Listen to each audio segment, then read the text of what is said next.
Welcome to the Atlaran Adventuring Company. This is the world of Atlaran. Beyond the Forgotten Realms and perhaps not far from Exandria, Atlaran and her two-moon sky have seen leviathans, dissolutions, divine gates, and calamities. And that's only the last 5,000 years. These have all played parts in the world's fate, but it's the people that truly shape the future. And, every so often, little windows of time, short glimpses into exceptional people's lives, are plucked from the midst of the chaotic centuries, and we call them stories. They're not always epics of heroism and bravery, quite the contrary. Every hero was once a bumbling fool, or a selfish mercenary looking to make a platinum, or, in most cases, both. But on a far smaller scale, perhaps it is time we look at the 300 years since our last story. Much of the world of Atlaran has entered an industrial age of machines, magics, gunpowder, and most volatile of all, the printing press. Factions and nations fight for political supremacy as much with blade and bow as paper and ink. But the machinations of nobles don't mean much to our crew. In this particular window in time, it is the year 501, and despite the advancements of the world, the Antarctic continent of Frosthold is still a little behind. A trio of wanderers have unknowingly taken up a mercenary contract together, intertwining their separate threads. Each seek a form of salvation in their own way. One must undo a mistake, one must find their strength, and one must find their true place. Scrappy misfits all. This is their story, pitted against a world of danger and rushing further into the unknown every waking moment. I need no weapon, for I am the weapon. I need no armor, for my family is my armor. When I fall, I rise to guard eternal. This was the Nothar creed that Foostrak Broadhorn was raised by. A Minotaur barbarian with a love of battle and honor, the son of Chief Taiylor is fiercely protective of those he cares about. Foostrak is traveling the world to learn new fighting styles and techniques, and hoping to bring them back home to Garrett Eldathos. While not exactly smart, Foostrak makes up for it in brute strength and tenacity on the battlefield. The maul on his back comes in handy, but Foostrak prefers unarmed combat to even the playing field. Despite his gruff exterior, Foostrak can be quite patient, kind, and gentle, but guards the secrets of his past tightly, though it may soon catch up with him.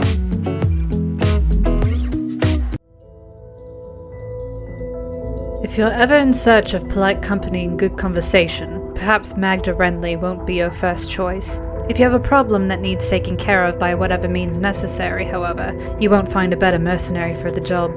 Hailing from the beyonding woods of Amnoblin, Magda has traveled the world under the employment of the Atlaran Mercenary Company. She's a human blood hunter who acquires her abilities from special concoctions taught to her by the Guild of the Gate. While she has served the AMC for many years, anyone who comes across her may get the distinct impression she has no interest in niceties and kissing ass to rise through the ranks. Even so, Magda knows that in order to achieve her goals, she needs the AMC and the Guild. If she'll ever be able to stop looking over her shoulder and finally start looking forward, she needs to play the game. But she'll be damned if she lets herself trust anyone again.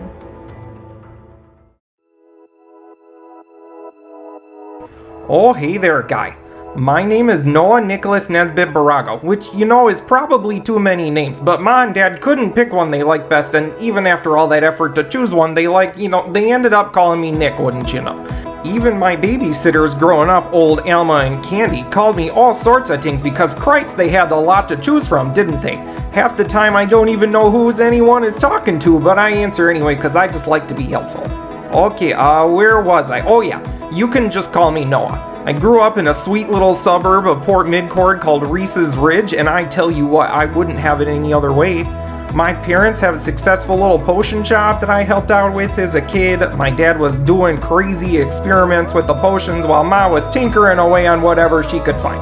I remember some of the other kids while I was growing up, they would come to our neighborhood barbecues and bring their toys over to show off. Why, this one time I accidentally melted poor Patty's new doll, and boy did I feel silly. After that, you can sure bet I got a good lesson in potion safety.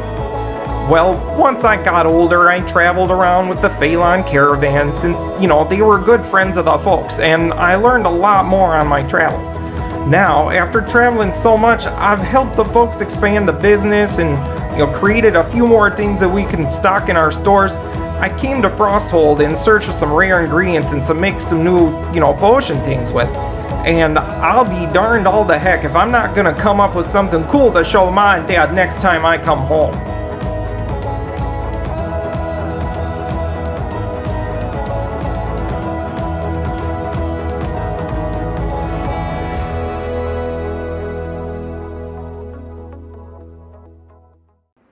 Oh, hey, everybody. I forgot to tell you guys we were coming in. Hey! We're so distracted typing in the chat. Yes. Hi, y'all. Hi. How you doing? I forgot I was muted. Hey. Hi. It's just a shit show. Played the wrong intro. Didn't know we were coming in. I was muted. It's great. No, it's cool. I'm really good at this. And welcome to the Atlaran Adventuring Company. I'm your Dungeon Master, Taiylor Wallace, and joining me, I have Astrid Knight. Hello. I have Blake Wolfe. Oh, that's me. And I have Zach Gale. What up? No. All right, y'all. In spite of what the intro said, we do not have Ember anymore. We have Nick. Fuck no. Ember. Yeah, he was a bitch anyway. He really was such a cunt. Yeah.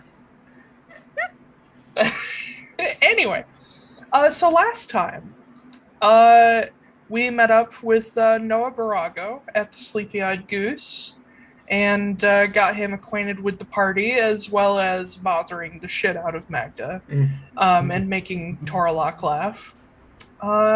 You guys headed off to the Atlaran Mercenary Company office to meet with Lieutenant Tom, and you met General Indira Sokolov of the Legion, who was coming to help you deal with the Blueshore tribe and King Agra.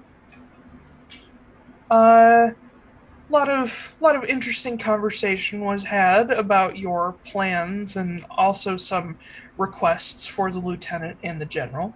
And you guys headed out past Kuiper to meet Agra.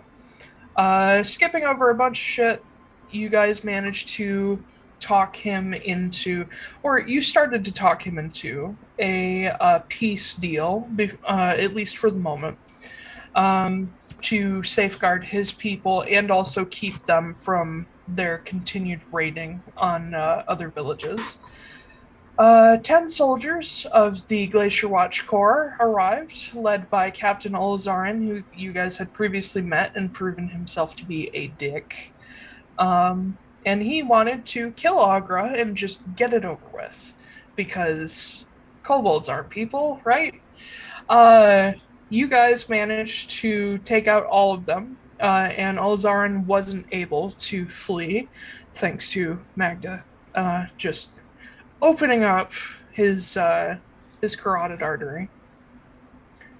Agra, realizing that you guys didn't trap him, finally fully agreed to your deal, and you guys sent him off. Magda did manage to get his driftwood crown. And you found a letter to Atlaran in his bag, from someone signed as a W. It appeared to be in Thieves' Cant, which none of you can currently read.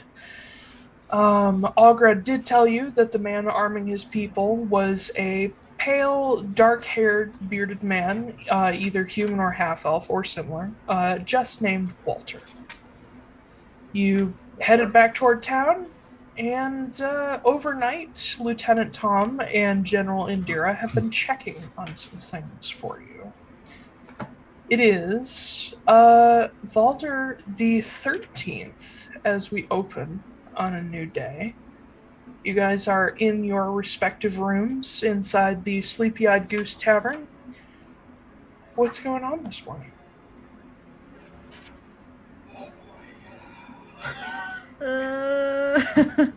Well, Nick is gonna get up at some indiscriminate time and go downstairs, because that's That's what I got. Are we doing anything today, or... Well, you guys do have your job for Torralok. Yeah, to go to Mannaz. Okay. Mannaz! Mannaz! We're gonna go to Mannaz. We're gonna save a lot of money. Taiylor, I swear to God, I don't do it on purpose. I don't. I literally don't. I know you don't. I'm just messing with you. Just disappointed. Yeah. So... yeah, so I'm not gonna do any, like, potion-y making stuff today because we got shit to do. Mm-hmm. It's kind of hard to make potions on the road. It depends on how skilled you are. Yeah, true. No, kidding. I'm just gonna go downstairs. I'm gonna go find food. Okay. Because eating is important. You head down, not too early, but early, and you find standing behind the bar, as usual, Torralok, this gigantic, similar to a pit fiend, demonic man. Red skin, black beard, black long hair, horns, wings, a cardigan, half moon glasses. And he seems to be just doing the books for the month, and he's just writing away with this fountain pen that looks like it's probably been built for him because his hands are so huge. And he glances up over his glasses as you come down. He says, oh god, what was his accent again? Kiwi. Hi, I'm Bull. Yeah. Good morning, Mr. Borago. How can I help you? Oh, hey there. Oh god. I'm just thinking maybe I could come down here for some breakfast or something, eh? He adds as an afterthought. He chuckles and says, well, yeah, I can arrange for that. We've actually started cooking already, so it should be ready in like 20-30 minutes. Yeah, eh? Yes, eh? That sounds excellent.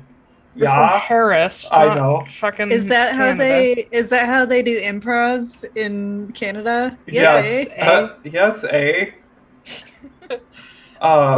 Yes, eh? Yeah. I get it. Yeah. All right. I don't get it, but yeah. Because Instead you're of supposed to yes, yes and. Yes, eh? Yeah.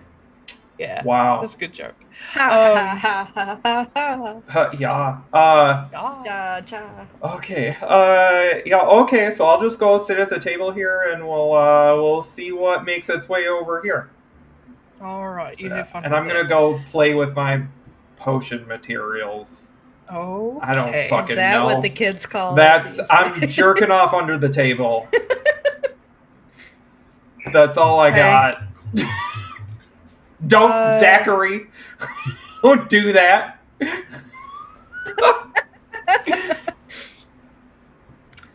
All right, children.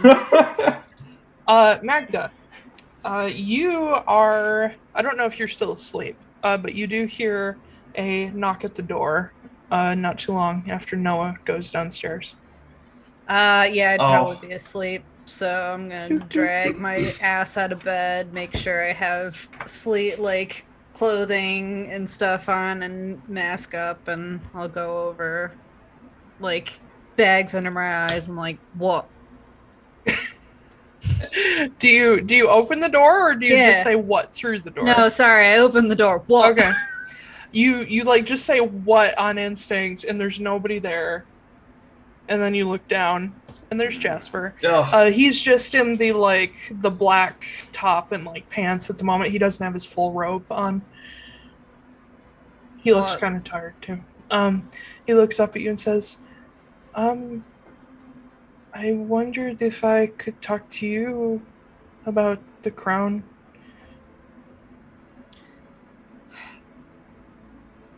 Yeah, we couldn't have done this at at a later time. And he looks down the hall to this east-facing window. Says, I didn't think it was that early. All right, come in. And he kind of shuffles in, and I'll close the door. You notice that originally around you, and he kind of relaxed for a little while, but now he's sort of tightened up again. He kind of keeps his tail in close to him, and he kind of is doing this with his hands, like really anxiously. And he looks up at you and kind of glances around. Well, what are we doing with the crown? Well, I figured I would just give it to him, yeah? That was the deal, right? And then I'm done too? I assume so. Seems dangerous to make assumptions with Mr. Luna. Well, that's basically all you can do because there's not much that I or anyone else know about him, so. Do you know how to talk to him? Talked to him a couple times. Do you know how to reach him? No. I figure he would just show up whenever he needs it, so. And you hear from behind you, yeah, that's about right, actually. Shit, okay. And you turn to see the handsome, dark, seemingly elven man, but overly long ears, the long black hair. This time he's not in like his dark ensemble with the green coat. This time he's in something a little more rugged. Just sort of your average dark traveling clothes and like a duster jacket. Looks like it's seen a little bit of wear and use. And there's no color to him this time, except for his eyes. And in fact, he looks a little like dusty, like he's been traveling maybe. And I believe he's a little bit shorter than you, but he's just standing there with his hands shoved in his pockets and looking between the two of you. And Jasper looks uneasy, not quite scared, but definitely uneasy. I'll go over to my stuff and pull the crown out of it, and then, walk over, putting myself between him and Jasper, and just hold it out and go, there you go, deal closed. And he sort of, not reaching for it yet, he sort of tilts his head back and forth, inspecting it while you're holding on to it. Says, yeah, that looks like still the right one. All right. And he waves his hand, never touches it, and it just disappears. All right. Can go on now. What if I don't want to? What if I'm curious about what you two are up to? We're gonna go deliver a package. How fun is that? I don't know. Depends on what's in the package and who it's going to. Nothing and none of your business. I think it is my business. I don't think it is, actually. Well, I want it to be my business then. The deal is done. That one. And what other ones are there? And he just gives you a look, like... Glare at him. And Jasper sort of peeks out from behind you and says, Am I done? And Lorcan nods slightly and says, I suppose for now, but as long as you're around this one, I'm sure we'll be seeing plenty of each other. And Jasper looks up at you, kind of confused. You don't have to deal with him anymore. You can deal with me. Lorcan smiles and says, yes, she's got a bit of a long-term contract with me. So this Walter that you found out about, I'm curious about him. So he's not... No, I don't have any of mine. You're the closest thing I have to minion, I guess. So you just want me to find out about him then, yeah? Well, I figure that he's stirring up some trouble here in Frosthold, arming dangerous, angry kobolds, and having deals with Glacier Watch. It seems like he's playing both sides, doesn't it? Yeah, Aren't you curious? a little. Well, what if I were to tell you that I did a little bit of digging around, and he may have some dealings in Mannaz as well? In fact, I've reason to believe that he's got his fingers in pies all across the Runetown Ring. Alright. So you want me to figure out what he's doing then? I'm just curious. What if I say no? Because honestly, all of our agreements are closed. Our long-standing one, really, I'm still paying for that one. Mm-hmm. And this one has already been completed for the thing you gave me earlier. There's really nothing else that I owe you. What would you like? Nothing. Well, that's boring. And he looks at Jasper, and Jasper just shakes his head, and he's like, well, how can you play a game if no one else will play with you? Be a better sport, I guess. All right, what would make me a better sport in your eyes? I'm going to say it, and you're not going to give it to me, so I might as well just save my breath. I'd like to hear it.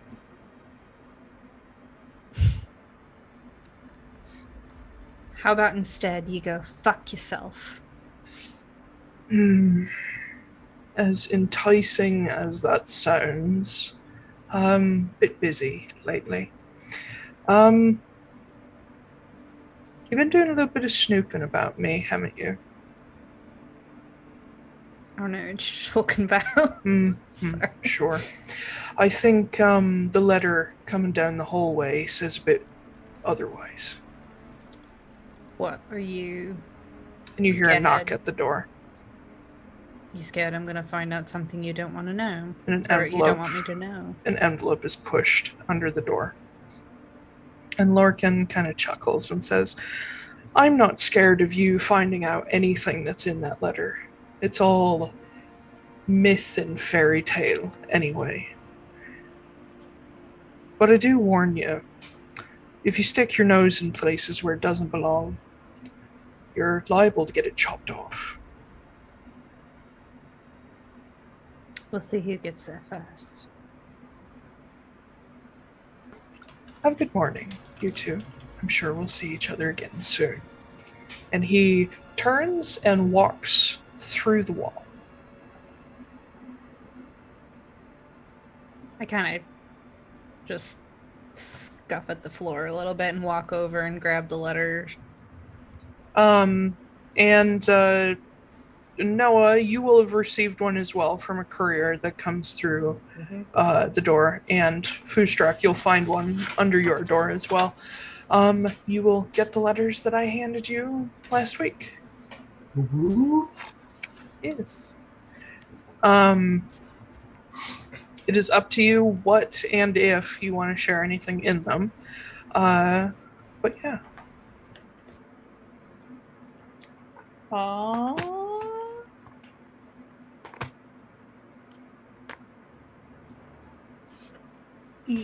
I gotta think about this a little bit. You don't have to do it right now.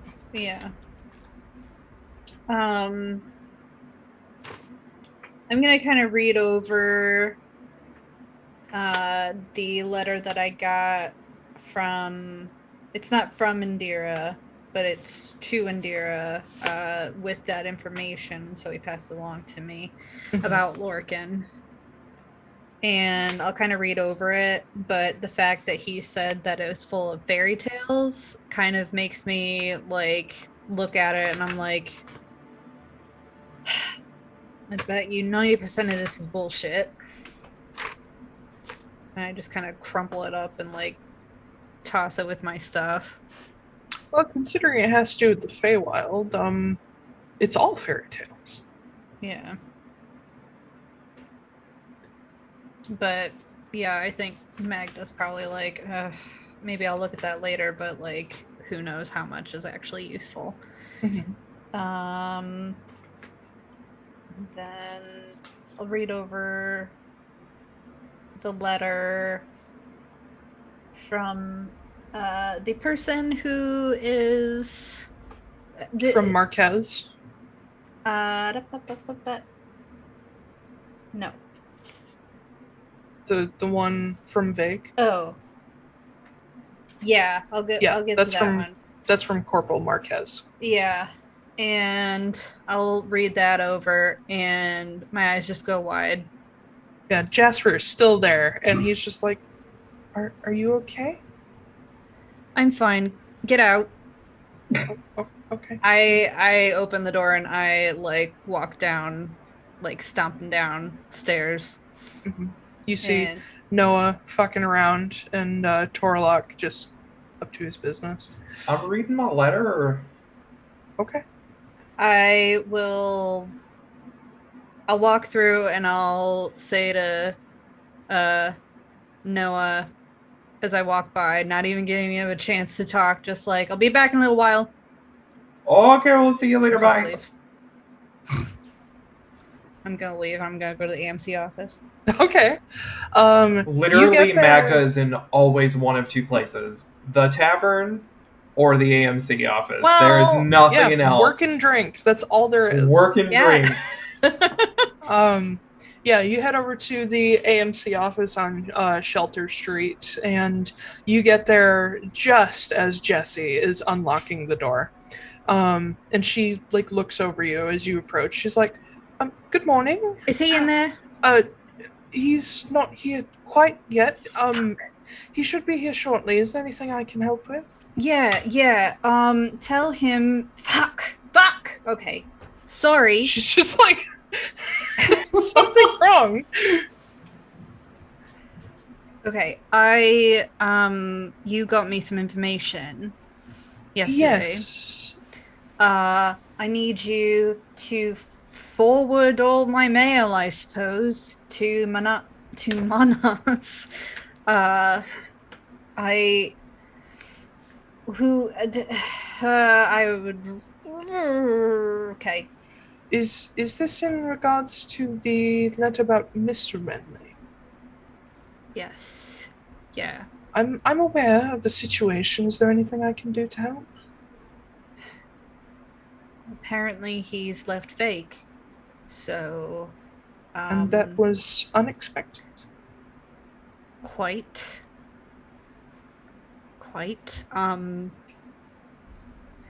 Yeah, he's headed to Rhyme, I suppose. Possibly Sigareafia first. That's quite a distance. Yes, and I don't he probably, I mean, he definitely shouldn't. He's older, and it's dangerous, and I just need somebody from Sigareafia or Rhyme to give me an update. And I'm going to be in Mannaz, so I need that forwarded. Yes, Mannaz. Corporal Marquez was kind enough to forward a check-in request to Rhyme. From what I understand, Mr. Wrenly left long enough ago that he should be arriving in Rhyme soon. The office there will let us know as soon as possible. Okay, all right. He hasn't been, well, you probably wouldn't know. Okay. Good. Just see if anyone can find out what he's doing there. Of course, yes. Yeah. Would you like to have us send a personal letter? No. Just if he goes asking about me, just tell them not to give him any information. Are you in any kind of danger? Is this No. person dangerous to you? No, he's not dangerous at all. Actually, that's half the problem. I just don't want him knowing where I am. Is all. Is this your father, Miss Wrenly? Does it have? We don't have to make this an inquisition or anything. Well, I don't mean to pry. I'm just trying to understand the situation here. It sounds like if you're not afraid of him, then he's looking for you. He doesn't have any idea where you are, what you're doing? He doesn't need to.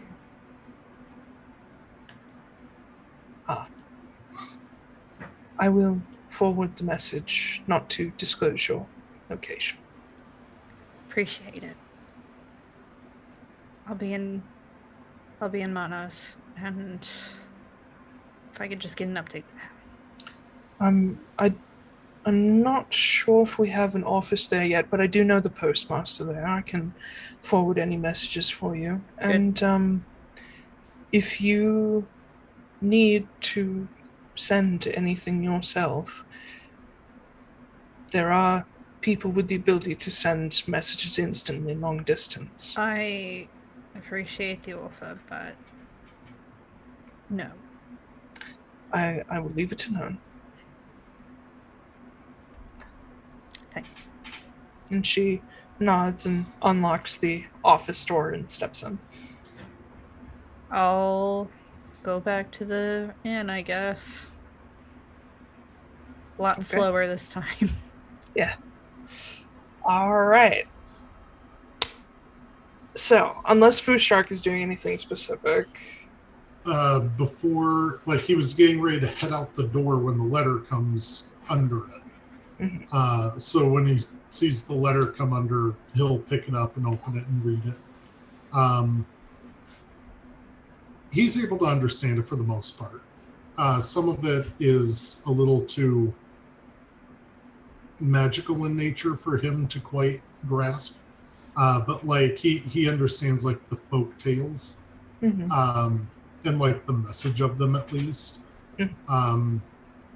So he definitely takes note of the archivist in Gyrodaldathas that would like to see him at some point. And Talamel, yep. Yeah. And then he basically packs those up and heads out the door to get some breakfast really quick because he's going to do some shopping before they head out. Oh shit. Fuck! I didn't even... sorry. No, go on. Alright. Yeah. So Foostrak comes down. Torralok greets you as per usual. Breakfast is being brought out at this point, and being that you guys have been working for the AMC, you just get breakfast. Yes. Also, I should add that Foostrak and Noah, you would have also received a small package. Let me find the thing. If you know what I mean. Yep. Good things come in small packages. Oh god, where is It's it? not about the size. It's about how you use it. Exactly. Mm-hmm. It's true. Yeah. Oh god, where is it? So while all this is going on, Noah's sitting at the table, like, counting out empty vials and checking everything and, eating whatever is in front of him. And he's reading over his letter and has a map in front of him, and he's like checking off little places. Like, all right, we need to stop here, and we need to stop here, and maybe there's some cool things along this path right here. We could probably take a little detour. Is Foostrak there? Foostrak would end up sitting, like, not directly across from them because, like, Noah's in the middle of doing things. Oh. But he'd probably sit across the table and over one seat. Hmm. That way he doesn't take up any of Noah's working space. You're so kind and thoughtful. And Noah is not paying attention. He's just like mapping, marking.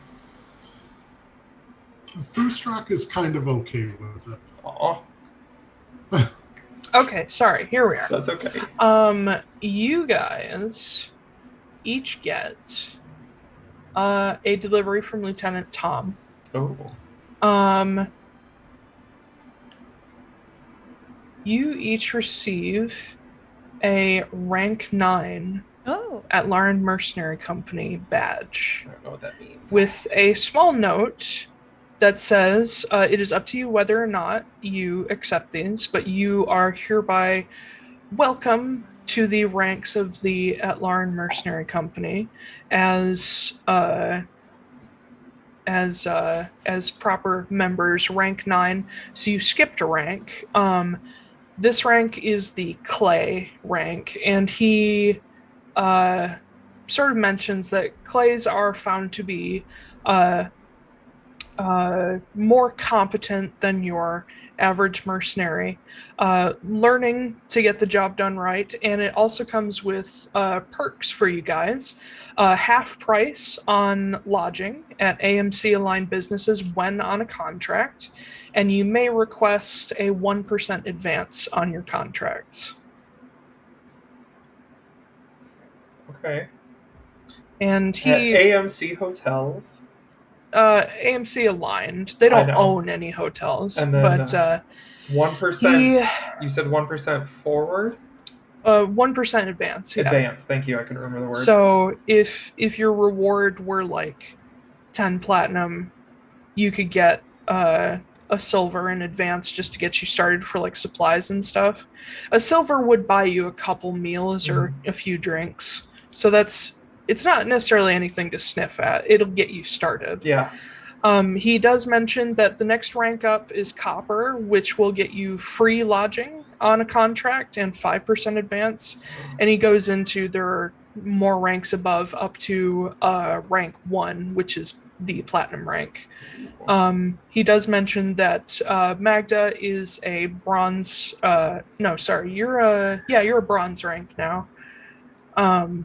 Yeah. So, yeah.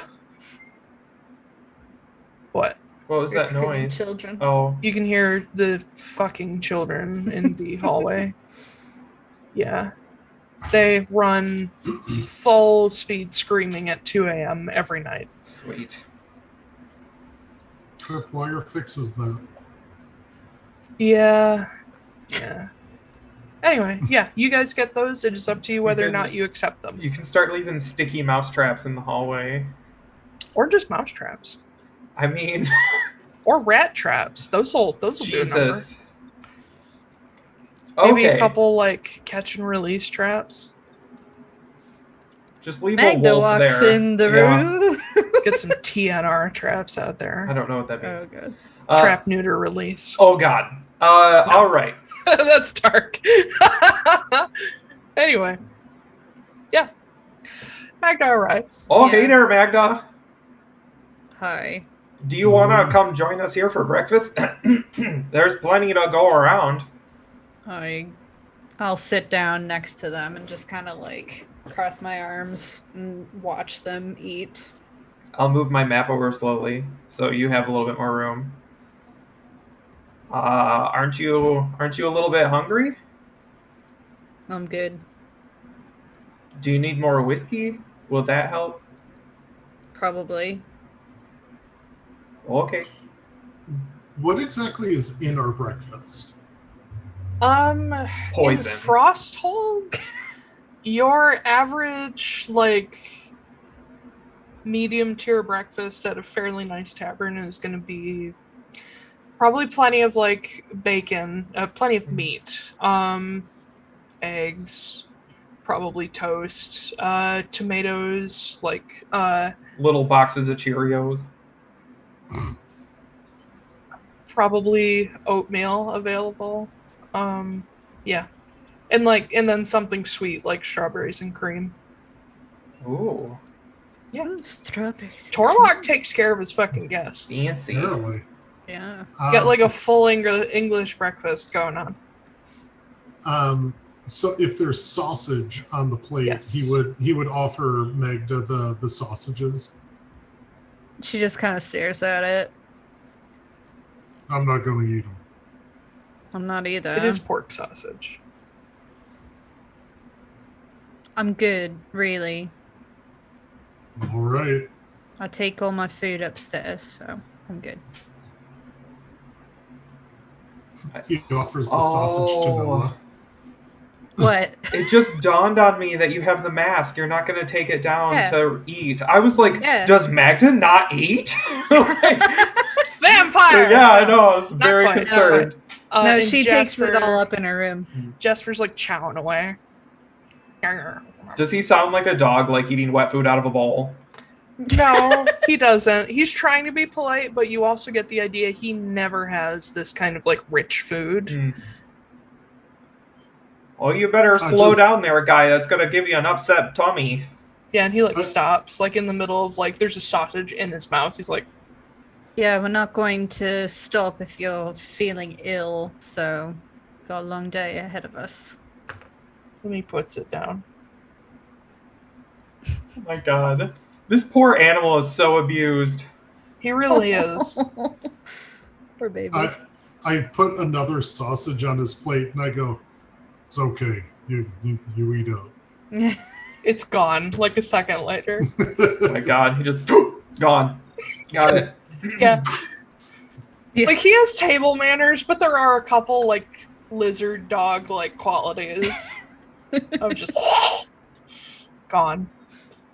All right, so I gotta run down to the market, and then we can go. Oh, hey, can we all go together? No, I really. I think we should all go together. That would As be long- just great. as Great. long as Where we did can I? all- Oh, I went southern for a second. Yeah, that'd be great. Yeah. as one long as we big can happy family. all use our indoor voices, which means, for me, no voices at all. If we could just. Yeah, I don't know if that's gonna work for me. Right. But Cool. that's going to kind of make it pretty hard for us to order any goods, wouldn't it? Yeah. If we don't talk at all. It's hard to shop when you don't have. Well, no, maybe. Do any of you speak the sign language at all? Do the market people speak sign language here? Jasper does. Mm. Wow. I don't. Taiylor doesn't. Yeah. But Jasper does. Well, you're gonna have to teach me that sometime. And then we can hopefully be a little more what Magda's looking for here. Oh, that would be great. Yeah.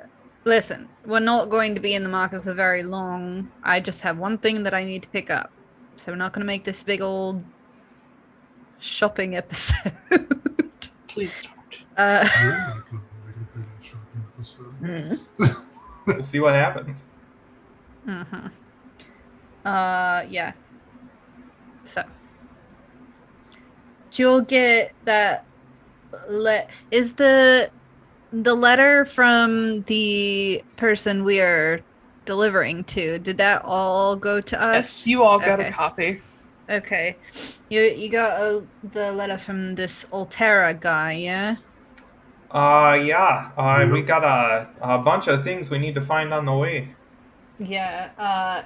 Y'all know what a why did I say y'all? God damn it. English people can say y'all. Y'all. I guess. Of us. You all know what a Tovi root is, yeah? I'm sure you do, and I look It's at Noah. Athovi root. Oh, whatever. There are some words that TH is T and some words that TH is a TH. Yeah, I don't know. It depends on their origin language. Oh yeah, they look pretty close to dandelions, but if you get down and you taste them, you can tell the difference. Well, and I kind of lean closer. I'm like, that's panna. Yeah. Do I know this? Oh, fuck, you know what panna is. I know, but is Athovi panna? Yes, Yeah. SOV root, SOV foil, panna, they're all the same thing. Gotcha. I'm gonna write that down in my letter. Same. I think it's also called silver foil in some places in the world. It's got a lot of names. Yeah, and if we get all of this like birch bark and drogobloom oil too, that makes some gnarly shit. Yeah, I think if I check my notes from the previous campaign, I would say that those things make some spirit journey things. Yeah. I'm just Only when combined. Yeah. But, when they're not together, they're pretty harmless, although you could probably kill a whole bunch of people with that. I'm just warning everybody ahead of time here that we are officially drug smuggling. And if anyone has a problem with that, speak now and forever hold your peace. And Jasper says, what are drugs? Don't worry about it. It's something you're not allowed to have, ever. Wow. I know what the Athovi is. Maybe when you're older. But he only we lives use for Athovi. 11 days. 11 days! He's 17 years old. He's so old! Yeah. He's a little boy. Kobolds live to be like 110. Oh, so, okay. Yeah. Spurt was an anomaly. Yeah. As long as we, don't eat any of this stuff, we should be fine. And, it's only illegal if you get caught. Wise words. Why are we doing illegal things? Because we get money. Second of all, we have to pass by Lake Sing. Yeah. To get some water from there. Water. I hate the word water as Water. water. Water. Yeah. If you're trying to be posh, it's water. Magda's a little bit of both. She's a little bit posh, but she's a little Dick Van Dyke, yeah. Yeah. Oh my god. So she's just really bad at any accent ever. Bye. Yeah, thanks. Water. Yeah, so we gotta go by there, and then we also have to look at that wagon. Yeah. Between Awas and Mannaz. Just helping out the folks at home know what we got to do and get on this list. Who are you talking? I mean, my folks are fine at home. What do you mean? Actually, let me so everybody knows what the fuck we're talking about. So last Sunday we all got together and I handed you guys a bunch of letters, but all of you got one of the same letter. Let me read this letter to you in the voice of Alistair Altera. Oh god. Ooh, Mr. Azurebane, pardon the additional letter, sir, but I have another request. I am dyslexic. For your delivery folk, if they're up to the task on their way to the tower. There are a few plants native to Frosthold that I've simply not had the time to go out and seek myself lately. And with my apprentices abroad and no assistant currently, I've been nearly overloaded with work for the next month or so. Firstly, I find myself in need of a large amount of Athovi. As a base ingredient in many, many items, I can never seem to get enough of it. However much your couriers can find, I would be grateful. I can see you out of the corner of my eye. I would be grateful for it. Please make sure they're educated in the difference between Athovi and dandelions, though.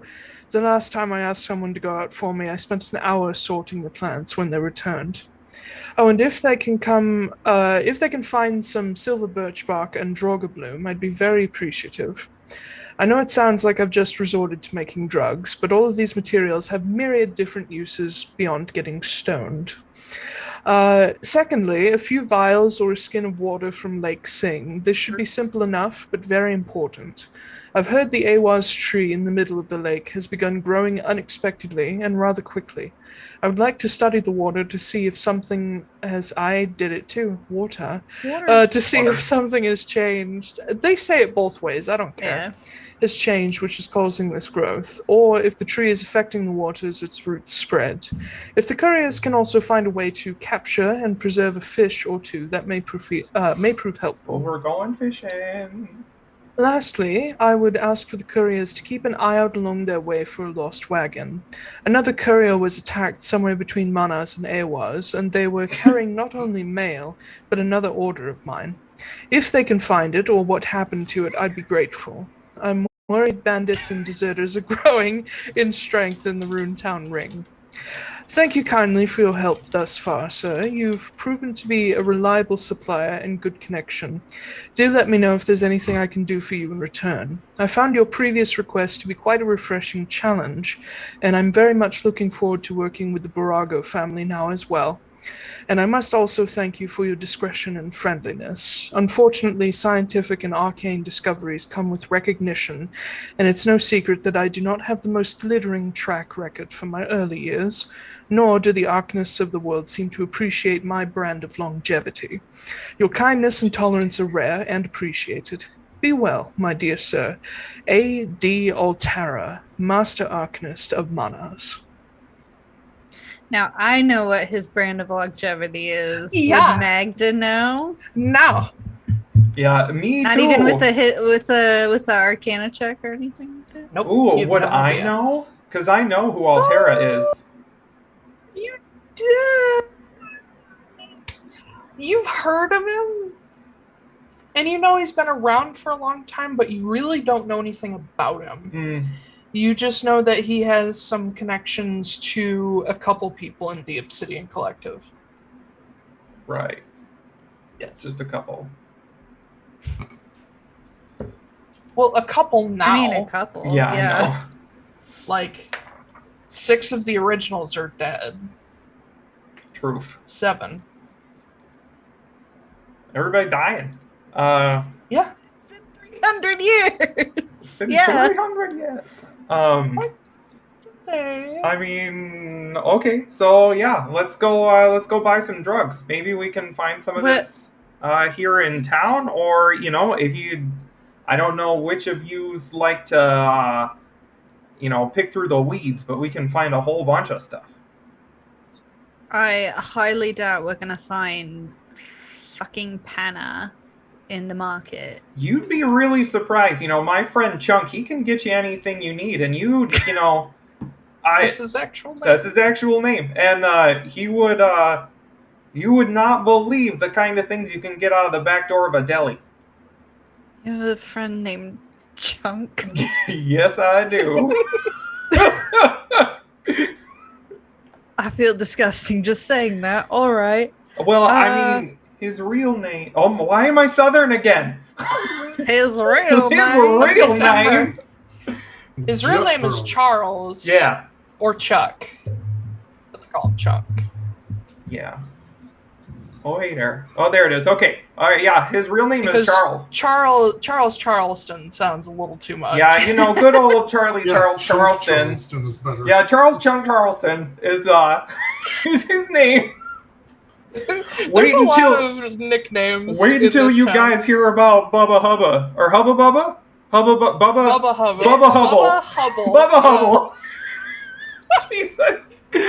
Magda just kind of looks at him like, Toby. We've got a real colorful cast of characters down there in Reese's Ridge. You should visit sometime. sounds like it. Actually, it would be my pleasure to never visit there ever. Because it sounds terrible. It's probably the nicest place this side of, the planet, the stars. It's on I the already- opposite side of the planet. It's good. I already hate it. All right. So, yeah, going down to the market. Yeah. Cool. Yeah. Yeah. Let's all go fishing. All For right, what are y'all deals. looking for? I need to pick up my. You said that my Cascarilla would have come in, yeah? Yes, you have to go to the Merchant Guild outpost. I'm gonna go there. I just Okay. turned to Foostrak. I mean, she really likes root beer, doesn't she? Well, Fuck you. I don't know what's going on with her, but I'm pretty sure that she's immortal. sarsaparilla. I get I'm pretty sure that she's immortal because the only way to fucking kill her is for her to say something nice. I mean, yeah, Okay, so it's true. you all are currently in Alcath, where the Sleepy-Eyed Goose is. So you make your way Cool. to the Central Market, which is not far away. And gathered around the central well are a number of stalls, and all around the outside of the market are the actual shops. The Merchant Guild has its own building, which is, you guys see that like upside down U-shaped building there, No. north of the AMC hold office? Oh, I gotta pull it up. Oh yeah, Yep. the one Yeah. that's shaped like a C, like a sideways C. Sure. The Arctic Triumph. That Or is shaped the like an M. Merchant Guild building. Okay. The whole thing has like a courtyard in the middle where like independent merchants are, and then the whole place is filled with shops, and some Okay. artisans and whatnot. So you can look around for whatever you need. For Magda, in the interest of brevity, just because I want to get you the fuck out of this town, it is not hard to walk in and like go to secretary and be like, "Hey, I have this thing," and they immediately just bring you what they have. They have enough black cascarilla for.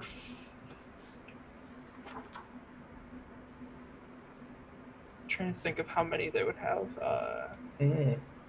They would have enough for 3 weeks, so 15 days. Oh fuck yeah. But that is going to cost you a pretty penny. Lay it Be on me. about, at their prices, probably be about 10 gold a day. Ugh. So that's 150 gold. Yes. I just shriveled up a little bit. Okay. Yeah. It is really expensive. Like, this is even more expensive than usual, but it's not surprising because you are really far away from suppliers. Yeah. Well, I have no choice, so take my No, money. you don't.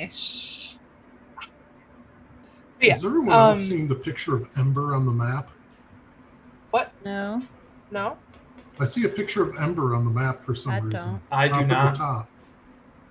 It's like a scene out of Attack on Titan on my screen.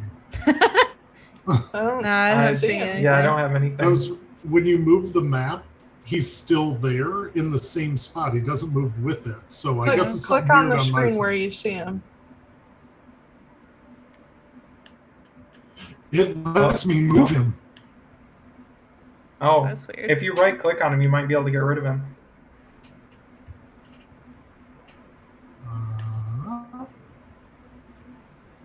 Oh, yeah. Is Ember? Jesus Christ. Is Oh, Noah? no. He disappeared. Good. Oh, okay. Fuck you, Ember. Noah already knows that she needs the black cascarilla. I just don't know why. Mhm. Huh. Yep. That's all I need to do. As soon as I get that, I'm just gonna go by the fountain and sit there and like sit on the edge of it and wait for you guys, like an old guy at the mall waiting for his wife to get Hold done. my purse. Yeah. Foostrak's going to go and look for a new mall. Yes, we talked about this. A new mall. You ask around a little bit. There is a smaller time blacksmith in the market. His stall is an extension of a shop over in Castor.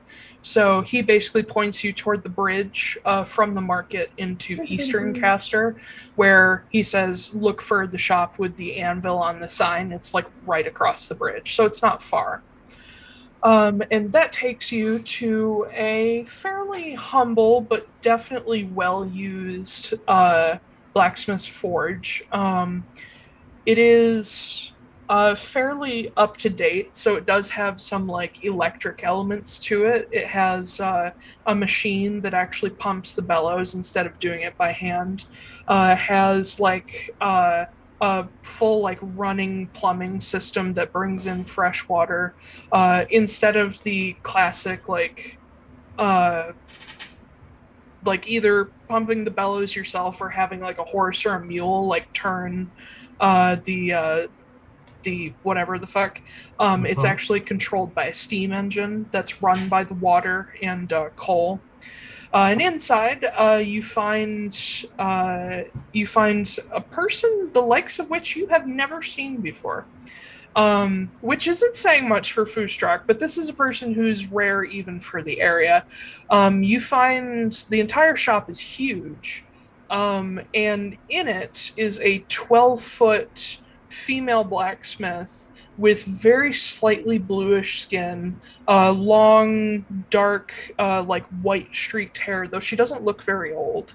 And she has like a full leather apron, gloves, like fire resistant clothing. She is a beast. But she's covered in her arms are bare. You can see these intricate Thunar rune tattoos all over her, which leads you to believe that maybe she's native to Frosthold, but you've never seen a person like this in Frosthold thus far. But yeah, she's just hammering away. Is there like a bell or anything to get her attention? It's sort of an open like front shop, so you can just literally walk in and there's like a counter up front. She can see the front, so like she sees you. Yeah, so I walk in. Yeah. She glances up from the what looks like a dagger that she's working on, which in her hands is very small. And she sets it down to the side to like reheat. She looks over and says, how can I help you? Morning. I'm kind of in the business for a new mall. A mall? That's an interesting request. Like, do you work for the railroad? No, I lost mine recently. Oh, so you're not looking for a spike hammer then? I mean, you know, if you got a mall that has a spike on one end of it, I wouldn't necessarily say no. No, a spike hammer is a railroad spike hammer. It's built for driving ties and spikes. I'll show you. And she walks over and takes this, what's essentially a sledgehammer, but with like a more, not a sharp point, but like a narrowed point on it. That is used for driving railroad spikes. She brings it up and it's got like a long handle. It's very much meant to be used in a similar fashion to a lumberjack axe, but obviously with a blunt end.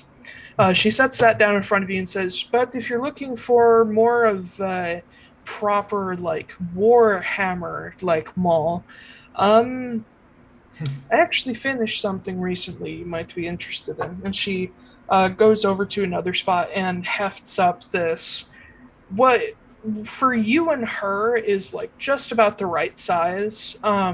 Even with her, it's almost a little small, but a metal handled, steel headed, like proper hefty maul. It's almost like having a block of steel on the end of a stick. It's less of a hammer and more of just a blunt instrument.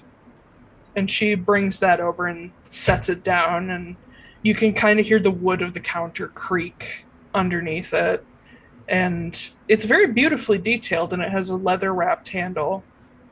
She says, I have these, or if you're more interested in something one-handed, I also do more picks, fighting picks, hammers, that sort of thing? Oh no, this beautiful mall is exactly what I'm looking for. All right. Can you pick it up? He'll go to pick it up. All right. What is your strength? 20. Yeah, you have no problem. It's a little heavier than what you're used to, but it's like comfortably heavy. And it has a weight like on the pommel so that it's actually fairly well balanced. Like the head of it is steel and then the weight is something much more dense and heavy. So like it's nicely balanced. Yep, that's exactly what I want. Perfect. Exactly what I was hoping to find. I don't remember how much it costs. 700 gold. No. 700 gold, I'm fucked. It's probably expensive though. It's going to, for a nice one like this, I'm gonna say a little bit more than average. It's gonna run you 20 gold. Done. All right. She takes the railroad driver off the counter and takes your money and says, anything else I can get for you? So when I pay her, I give her 2 of my platinum pieces. Yeah. And I'm going to give her an additional 5 gold for tip. Okay. Yeah, Damn. she takes that and she's like, that is, wow. Thank you. You sure there's nothing else I can get for you? Like a custom knife or?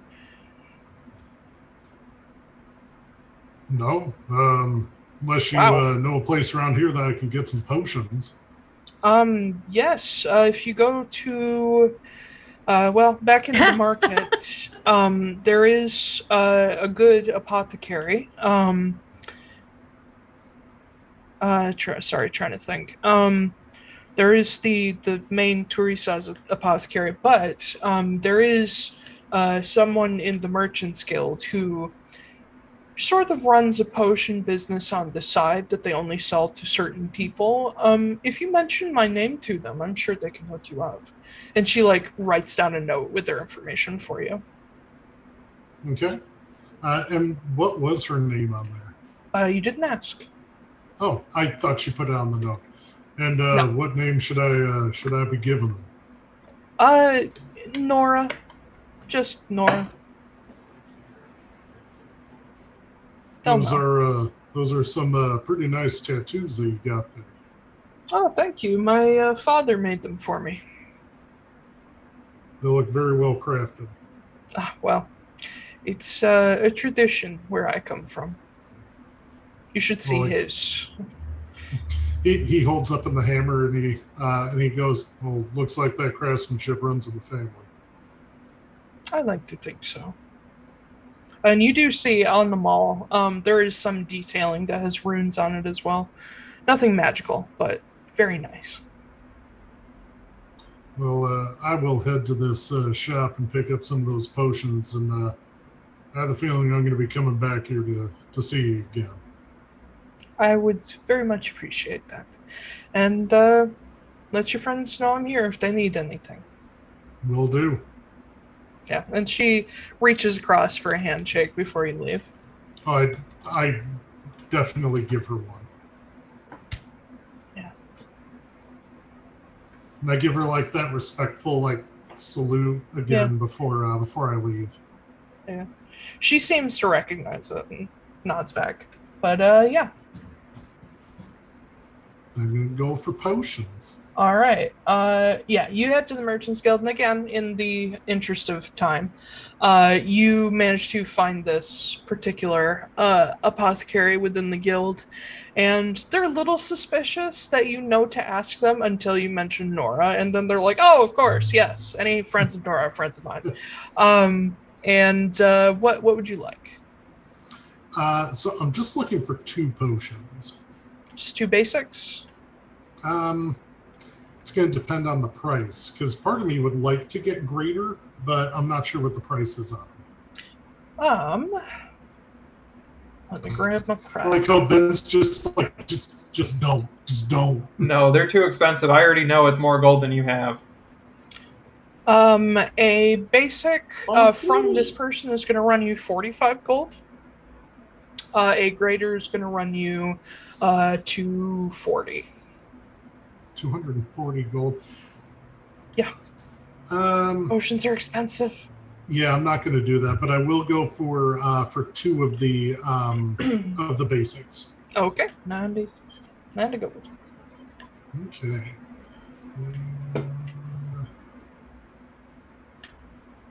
I hand over 9 platinum, and I will hand over What the fuck? 3 gold as tip. Jesus Christ. Yeah, 9 they're platinum. they're again 90 gold. Yeah. They're like, again, very taken aback because like your average person earns like a gold a week, and they're just like, what? Wow. All right. I'm glad Nora sent you my way, and they give you kind of the same thing, like come back anytime, tell your friends, and yeah. We're gonna get fucking robbed. Yeah, someone's gonna be like, ooh, big spenders. Yeah. Yeah, but Foostrak's not gonna have anything left. Yeah, it'll be me. I don't have a lot. Yeah. Yeah, give us your Rolex, boy. Yeah. Before I leave, I'll give them the salute too. They have no idea what it means, but they assume it's good. Yeah. And then I'm gonna head out. All right. No. Oh, it's what are my you doing? turn, you guys. Okay. Yeah. Okay, Jester. Okay. So first thing I need to find is I need an extra water skin for the Sing Lake, the Lake of Singers. All right. The Lake of Sirens. Sing. Those cost 2 silver each. There's no water in Ba Sing Se. Yeah.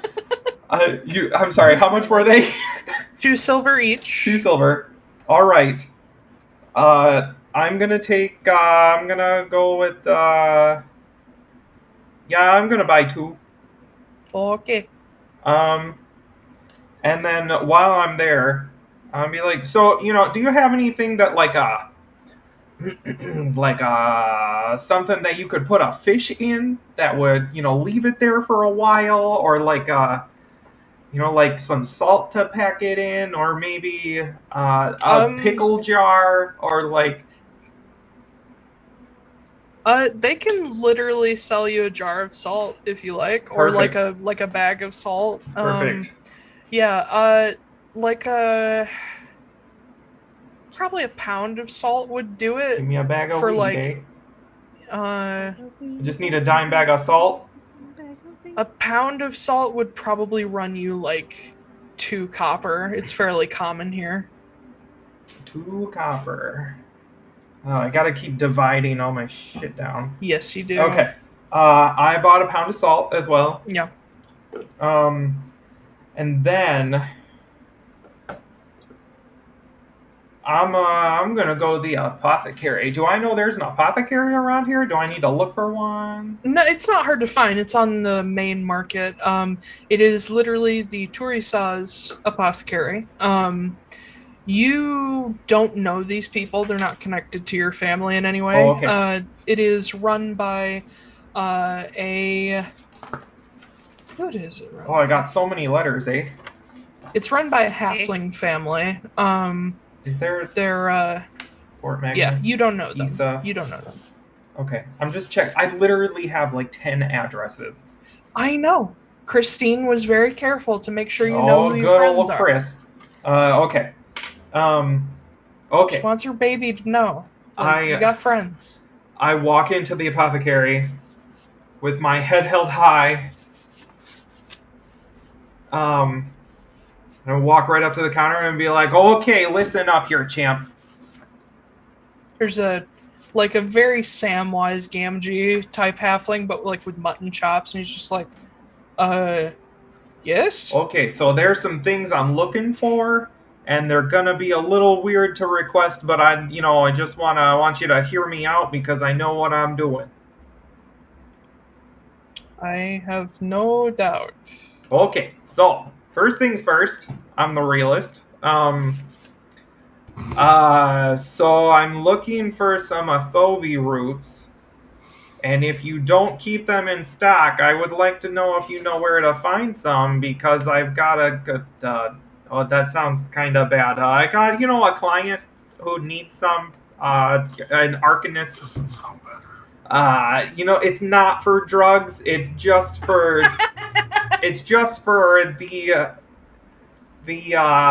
well, what would you call it? The advancement of the apothecarial studies. I don't know if apothecarial is a word, but it is now. No. I need all the Sudafed you have. It's not for meth. It's for not. apothecarial study. I'm a pharmacist.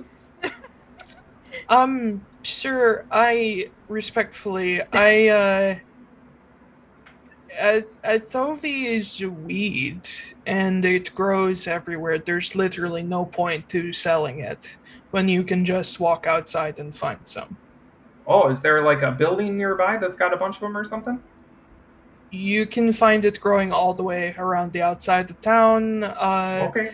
Basically, anywhere there's a clearing in the woods. It's kind of a sun-heavy plant. Okay. And do you know where I can find, this is also going to sound a little bit like drugs, but it's not, I promise, silver birch bark and Draugr bloom? When you say Draugr bloom, make me a persuasion check. Persuasion? Oh, that's not good. 2. Wow, you were right. That is not good. Silver birch bark we can do, but no on the Draugr bloom. I kind of lean in real close, and I'm like, does the name Borago mean anything to you? Yes. Guess who you're talking to, sport? Make an intimidation check. What the fuck? Oh, my intimidation is also +0, so let's see how this goes. 2. And he kind of like leaned back originally because he was like, oh. And after you say that, he like leans in toward you too, and he's like, good for you. Oh, okay, well, I figure I'd try. Okay. So, how much for the silver birch bark, eh? How much are you looking for? I pull out the letter. Can find some silver birch bark. So I'm thinking like, maybe a pound of it? I can do that. And he walks into, you see that there's a behind the counter there's a door frame and then a glass wall, and you can see behind it there's this big stock room that's like all the loose stuff that they don't want like out front. And he goes back there, and you see him grab a bag, and he goes over to a crate and starts like shoveling out like shredded silver birch bark, which is fairly innocuous, just a little bit rare. It's, that silver birch bark is a little bit of a ceremonial item. And is considered sacred by some cultures, but it does have some properties that make it useful in purification and healing. Okay. You don't know any specific uses currently, but you do know that it's a useful material. And he puts that all together in a bag for you and ties it up and comes back and carefully weighs it out, puts a little more in, and ties it up, puts a label on it, sets it like a deli counter. How much do I owe you there, champ? For a pound of silver birch, let's say, and he looks under the counter, pulls out a little ledger. That'll be 5 gold. Okay, yeah, I can do that. And then, so question for the DM. When Noah makes potions, does he have those supplies on him? Or is that something that I need to continually purchase, or can I just burn gold and say I have it? You have to buy the supplies. You don't need to go like constantly buying the specific supplies, but when you get into a town, be like, "Hey, I want to make these. How much can I find?" Okay. I'll tell you then. Gotcha. So how much are you looking to make, or are you just looking to make as much as possible? Does it cost me 25 gold to make It costs you half the cost of the healing potion. So 25 gold per potion. Okay. Plus, yeah, that'll also cover the cost of like a vial. Okay. I have all the vials. Yeah. I'll just look at him and I'll be like, I'm gonna need about 100 gold worth of potion making supplies. Okay. And then on top of that, do you have any potions around here that are like a little on the experimental side? I've got a little. Got a hankering.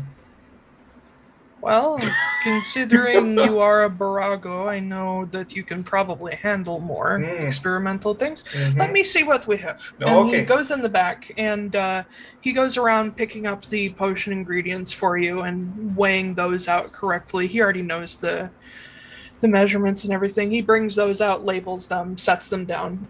So that's another 100 gold for you. Yep. And then he comes and sort of rifles around under the counter and in the back until he comes back with a single sort of square-edged potion bottle that's like, it's almost like the size of a sapphire gin bottle. It's like, it's big. Oh, it's a big one. Yeah. But he brings it in, and it's only about half full. The bottle itself is sort of green tinted, and you can vaguely tell that the liquid inside is sort of light blue. And he sets it down. He says, "This is a weird one. We've already done a little bit of testing with it. There's like 3 doses left. But we've been trying to sort out a sort of breath holding potion instead of a water breathing potion. Oh, okay. And thus far it seems to work sometimes. I'm sorry, you're gonna need to like explain that a little bit more. Well, we're still working out the recipe. Out of all that we've tried so far, out of just this bottle, 2 of the doses worked, but 1 didn't. Oh. We've been trying to sort of copy the ability of like air genasi to hold their breath infinitely, but obviously we can't do infinite. So it's more like 10 minutes. It seems to work sometimes. And excuse me if this sounds a little rude, yeah? Why not just make a potion of water breathing? Well, because we're trying to make a potion that allows you to just not breathe, because sometimes you're in places that aren't watered that you can't breathe. Like if there's toxic fumes or smoke or things like that. Okay. This would be if we get it right, this could actually be very useful for firefighters. Yeah. I mean, how much do you want for it? If you want the last 3 doses, and maybe send me a letter and tell me if you come up with anything or if it fails or works spectacularly, I'd be willing to part with it for like 5 gold a dose. Tell you what, make it 3 gold a dose and I'll take it. Deal.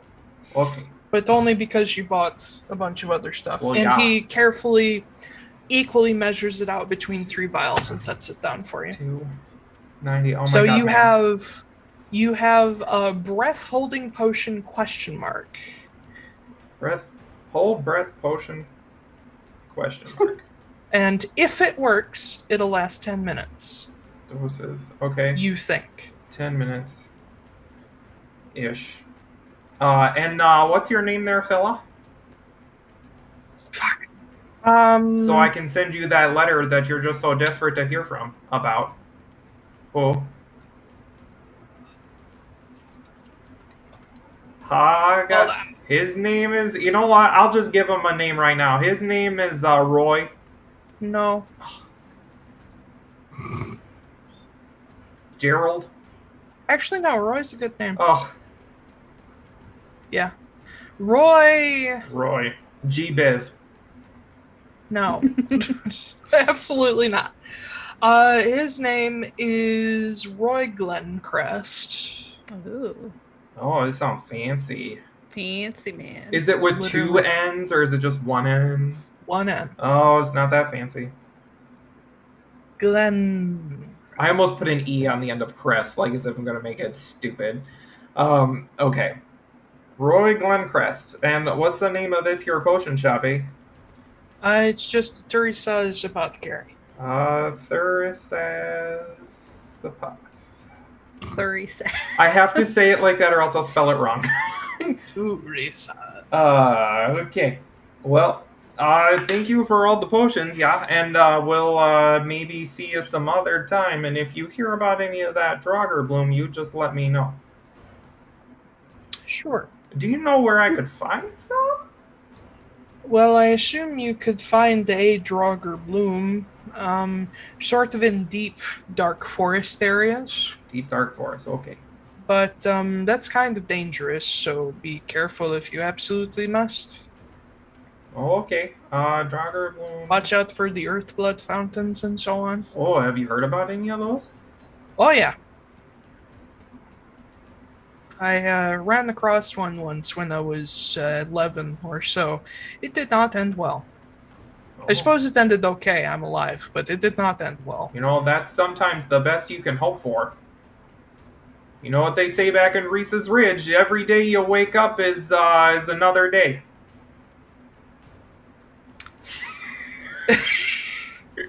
Okay. Okay. Well, thank you for your help. You have been mostly helpful, and just remember we're coming for you. I'm just kidding. Okay, and I leave. Yeah, he wasn't intimidated by that one. He No, was I just like, figured. "What? You're too goofy for him to be scared of That's, you now." Yeah. Well, that's why my intimidation is 0. Yeah, you guys go out and meet back up. I do want to. I'm sorry. Do I see any place selling magical items of any kind? Magical items, some tourist. Do I see a flea market full of magical items that I could potentially stop by and use to ruin the game later? No. Are you sure? Magical Not yet. gauntlet No, that's there's missing 3 heavy fingers. regulations on that now. Oh, are there? Yeah. No more fucking buckets! The only place you'd be able to find magic items beyond potions and like simple knickknacks would be the Merchants Guild. I'm sorry. There's magical knickknacks? Yeah, like toys that do random shit. You can find a little wooden horse that actually like walks in a straight line, like a wind-up horse but magical. How far does it walk? Like, it probably goes for like a minute. But it's like one of those. It's like one of those, like, it folds and then goes back out, folds, goes back out, and that's how it moves itself forward. I would like to buy one of these little magical horses. Sure, why not? You can get one for, like, a gold. Okay, so I'm gonna get a little magical horse. This is gonna come back to bite me in the ass. Absolutely. So, hang on. Magical horse goes for 1 minute. Yeah. 1 min It moves Horse. approximately... in a straight line. It moves approximately 5 feet per round. It's very slow. Per round. Okay, so that's for 10 rounds, that's a total of 50 feet. Yeah. Okay. As soon as I find the magical horse, well, I would like 3 of them. Okay. And then I They're would all like to different see. colors. I would like to see if anybody in town has some black powder. Oh, no. Yeah. Clippity You can clop! find Here black comes powder. your death. It's like the miniature tree. Oh my god, no, clippity clop, you're gonna fucking stop. I like it. No, I thought I like it. Make that a shirt! Make it a shirt, Ben! Well, since you were doing black powder, I thought you were gonna say clippity clop, here comes my Glock. Oh no. Those don't rhyme, though. Clippity clop, you're gonna stop. It's a near rhyme. Yeah, you can find gunpowder, black powder. Black powder, fuses, you know, maybe some metal. What are those things like the Shrapnel? jacks? The little jacks. Oh, caltrops. Yeah, caltrops. Yeah, you can find. Hold on. Okay. I'm pretty sure he just violated the Making Geneva bombs. Convention. Yeah. There's no such. They're all the closest thing they have is the Obsidian Collective, and you can bet Kit has done this before. Oh, this is 100% a kit move. 100%. Yeah. A 2-pound bag of caltrops, which is 20, will cost 1 gold. Okay. Black powder. Can I get black powder and an unrelated note, a jar of nails? Yeah. Yeah. Kid has totally walked in and like, I need bomb supplies for a thing. Yeah, no, literally. And you can get a horn of gunpowder, like a rifle horn of gunpowder, for... But it's water resistant. That's helpful. You can get one of those for 50 gold, like a full horn, or you can get an entire keg for 250 gold, which is like a hogshead keg. I'll just take the one for 50. Okay. Just for your knowledge, if you were to set fire to the horn, it would cause 3d6 fire damage to creatures within 10 feet. But obviously, if you divide it out, it's not going to do that. That's why they're shrapnel. You're making horse grenades. Yes. I'm making teeny tiny little horse grenades. Okay. And then I'm assuming the fuses are in there as well. Yeah, those don't cost anything, really. They're just included. Yes, that concludes my shopping for things that I'm going to use to kill people later. Yeah. I'm going to ask Jasper if he bought anything. He did. He disappeared for a little while. And you did see him approach Nora's shop after you left.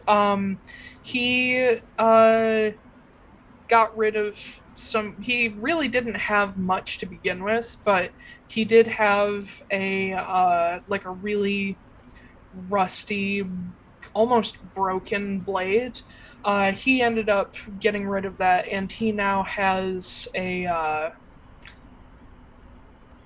what's the word? Sorry, I can't think of the blade style. No, it's not a blade. He has a, like a glaive. Ben, you know what I'm talking about when I say Guan Yu's blade? Yeah, that's a naginata. Bladed... Naginata, that's what it is. Which is basically a curved blade on the end of a staff. Scimitar on a stick. Yeah, basically. A small scimitar on a stick. Actually, you know what? I think he would have gotten a different version, because I remember I made Nora a while ago, and she knows how to make falxes.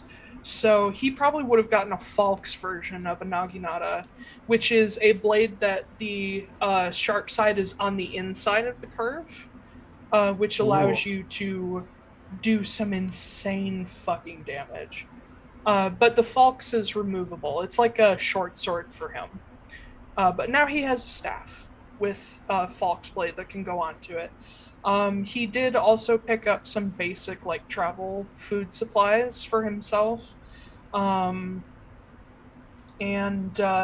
when he gets back to you guys, he's the last one to arrive, not by much. He comes up to Foostrak and he hands you a little wooden box that's like this long. Foostrak's going to look a little confused, but he will daintily take it in his hoof tips and open it carefully. Inside, to you guys, it's kind of almost comically big, but Inside is a fountain pen with a bottle of ink, and it's a larger fountain pen, so it's actually a little better suited for your hand. I'm so living for this love story between Foostrak and Jasper. Aw. But he gives So that cute. to you and he says, I thought that would be a little nicer than trying to draw with charcoal. I don't know the words can adequately express how much I appreciate this. Probably Gross. thank you. It doesn't do it justice. Cool. Great. And he This is shows you wonderful. that he bought like his own journal and his own like smaller pen and ink and whatnot. Aw. And He's gonna yeah. learn to read. Does Jasper actually know how to read and write? Mm-mm. Oh, Foostrak will 100% teach him. Little baby. It's so fucking cute.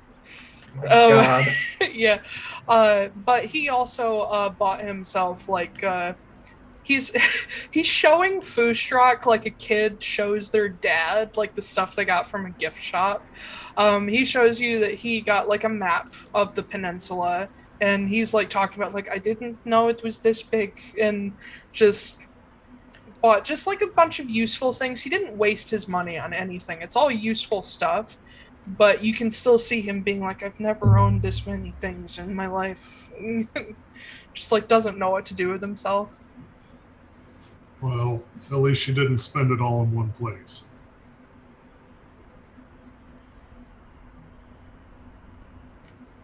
No. Okay. Anyway, why don't we get the fuck out of here? Yeah. Okay. Cool. Yeah. I mean, sure. Great. So you guys start south. If you've got Yeah. everything Oh. you need. I will just say before we left for the Merchants Guild, we picked up the stuff that Torralok gave us to Yeah, bring of course. to I Alistair. assume so. Yeah. Okay. On your way out of town, Jasper does come up to Magda, and he says,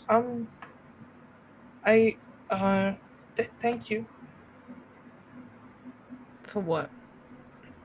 for helping and not killing everybody. I know they You're- don't like me, but I like them. You're welcome.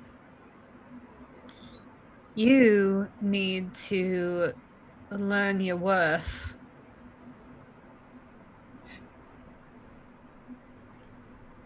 I'm just saying, I wouldn't hang around with a bunch of assholes who didn't appreciate me. Not anymore, anyway.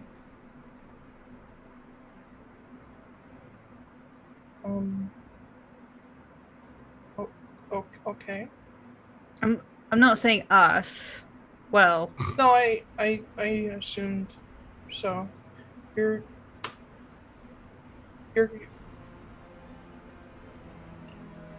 kind of rough sometimes, but you're not mean to me.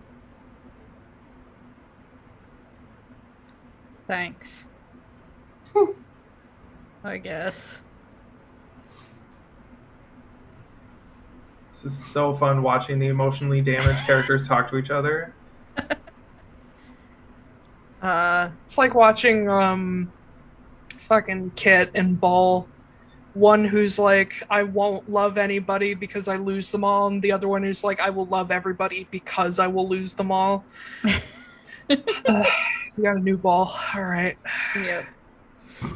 I'm just saying, those guys were assholes, and I'm a bit of an asshole too, but Foostrak's nice, and Noah talks. Admitting So, it is half the battle. so I think you're in better hands here anyway. I'm allowed to stay? Do you see us kicking you out? Well, no. So you're allowed to stay. And he kind of like pulls his lip in, just like. All right, I'm not gonna. I'm walking ahead. Yeah. Yeah, he goes back to Foostrak. You okay, man? I'm okay. You guys are so nice. Well, I think she probably did a bad job of explaining it, but I think all of us kind of have a little bit of an idea of what it's like to be an outcast.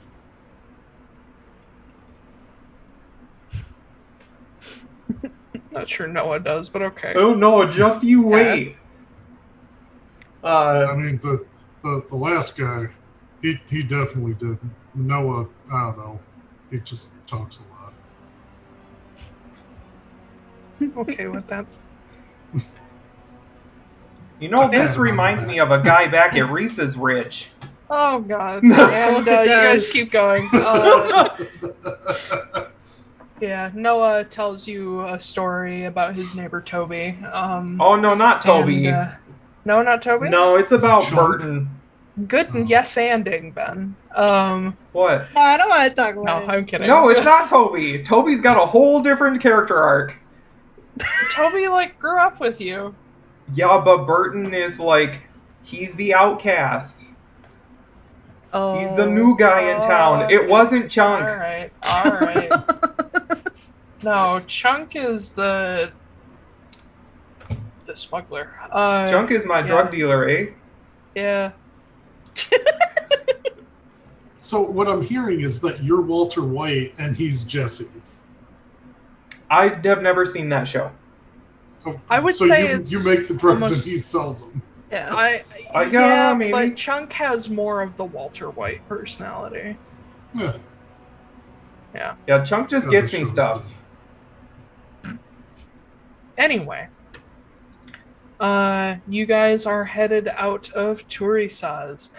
There is no real formal road to Mannaz from here.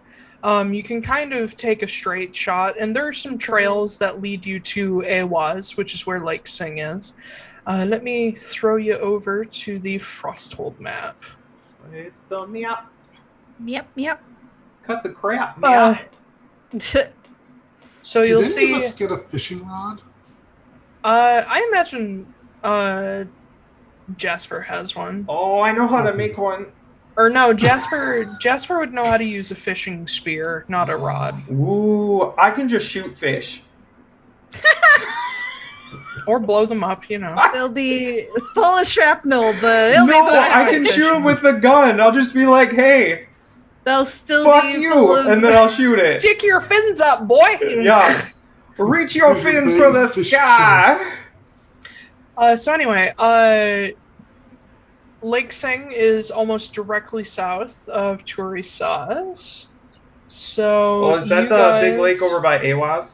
Yep, that's the one. Okay. The Awaz tree is on the larger island there. Ah. Or no, sorry, on the smaller island. My bad. So you guys follow the Bow River out of town before you eventually split away from it. And you get down to this little curve right here, and you head south. What's the kitty doing? I don't know. When I heard something sounded like it fell. Clearly a murderer. Yeah, no, it's fine. Whatever. Yeah.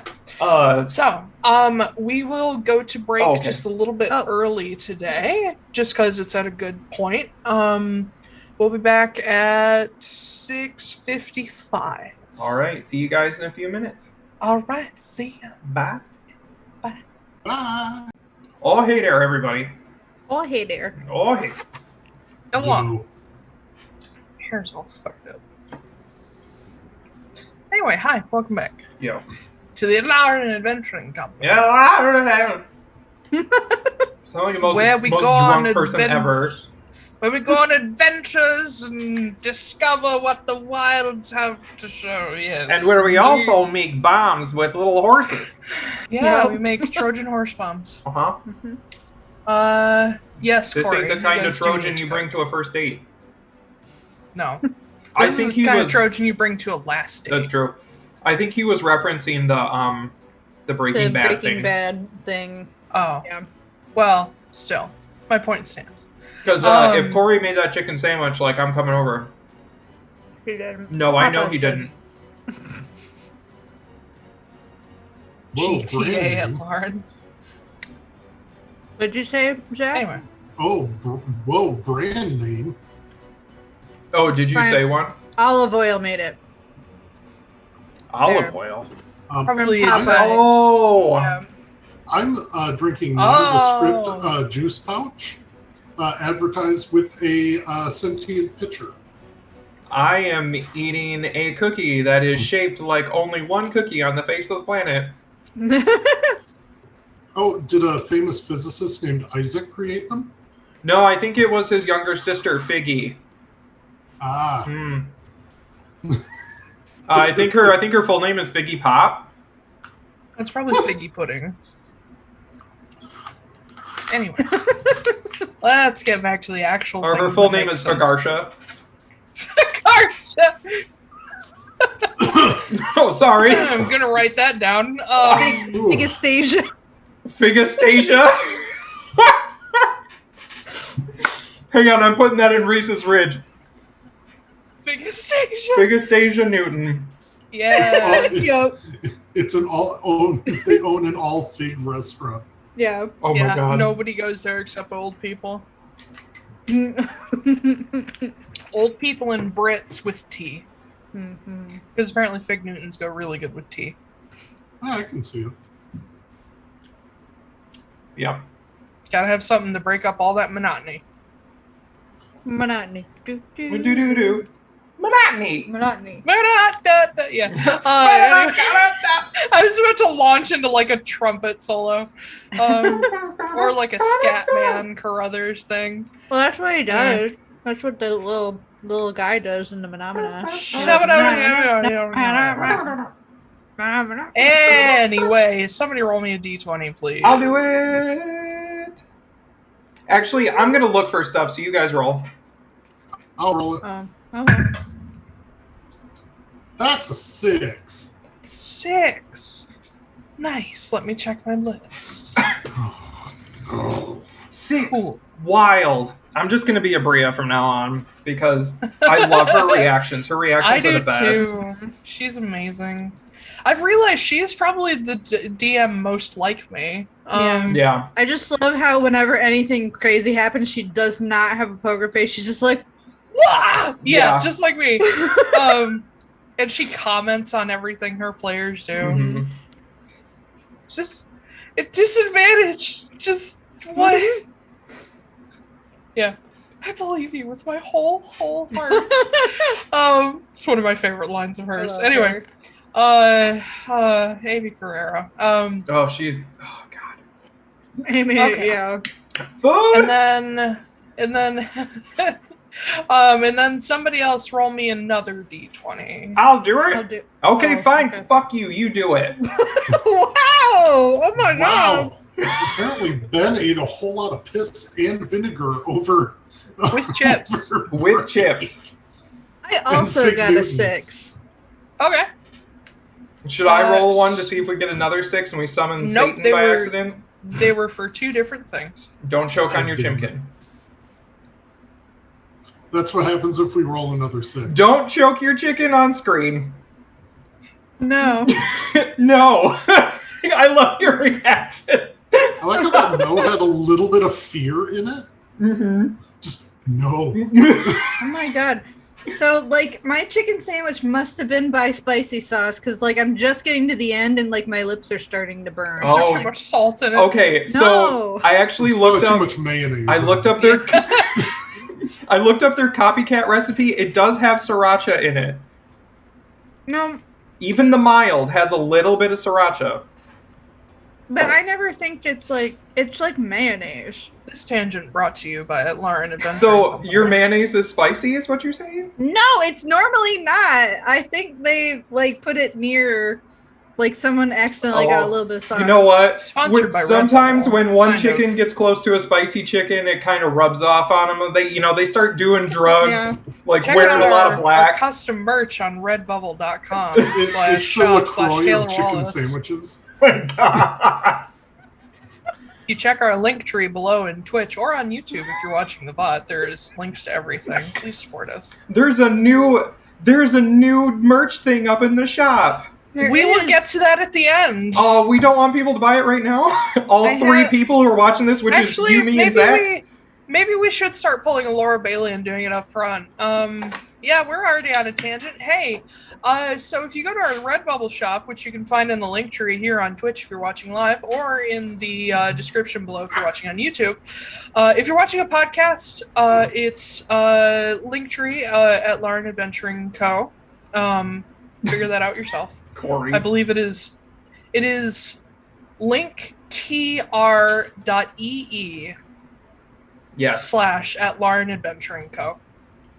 We have a couple new designs up. We have the By Death or Discouragement Atlaran Mercenary Company shirt, which is also available on multiple items. And we have the Borago's Brews and Balms in a couple different versions. And those are... Yeah? I was just about to say, I just got that in sticker form today, and it's on my laptop. Yep. And then By Death or Discouragement, I'll probably be wearing next stream because I'll probably get it. Oh, that's awesome! Yeah. I'm like kind of jazzed that those turned out okay. There's Foostrak's Phoenix is that too. Yeah. The Mark of the Phoenix is available for multiple products. Basically, they're all originally designed for shirts, but they are available on multiple items. Go check out Redbubble to see what items they're available on. I highly recommend stickers, shirts, mugs, and if you're into it, tapestries. Ooh. I like tapestries. Oh my god, I can get a whole tapestry that says By Death or Discouragement. I think that is actually available. I will double check later. I should. The file was definitely big enough. Yeah. It's better than By Death or Dismemberment. I mean, whatever floats your tea, Cozy. That'll be the tagline of the Heidelin cult. By sacrifice or dismemberment. Dismemberment it is. Would you like cake or death? Anyway, cake, please. Oh, right, okay. God, I love Eddie Izzard. She's wonderful. Anyway, let's actually play the fucking game. Okay. Yeah. So, you guys are traveling south from Thurisaz. You are off-road. You do occasionally find trails. There are a couple trails that sort of lead between towns that you can take them for like a day or two before they take you off course. There are a few hunting trails, deer trails that you can follow, but most of the time you're sort of crashing through the inner forest. For the ingredients you're looking for, which would be panna and Draugr-bloom. Noah, you can give me you can choose between a nature or investigation check. Okay. And I also wanted to be on the lookout for potion making supplies as well. This will factor into that. Okay. And then who is leading the way and who's kind of keeping watch while you guys are walking each day? I'll lead the way. I'll keep watch. I'll pick plants. You do have the highest passive perception, I think. No, I think Noah does now. Ooh. That is going to be, for an investigation check, that's going to be 23. Holy shit. Yes. Okay. Panna, fucking easy to find. Okay. I assume you're prepared to like pick plenty of it. So you're able to get quite a bit of it, and you know how to layer it inside a bag so it doesn't just immediately all rot together. And you're able to at night at least partially dry out some of it so it doesn't go bad. I'm gonna say that a lot of your gathering is in the latter half of your journey, just because it's going to take you guys like 20 days or so, almost a full month to get to Mannaz. Damn. Wait, we're not going to stop at Iwas? Not Mannaz, Lake Sing. Okay. 20 days, 20 to 25 days, depending on how fast. Oh no. Yeah. Oh no! Uh-huh. Guess who's gonna fucking die? Well, she might not die. We'll see what Yes. happens. She's gonna go full crikey werewolf on us. But I'm going to say that most of your gathering takes place in the latter half between as you get closer to Mannaz. So just hold on to that investigation check for that, okay? Okay. Like, write it down. 23 investigation for supplies. Okay. We'll do that later. I was thinking you guys were going straight to Mannaz. I don't know what was wrong with my head. Anyway. Well, I mean, I wanted to be on the lookout for supplies the whole time, so yeah. For regular potion making supplies, you're not as familiar with Frosthold, so you're not able to find a lot. But I would say over the course of the journey to Awaz, you're able to find enough to make at least one basic potion. Okay. You're still learning the plants and where to find things here. My follow-up question to that. Yes. Is potion making like a stationary thing? Or is that like, can I like mix it up in the morning and then we walk for a while and then I check it at noon and like correct it and then keep going? I would say actually preparing the like ingredients you can do while walking, and then you can do the final stage of like boiling and like straining and all that stuff before bed. Okay. So it kind of technically it'll be on your long rest that a potion will be complete. Okay. And you can do one a day. Can I do all 5 while we're walking? Yeah, you can do those over the course of 5 days. Okay. Do I need to roll anything? Not for those considering your proficiencies. That's true. You did say that once you know it, you know it. Okay. Yeah. Cool. You've got the recipe. I will add 5 more basic potions to my... Hell yeah. Okay. Artificers, rich bitches. And then we're gonna sell.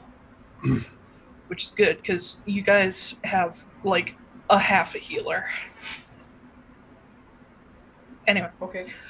I'm a full healer, thank you. Then, Foostrak, give me a perception check. Just a general perception check for the journey. Meow, meow. That is going to be a 15. Okay. And Jasper's kind of keeping an eye out as well. And then, Magda, give me a survival check for finding your way. Great. I have advantage. Yep. 16. Nice. Yeah,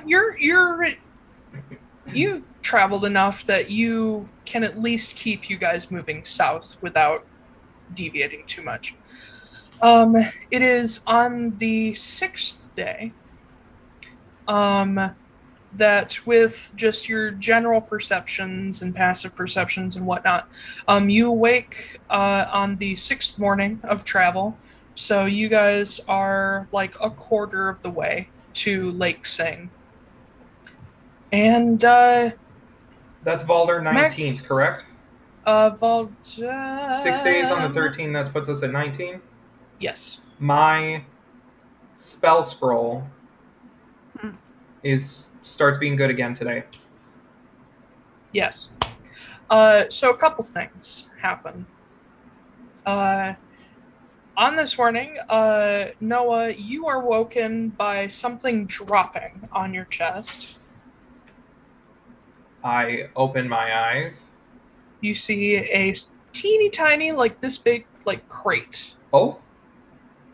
And you see a letter attached to it. Oh shit! I didn't think she could send stuff with it. You cannot with just the scroll. This was a separate thing that she did. Oh, dang. This is part of the Vodro post. They do have a very expensive ability to send items. Oh my god, that's so expensive. Yeah! Oh my god, she just overnighted me a package, except it took like 10 seconds. Yeah, she over-minuted you a package. Oh boy. So, yeah, a little crate and your golden scroll is returned with it. Because she sent it by Vodro post, you can send it back immediately. Oh, okay. What, did you send me what it says, or? I have not because I forgot. Okay, you can just tell me what it says. Yeah, it's nothing too extravagant. Basically, it's a letter from your mom because she's the one who writes all the letters, and your dad sometimes puts a little note on the end. But she sends back the golden scroll and the letter, and this little box, and it basically says, "Hi, kiddo. So nice to hear from you. Your friend, you know what? Want to help you make friends and make them comfortable. So we just had the local tinker just make you up a new watch. It's black. It's made of gunmetal, so I think it should suit her aesthetic pretty good. And she kind of goes wandering, and she's like, "Oh, Alma just got this new like pony on the property for all the local kids, and they've been having fun with it. And we occasionally watch it, and you would not believe the way Dad destroyed his leg this time." And she goes into him like playing around with a new acid, and he just straight up dropped it and stepped into it. Lost his leg again. God damn it. And she talks mostly about his work, but as she gets to the end of like all the stuff he's experimenting with, no new like creations yet, she does mention like, I've been talking to the guy that sent you guys on the on your little delivery mission. We've been posting back and forth, and I'm thinking that maybe soon I may have to come down that way to do some projects. Oh boy. Nothing in stone yet, but who knows, maybe soon. And if I come down that way, we'll be sure to go out to dinner. And we'll just go to the local Chinese place and go out to dinner. Yeah. If you're in a bigger city, that's actually a doable thing. Local egg roll stand. Yeah. Surrounded by geese. Yes. But she signs off like, "Love, Ma," and then your dad has a note at the bottom that just says, "Hey, sport, how you doing?" And kind of says, "Oh, your mom already listed all the stuff I'm kind of working on right now, but if you're heading down to Mannaz, like, say hi to Alistair for me." And yeah, just basically that. Okay. Love, Dad. Okay. Hang on, I have to write that down. Say hi to Alistair. Yep. For Chip. I feel like your dad is that boat captain guy from Family Guy where his arms and legs are peg legs. It's just one leg currently. It's just one leg that keeps melting off. It's his unlucky leg. Yeah. No, Chip is more like a cross between Batty from Fern Gully, and not just because he's an actual bat, but also probably crossed with Victor from Critical Role. Oh, God. Oh, Jesus. Yeah. Learn from my mistakes! I want that to be his voice now. He probably gets a little crazy occasionally. Yeah. Oh, kitty. Yeah. Kitty. Get her ball.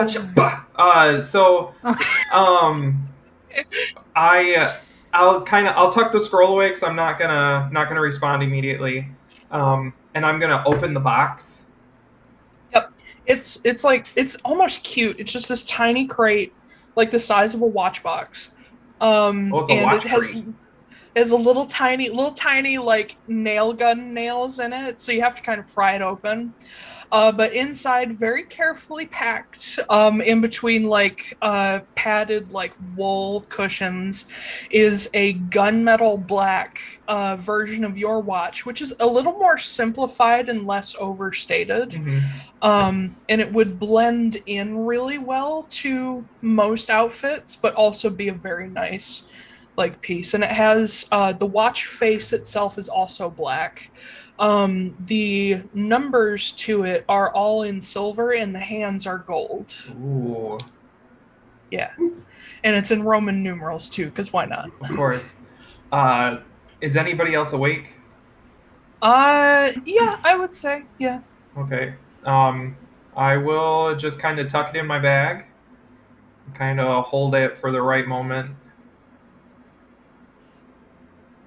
Okay. Yeah.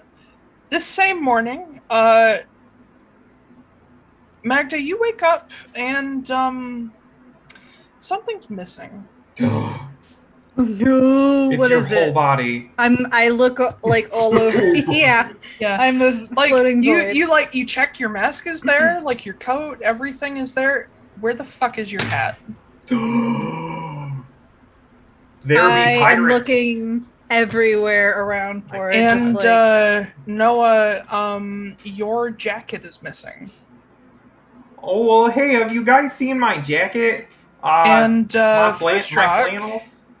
Foostrak, you don't really have many clothing items. So I would say one of the ribbons that you have is missing. Foostrak's pissed. Yeah. I'm looking through the brush and And everything. Is I Jasper- would like to rage.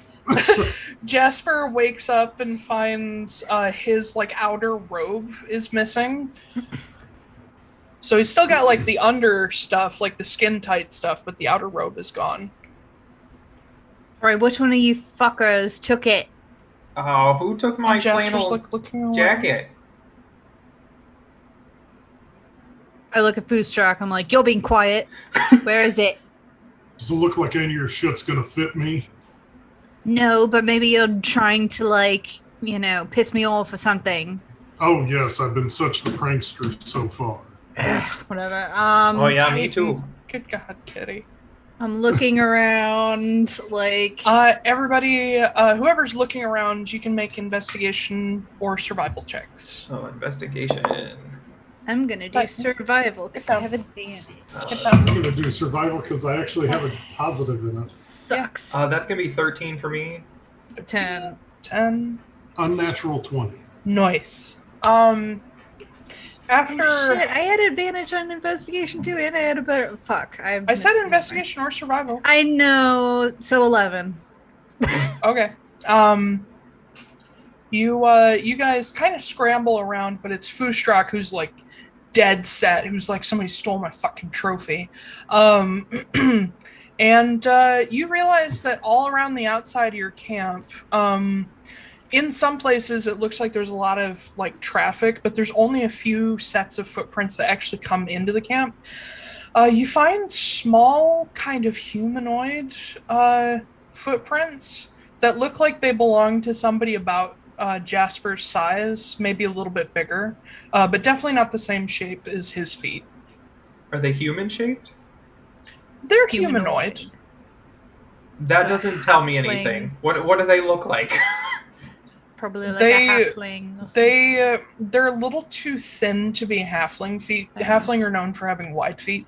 They could maybe belong to gnomes, but they're really skinny footprints. They've got like a normal number of toes. They've got a heel and everything. They've got the full footprint. Some of them do have like little dig marks at the front of them, which makes you believe either they have claws or very long nails. Goblins. Yeah, that's what I was just thinking. There are some like mismatched boot prints as well of the same size. How far away do they look like they've gotten? Can we follow the trail? Should we follow Is it the gonna trail? be worth it? Foostrak, you do find a trail that goes away from your camp with that unnatural 20. I point with the maul that they went that way. Well, is it gonna be worth it? Because if we're gonna go like a lot out of our way, and Magda at this point has like figured out that she's gonna run out at some point. She's just like, if it's gonna be a lot of out of our way, we need to get to civilization pretty quickly, as fast as possible. So if it's gonna be set us back a lot, I don't think we should go after it. But we're gonna need our clothes if we don't want to freeze to death. Jasper here is gonna Also- turn into a little goldsicle. You can cuddle up next to Foostrak. Also, if we let people get away with stealing from us now, what's to stop others from stealing from us later? Do you think there's a whisper campaign going on through the woods of Frosthold? Like, Runewood. No, but these things found us. If they come back and find us again the next time we make camp. How long is it going to take to get there? These footprints were probably made like 4 hours ago. I don't know. I can't tell how far they go. Not yet. I say we go get them. Your head's going to get awful cold out here. I have a hood. I flip up my But hood. how are people going to know that you killed a pirate? That is a very good point. You don't I'll look tell nearly them. as menacing without the hat. Oh my god. Fine. Whatever. I guess one day isn't going to make a hell of a lot of difference. All right, let's go. Yeah. Oh my god, what's my name? Noah takes his gun out. Noah takes his gun out and like cocks it. He's just like, let's go get him. You have a revolver. Yeah, I know that. Yeah, let's go get him. I don't know. Yeah. Yeah. Yeah, so you guys head southeast. So it's not completely going out of your way. And you follow this trail for as far as Foostrak can.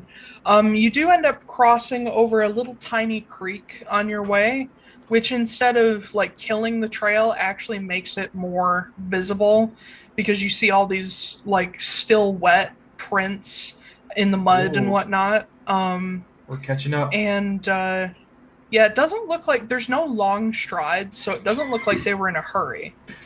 And you continue to follow, and the path starts to weave a little bit. Like it looks like they either forgot where they were going or just started wandering. Oh my god. What? Did I have time to make a bomb? Just one? I would say because you've been busy making the potions, not yet. Well, we did 6 days and I made 5 potions. So. This is the 6th day. Balls. Okay. Balls. Yeah. Let But me leave a note for everybody myself. make me a new perception check as you go. Make bombs. Fuck. 16. Perception? Yes. 11. 5. Okay. So as you get out here, Foostrak is too busy looking for prints that you just start to follow the wandering ones. But Magda, you're smart enough not to follow every single trail, every single separate trail. You just sort of see where each of them are and pick the like median line between them. And eventually, you guys start to hear in the distance voices and the sound of cows and Foostrak, it's your people. Yeah, I was going to say that. and like dogs barking. Oh my god.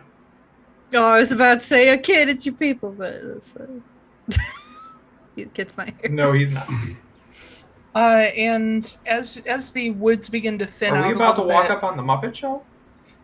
as you get to the edge of this area of woods, you start to see stumps on the edge.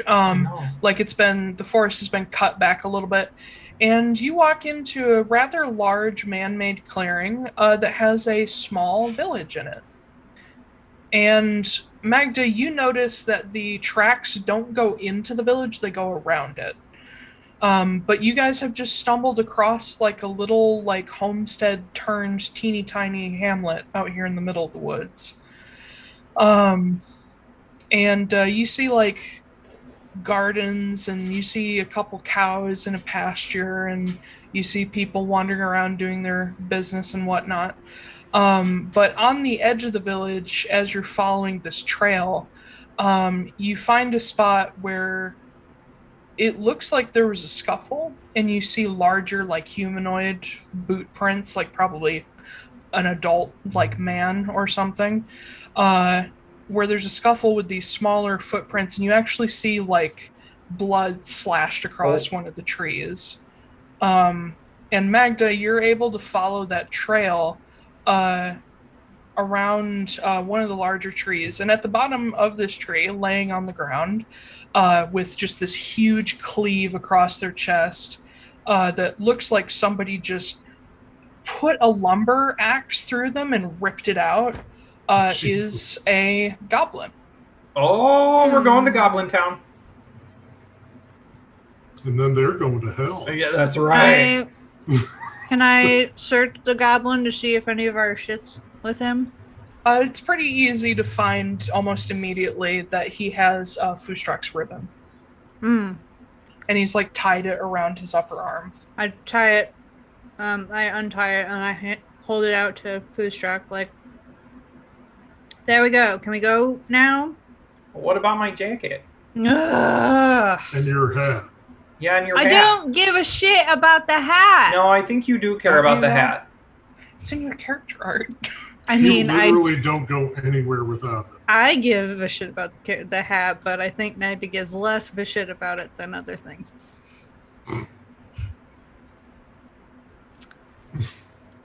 Right, fine. Maybe we'll find more dead ones then. Maybe as we should go along. ask some of the people here how they killed them and where they lived. It might help us get there quicker. Well, I Well, think maybe we we know could how just- they killed them. Well, I mean, Maybe- but, you know, where they come from, where they go. Where they come from, Cotton Eye Joe. Yeah. Cotton Eye Joe. Cotton Eye Joe. Fucking Cotton Eye Joe again. Y'all know that's a song about STDs, right? Probably. No, it actually is. I believe you. Yeah. Song about STDs and slavery. But anyway, I learned that on TikTok, and I double checked it to make sure it was true. Do those boot prints go back to like a farm, something pastoral? They do go back into the village, but you kind of start to lose them where the ground gets like more packed. Are there people walking around? Oh yeah, there's plenty of people Okay. just doing like chores and stuff. Noah just marches into the middle of town. Okay. It looks like this place is kind of built around lumber, and then there seems to be like gardens everywhere. Like no full fields, just gardens. Noah walks out in the middle of town and he's like, okay, hello everybody. Every head turns. Oh, hey there, guys. So, here's the thing, right? We lost some of our stuff, and we think the goblins took it, but we're not sure where they live. But we found a dead one. Can one of you fine people help us locate said goblins? Make a persuasion check. God, my charisma's garbage. Yeah, and you've tried to be the talker. 15. 15, okay. A lot of people kind of like look at you weird, like what the fuck? And you realize this is mostly humans, elves, half-elves, a smattering of God damn it. dwarves. And so they've probably not seen a tiefling in a very long time, nor a minotaur, nor a friendly-looking kobold. I say, not Magda. Nobody gives a fuck about her. She's human. Yep. We need to make a Same old, children's same old. book, Jasper the Friendly Kobold. Yeah. Aw. I love that.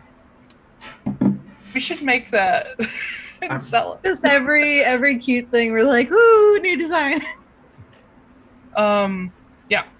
A lot of people like look at you and are kind of like, oh, okay, and just go about their business. But there is an older woman who looks like she's maybe in her 60s or so, kind of wrapped up in a shawl, and she's got her hair in like a bandana. And she comes wandering up to you. She's carrying an empty bucket at the moment. Oh, a bucket. Yeah, a bucket. Everybody loves. Is the bucket full of chicken? No, it's empty. Oh, Why would it be full of chicken? Yeah. I don't know. Maybe Also, we too, wandered raw into the chicken. KFC homestead.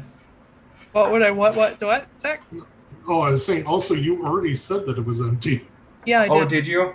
Yeah. Is the bucket Good full of listening chicken? skills. Good listening skills, man. Much appreciated. You're welcome. Anyway, she comes walking up to you, and in an accent that does not fit Frosthold's, because you recognize it from Foostrak, says, you're looking for goblins? Yeah, we think, they stole some things from us. Oh, Gotta be careful about those kind of differentiations. I'm just kind of thrown off a little bit. It's not every day that I'm caught without my flannel, and I'm not sure what to do without it. Oh, no, I get it. No worries. Well, yeah, we ran into some trouble early this morning with some goblin folk. Normally they're not a big deal, but they've been stealing some stuff lately. Yeah, they took our, a jacket, they took a piece of ribbon, they took a pirate hat, and then they also stole, the clothing right off the back of our little kobold buddy. So they just stole clothes? Yeah, I guess so. I mean, I immediately look in my bag, like, is anything else missing? No, Okay. Your bag appears not to have been touched. Okay. Says that's about all they've been stealing from around here too. Well, and a couple sheep, but then we got the sheep back, but sheared. So I'm not really sure what they're up to. Oh my god, they're starting a textile company. Yeah, I was about to say they're just like making their own clothing brand. Yeah, it's like every celebrity that becomes a B-list celebrity ever. They're like, I'll make a clothing line. Like, yeah. But opening a thrift store. She kind of chuckles. She says, goblins, they get a thing in their head and they just got to go have a project. But yeah, I guess they're kind of crafty. Oh yeah. Mm-hmm. They are a little dangerous sometimes too, but as long as they stay out of the village, we tend to leave them alone. But I guess if you're looking for them, they're a little bit further southeast. They call this little grove home. It's an old orchard that's overgrown. Oh, okay. Anything we should be aware of? Those goblins are a little bit like magpies, so if you go to steal some things back from them, they're probably not going to like it. Oh, I mean, I'm not worried about that. And I guess I don't pull my coat aside, but I just pat my revolver. That's fancy. Oh, thanks. It was a gift. What is it? Oh, have you never seen a gun before? Not a gun like that. I know rifles. Okay, I take it out and I pop it open so she can see the whatever it's called in there, where the bullets go. The chambers. Yeah, thank you. Yeah. the spinny thing that the bullets go in. It's called a cylinder. Thank you. Yeah. And then I I flip it around and pull it back and everything and show her. And she's like, "That's that looks expensive." Yeah, probably. It was a gift though, so I'm not, whatever. All right. Well, is there anything else I can help you folks with? I don't. I mean, unless you've got magical items or some cool potion supplies, Oh well, if you're looking for magic stuff, you should probably talk to one of the arcanists. I don't think there's one up in Thurisaz currently, but I know there's one in Awaz. Also in Yara, if you're headed east. Oh, we're actually heading down to Awaz. There's a pretty good arcanist there. He's sort of she. She's sort of not the leader of the group, but definitely one of the more powerful ones. Is there anything we can do for you before we leave? And she glances around at her little, wood mill hamlet, and she's like, "No, I think we got everything we need." Good, thank you. And I'm gonna grab Noah's shirt collar and just pull him away. Okay, bye.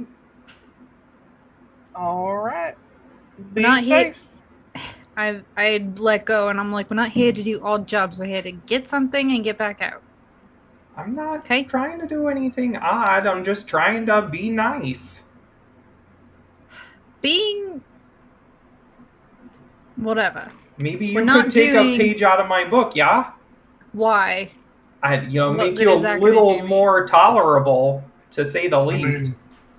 Have you ever heard the saying that you catch more flies with sugar than vinegar?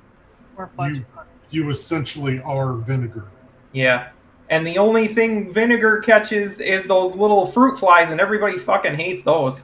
Yeah, well, I don't want to catch flies. Oh, okay? I'm sorry. Did Noah just say fucking? Noah doesn't swear. I'm sorry. Oh. Magda just kind of like... Yeah, not yet. Yeah. Magda just kind of whirls on both of them and is like, I'm not here to catch flies, okay?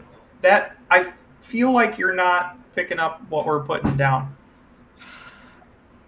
I'm here to get something done, alright? And we're on a tight schedule, so I would like it if we could just move along and do what we're paid to do. Okay, well, let's go get the hat and stuff, and then we'll go. It's on the way. Now, I don't seem to remember that letter said anything about a tight schedule. No. What happened to your accent? No. No, I'm he's asking saying, out of character. No, there is no schedule. Yeah. Just Magda's. Uh-huh. So Foostrak's definitely going to mention that. Just that there's no particular date that we need to get this there. There is in my mind, so let's go. Can we adjust your calendar just slightly? Maybe set you back an hour or two? It's not an hour or two. It's... A week or 3? God, fuck! Fine, let's go. Come on. She's just gonna start walking. Love this. Yeah. And then we never saw her again. You guys just Fix the intro again. Yep. You guys just sit there and For the stare at 15th. me as I walk away. What was I gonna say? Oh no. Okay, yeah, let's head to the southeast. Yep. All right. You follow the lady's directions and head southeast. I'm going to hold your perception checks just because. Why not? Okay. And yeah, you guys continue on. Eventually, you catch back onto one of these trails. And along the way, you find not one of your articles of clothing, but you find, just for fun, you find a bra along the way. I have a Whose feeling bra? it's going to be a very uncomfortable one. It looks like a fairly endowed lady's bra.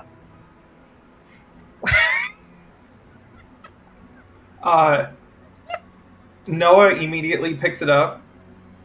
And he's just like, oh, hey, look at somebody lost their, oh, yeah, I don't want to really say it, but, I think they lost a piece of their A bra? undergarments.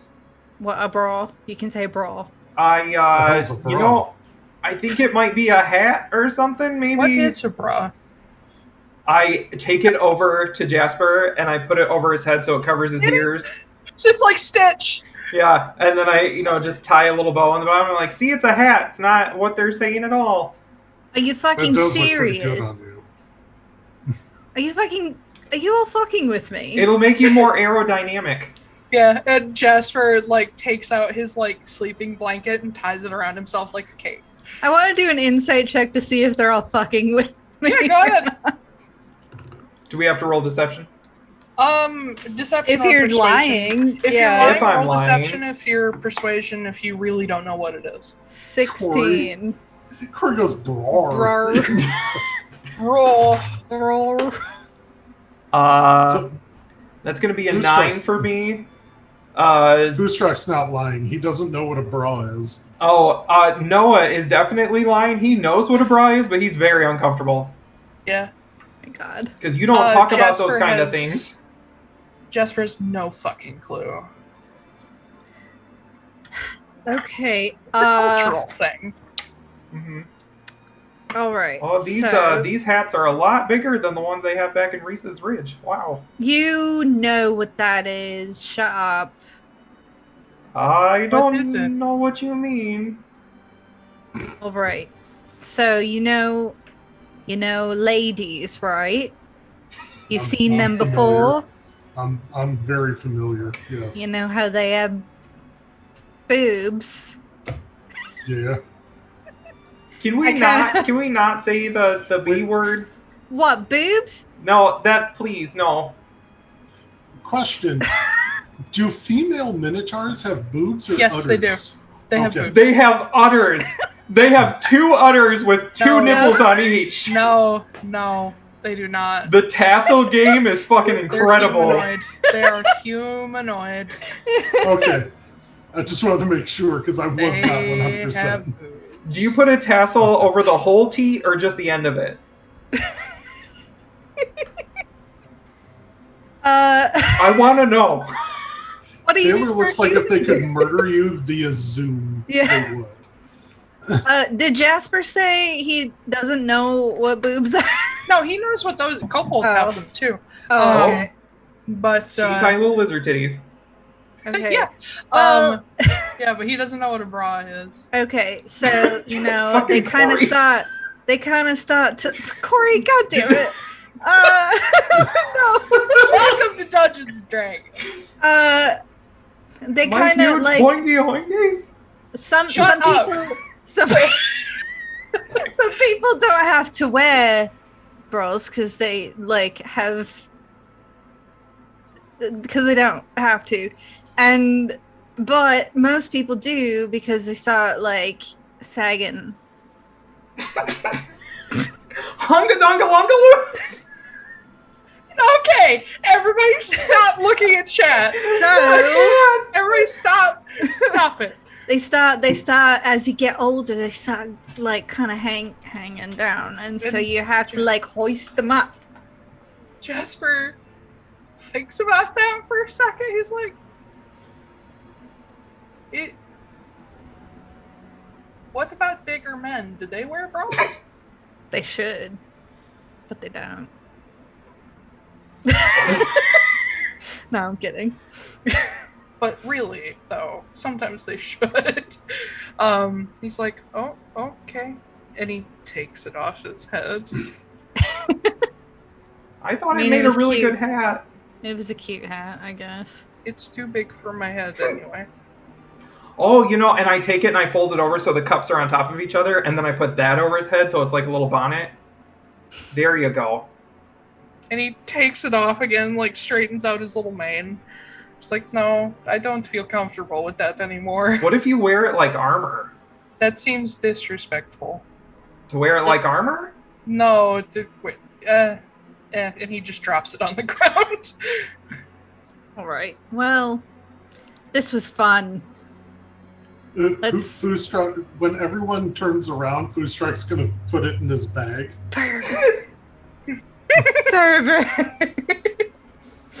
It's a gift for his wife. Oh, that's not A gonna fit way up used bra that he found in the woods. Hey, bras are hard to come by. It's fucking medieval times.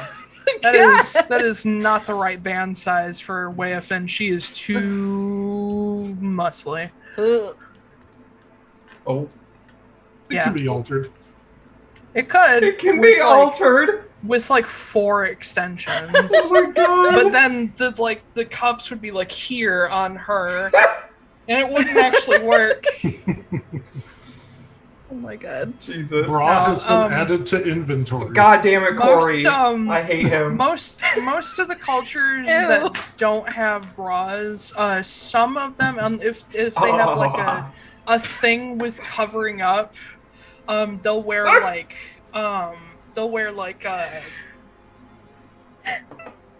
whatever the fuck that's called that you wrap around your chest. Almost like a binder, but like smaller. But then there's some cultures that just don't use them at all. Okay, well, let's hope we don't come across anything else like that, eh? Oh, you're gonna come across underwear. Don't worry. Oh, there's just a field of jock straps. How about here's a rule. Here's a rule. If we see any undergarments, we just walk right past them. We can do that, right? We're not gonna do the if you see something, say something thing? No, Okay. because that has been proven to be ineffective in the And war about against that drugs. point, Jasper just points to a tree. And you guys see hanging out of it is... Shut up. Hanging out of it is a tattered cloak. Oh, okay. Whose cloak? You don't know. Oh, it's not anything. It's just from like a black cloak with a red inside, whatever the fuck that's called, lining. Yeah. I'm gonna walk over and look at it. Does it look magical? Considering the fact that it is tattered, no. Okay. I'm gonna grab it anyway. Okay. And I kind of look at the others. I'm like, maybe we should like save a few of these to use as leverage to get our own things back. Or we could just kill them. I mean, the goblins. You're the one that's like in a rush, so. Yeah, it would be faster just to kill them instead of gathering up all this whole closet with us. Not too far away. Oh, what? Go ahead. For once, I'm with Magda. These things have no honor. Sure. Not too far away, you find a sock. Ew. Like a tube sock? Yeah. No, are there nails in it? It's like a knitted wool sock. Can I put nails in it? You could. Just beat people with the sock full of nails. Yeah. Poppy's old nail sock. I'm gonna take that sock, and I'm gonna put the caltrops in it. Oh my god! And then an improvised weapon. Yeah, and then I'll just tuck that in my bag, and we should keep going, you guys. Okay. Okay, let's go. Jesus. You guys do find a couple other like scattered pieces of clothing, mostly those that are like ripped and not very useful anymore. But eventually, you come through an area that's sort of open to the sky, and you see a little like wisp of smoke in the distance, like a campfire. How late has it gotten? At this point, it's probably around noon. Okay. And we're still heading in the same direction as they was, right? You're heading southeast, so it's slightly off, but it's still south. Okay. If anything, as long as you don't go too far off, you'll just end up hitting Lake Sing at a little more easterly spot than you expected. Okay. But following this trail and this smoke, you eventually start to hear something in the distance, rhythmic. Ooh. Like a constant beat. Ba-da-da-da-da. EDM music, yep. It's fucking Sandstorm. It's like a consistent, like, single beat. There's no like crazy shit to it. Oh. But as you get closer, you start to hear other instruments. You hear badly out of tune, like lutes. You hear a violin in there somewhere. And it's like really jaunty, like dancing kind of music. Like the kind of shit you'd hear at like a medieval feast. Does it sound like garbage? Well, everything's a little out of tune, but it actually doesn't sound that bad. Oh. It sounds like there's some people that know how to play, but they don't know how to tune their instrument. Well, this kind of sounds like Drunk Night at the Phelan Caravan. And you start to hear voices yelling in a language you don't know. And then you start to smell food cooking. Mm-hmm. You start to see colorful streamers in the trees. You see faces, like really bright, colorful faces painted on the sides of trees. Really, like, it looks like children's work. Are we getting close enough to see how many people there are? No, you're still in the woods, but you're getting close enough to see, like, this stuff is starting to converge. It almost looks like a party swept through here. And you see, like, broken glass in a couple places where like people dropped something, and you see like discarded bones from food and couple odd items left behind that are like that look like they're for smaller people to use, like halfling gnome sized. I turn to the other three, and I'm like, I think this is a fucking costume party. They're throwing a fucking costume party, and we went all the way out of the way for a costume party. You sound like kinda Australian a little bit. Yeah, you're starting to get Australian. It's party. Yeah. Party. Oh, crikey, Party. Look at this costume party! Party! Yeah. Oh no!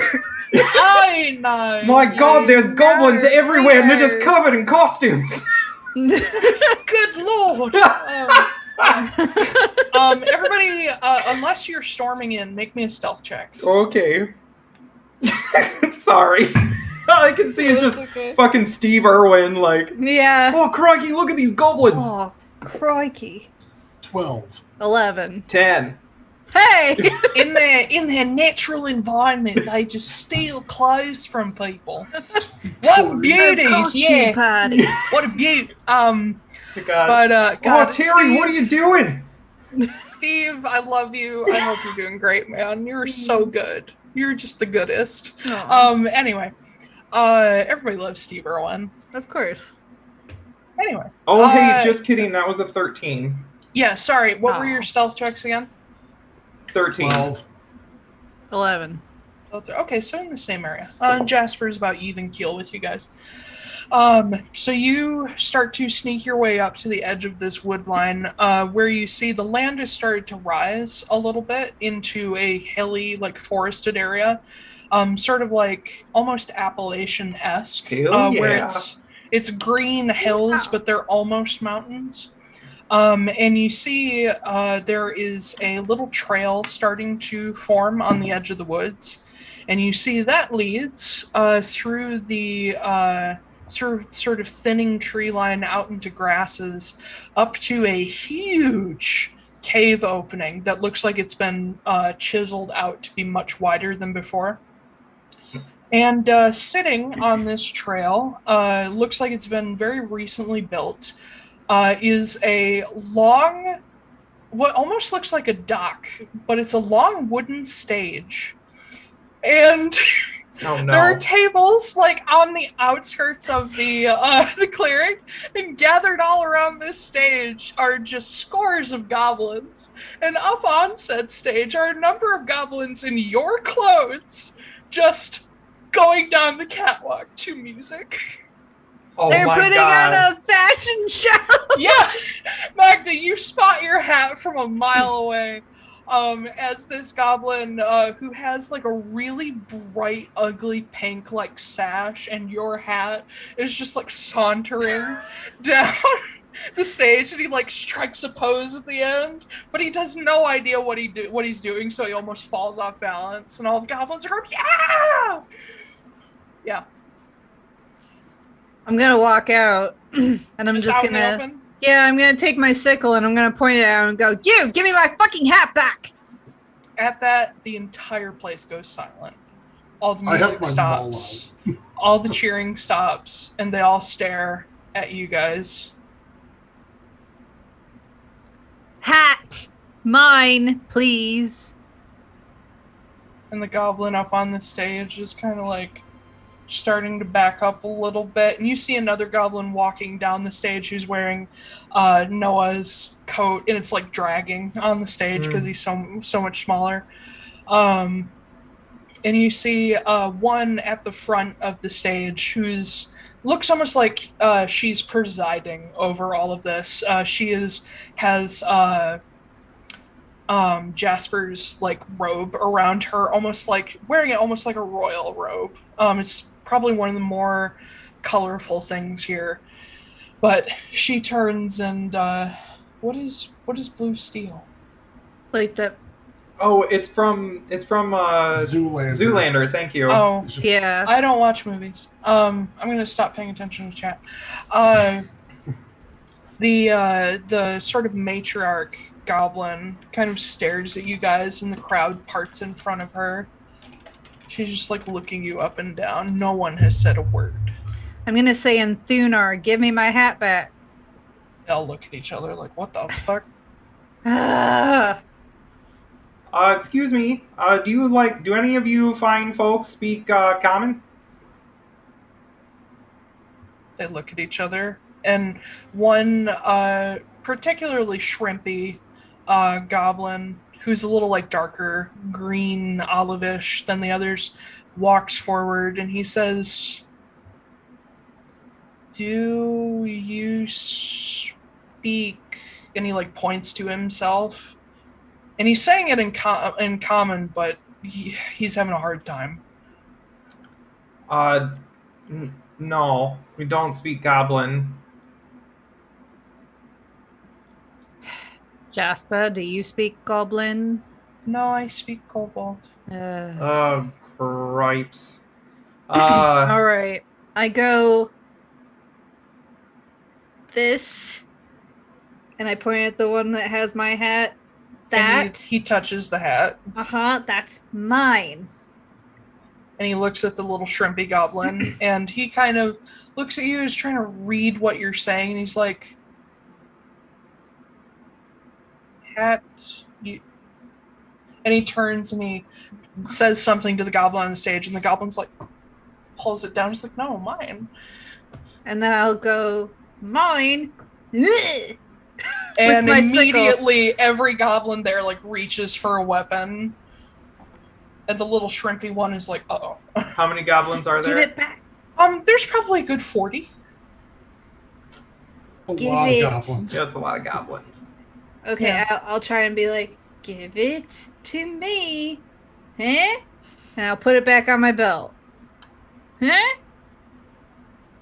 And he looks down at the hat, and you can see he's kind of sad. You can see he really likes it. It's like...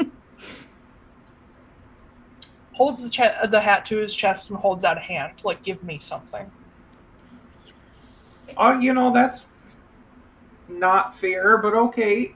No, it's not fair. Oh,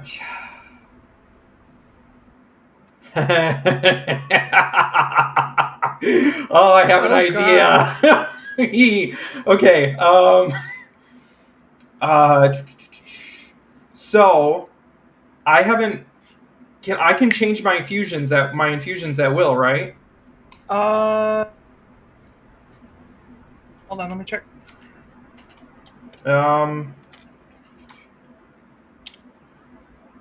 Process to rapidly turn. I don't see anything. Trying to figure out where it says. Restore chemical master. Hold on. Artificer. Where? It would be kind of broken if you could Infuse change items. that will. After you finish a long rest, you can touch a non-magical object and imbue it with one of your artificer infusions, turning it into a magic item. It doesn't say if it's an action or if it takes time.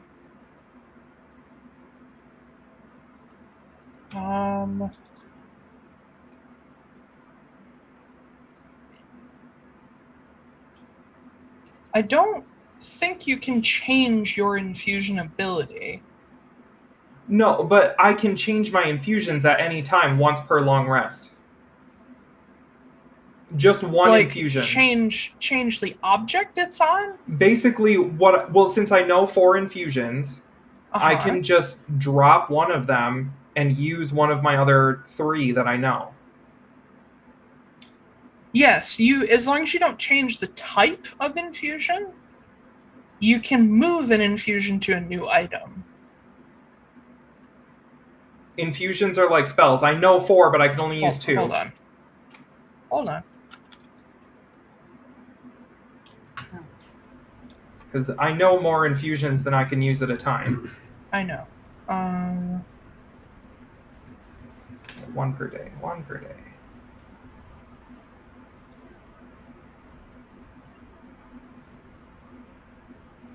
Okay, so when you level up, you can change the type of infusion. However, infusing an actual item Infusing item. Whenever you finish a long rest, you can touch a non-magical object and imbue it with one of your artificer infusions.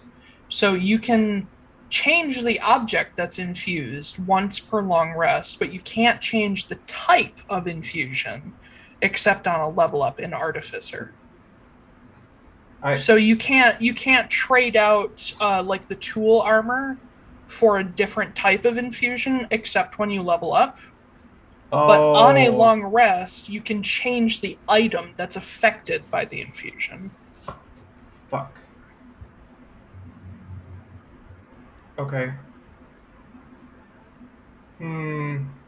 Still have an idea. I'm going to... I kind of look at the others. I'm like, do you have... no. Do any of the goblins have a bag? A few of them look like they have satchels and such. Okay. I'm going to point to one of them and be like, I'll give you something if you come here. You have to bring it over. And the goblin like looks to the other ones around it. He's still like holding a knife, and they all look at him, and he kind of inches forward toward you. Okay. I'm going to try to explain to them that this is for everybody to use, the whole town. How do you do so? I don't know. It's almost as if this is a role-playing game. I know. I point to his bag, and I take out my bag, and I turn it over, and nothing falls out of it. Mm-hmm. But then I grab the inside, and I turn it inside out, so that all my items just spill all over the ground. Yeah, and he's like looking around, like. Mm-hmm. And I point at his bag, and ask, like, do you want it to do that? And he turns his over, and like a couple odd, like shiny things fall out. Mm-hmm. I will reach forward with my hand, and I will move the infusion to his bag. You can do that on a long rest. Yes, which I've had. It says after you finish a long rest. Oh yeah, you haven't done it yet. All right, yeah, you can. Okay. Yeah. So I will move the infusion to his bag. Okay, so your bag is no longer infused. Yes. So I'll toss it to Jasper and just be like, "Hey, can you pick up everything real quick and just, put it in the bags?" Yeah, and he starts picking things up. He has to put some in his bag. That's fine. You move the infusion, and the goblin looks at the bag because now it's just a void inside. And then I take the red cloak that I found and I put it in his bag. Yeah, as you pull the red cloak out, he gets really happy, and you put it in. He's like, and he turns it over, and he's like, And then I reach my arm inside, or he can do it. He pushes it inside out, and the cloak pops out of it, and he's like, and he puts it back in, and he reaches inside, does the full Mary Poppins to the shoulder, and he pulls it back out. And all the other goblins are just wide-eyed, and they start running up and putting shit in his bag, and they just pile more and more and more shit into it. And there's no way they're gonna reach the amount that the bag can actually hold. But as they finish putting things in, the goblins are all yelling at him really excitedly, and he pushes it inside out, and things just go everywhere. And they all just start cheering mad. I'm gonna look back to them and be like, okay, so we would like the coat and the hat, please. Yeah, and the goblin who had the pink sash, who put it into the bag and has watched it fly, just takes the hat off and hands it to Magda. Okay. And I point to the guy who has my coat and the one who has Jasper's coat. Yeah, the one with the coat gives it over easily, but the matriarch with the robe is kind of she looks like she doesn't really trust this. Oh. And she walks up and looks at the bag, and the goblin turns it inside out again. Things just go everywhere. And she looks at it, and she points at one of the goblins and says something, and he jumps into the bag. No! And she's like, whoa! And then the other goblin pushes it inside out and he just goes fucking flying. Is he alive still? Oh yeah, like you have to be in there long enough to suffocate. But yeah, you can't let yourself out, is the problem. No, you can't. Oh boy. You know what? Did that amuse her? Yeah, she's laughing, and she pulls the robe off and hands it over. Okay. And another goblin jumps in, and then another one. And then and they just go flying. I take everything and I'm Jesus like, fucking okay, you guys have a really good time. We're gonna go. Yeah, and they're just like laughing. They barely notice you leave. I turn to Magda and Foostrak and Jasper. I'm like, okay, so if they forget to let some of those guys out, they're gonna be really dead when they come flying back out. So we should really go, you guys. Great. Yeah, you guys, fuck off. You guys get the feeling that now goblin cannon is probably not going to end well for that village that we saw. Well, it's not going to end well for them tomorrow when I move the infusion either. I like that. Okay, Oh. nope, that's good. One trick begets another. Let's get the fuck on. Yeah, for we should, as Foostrak put it, get the heck out of here. Yeah, you guys just hear.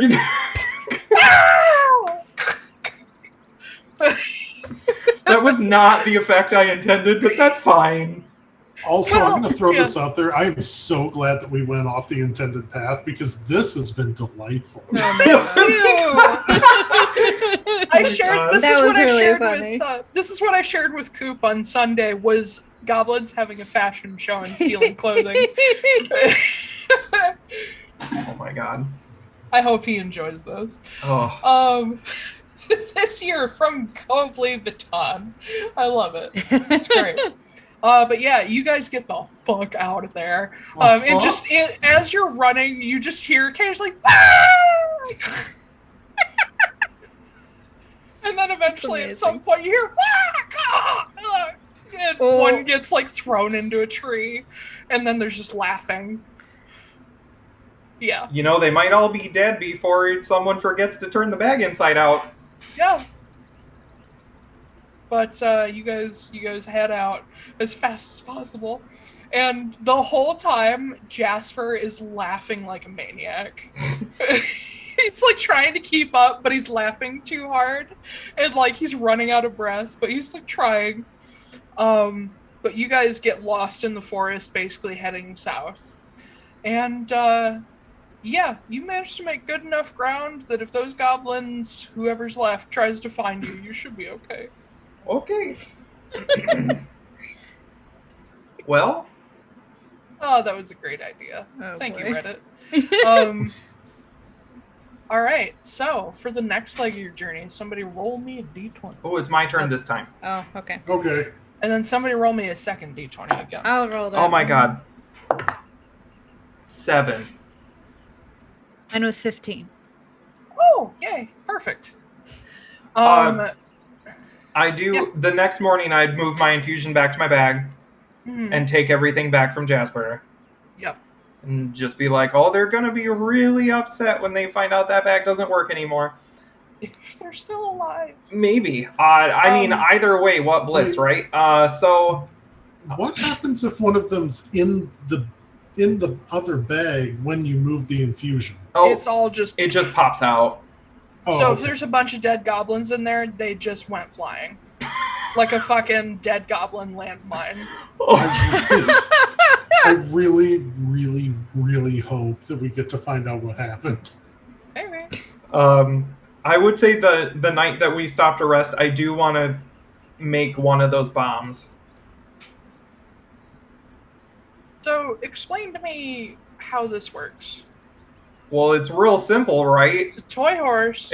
So I got a glass vial. That's you're making glass bombs? Yes. And taping them to horses? yes. So I've got glass full of gunpowder and caltrops with a fuse on top, and then I take said glass bomb and I put it on top of horse, and I wrap it with like some rope or wire or whatever I have, for some reason, the phrase tape a bomb to a horse, especially in a world where there's probably not tape yet, Yeah. it's just funny to me. And then, if I have some glue, or like if I found like something on the side of the road and I'm gluing it on there. Yeah, glue and twine and it'll be perfect. Yeah, and then so the goal is to put a fuse on it that's long enough that it'll take like approximately 1 minute to go off. Okay. And then, you crank up the horse and set it and light the fuse and just let her go. Let her go. And then you let it go, and it just inches yeah, along. just and it sneaks up to somebody. You just sneak up and you whack them. All right. Whack them. So when as you're making this stuff, you make that the night before. In the morning, when you take your items back from Jasper, you find that he has very strategically and perfectly sorted your items in his bag, and like kept everything very well, like cushioned and in order. Aww. Like, it doesn't matter when it's in a bag of holding, obviously, but when he opens up his bag, like, everything is in rows and like stacked just perfectly, and he just dumps it into your bag and then pulls his items back out. One follow-up question. Yeah. Did I make all three or just one? Over the next span of time, you'll be able to make all three. Okay, so 3 magical horse bombs. Cool. Trojan bombs. Wilbur. Yeah. I hold silver. I hold caltrops. Oh. Hey, does one of us have a whole bunch of ball bearings? That might be cool. It'll be like birdshot. I don't have any ball bearings. It'll be like grape shot. Yeah. I don't have ball bearings. I don't think Jasper would have that. He has like toy marbles, but he's not going to give those up. I have a Dungeoneer's pack. What's in that? I normally keep ball bearings on a character, but I decided to be against character for Foostrak. Yeah. Okay. I don't think he'd... Ball bearings don't really work in an outdoor setting very well, and also I don't know if that's a Foostrak thing. What the hell is a python? Python is for climbing anchor. Yeah. Climbing spike. Yeah. I probably couldn't launch that very far. Well, it's more, if you were to do that, it would be more of a harpoon than just shrapnel weapon. Okay. So you'd have to make sure it fires straight. Yeah. No, we'll call the caltrops good. Okay. You guys head out though. Again. Along this leg of the journey, because you went a little bit off your intended path, you do end up finding some more hunting paths. You actually run across another village as you go. And then, Magda, how many more days before you're fucked? What day is it? You guys had, that was the 6th day out of Thurisaz. After that, I have 10. Okay. So, 10 days later, which would put you maybe 4 days away from Lake Sing, you run out. Shit. You know you can go a day without it, without too many consequences. I take my last one and I just kind of sit there with the empty vial on it, and then I just chuck it out into the forest, like against a tree. And I just kind of like... I would say... what are Foostrak and Noah's passive perception? 11. 13. I don't think either of you would necessarily notice, but Jasper would. He would hear it, and he sort of finds his way out of camp to find you and says, "Are you okay?" Yeah, fine. You don't look okay. And he looks toward the tree. It's none of your business. Well, if we're traveling together and you need help, then it is my business. Well, no one is able to help me right now. So, And he comes over and, not close to you, like a respectful distance, he sits down. He's like, what's wrong?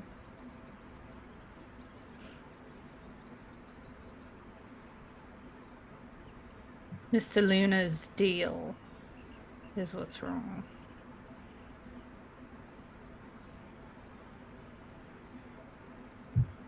I have to take things in order to keep it at bay. Okay, what do you need? Rare things that I don't have. You know, if you spoke in a little more detail, I might be able to help. Listen, Jasper, I don't mean to be rude, but I have been doing this for many years. If I thought you would be able to help me, no one can help me except me. And I can't really help me right now. But you don't even know what I can do. All right, you want to go find Aurora Nightingale for me? Is that the bird? Yeah. Okay. Why do you need one? I need its eggs. Is this that black cascarilla stuff? Mm-hmm. Okay. I will look for some. Go right ahead.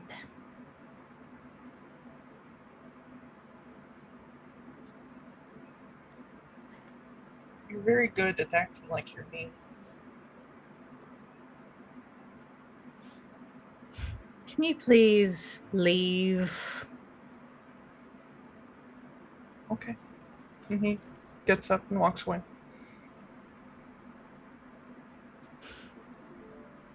She's trying really hard not to like him. I know. He's just so fucking likable. I know, he's so cute. Well, so helpful! He's our tag-along therapist. Yeah. Like, literally, if we had the merch, there'd be a Jasper plushie. No. Aww. He is bird.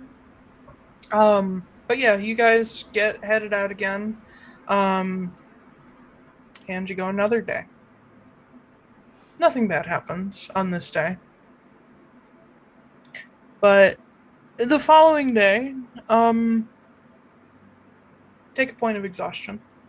And Magda. Oh, fuck. As you wake up that morning feeling a little it's almost similar to the feeling of like a bad cold coming on. Like it's not quite there yet. Yeah. But you're very familiar with it. Yeah. How many levels of exhaustion can you get before you die? I think 6. Yeah. Okay.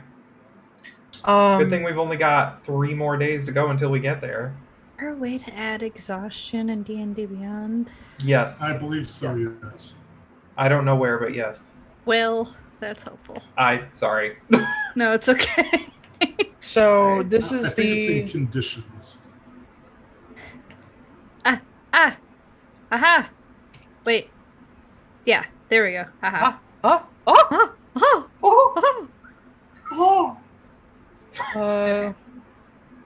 Cool. So, yeah.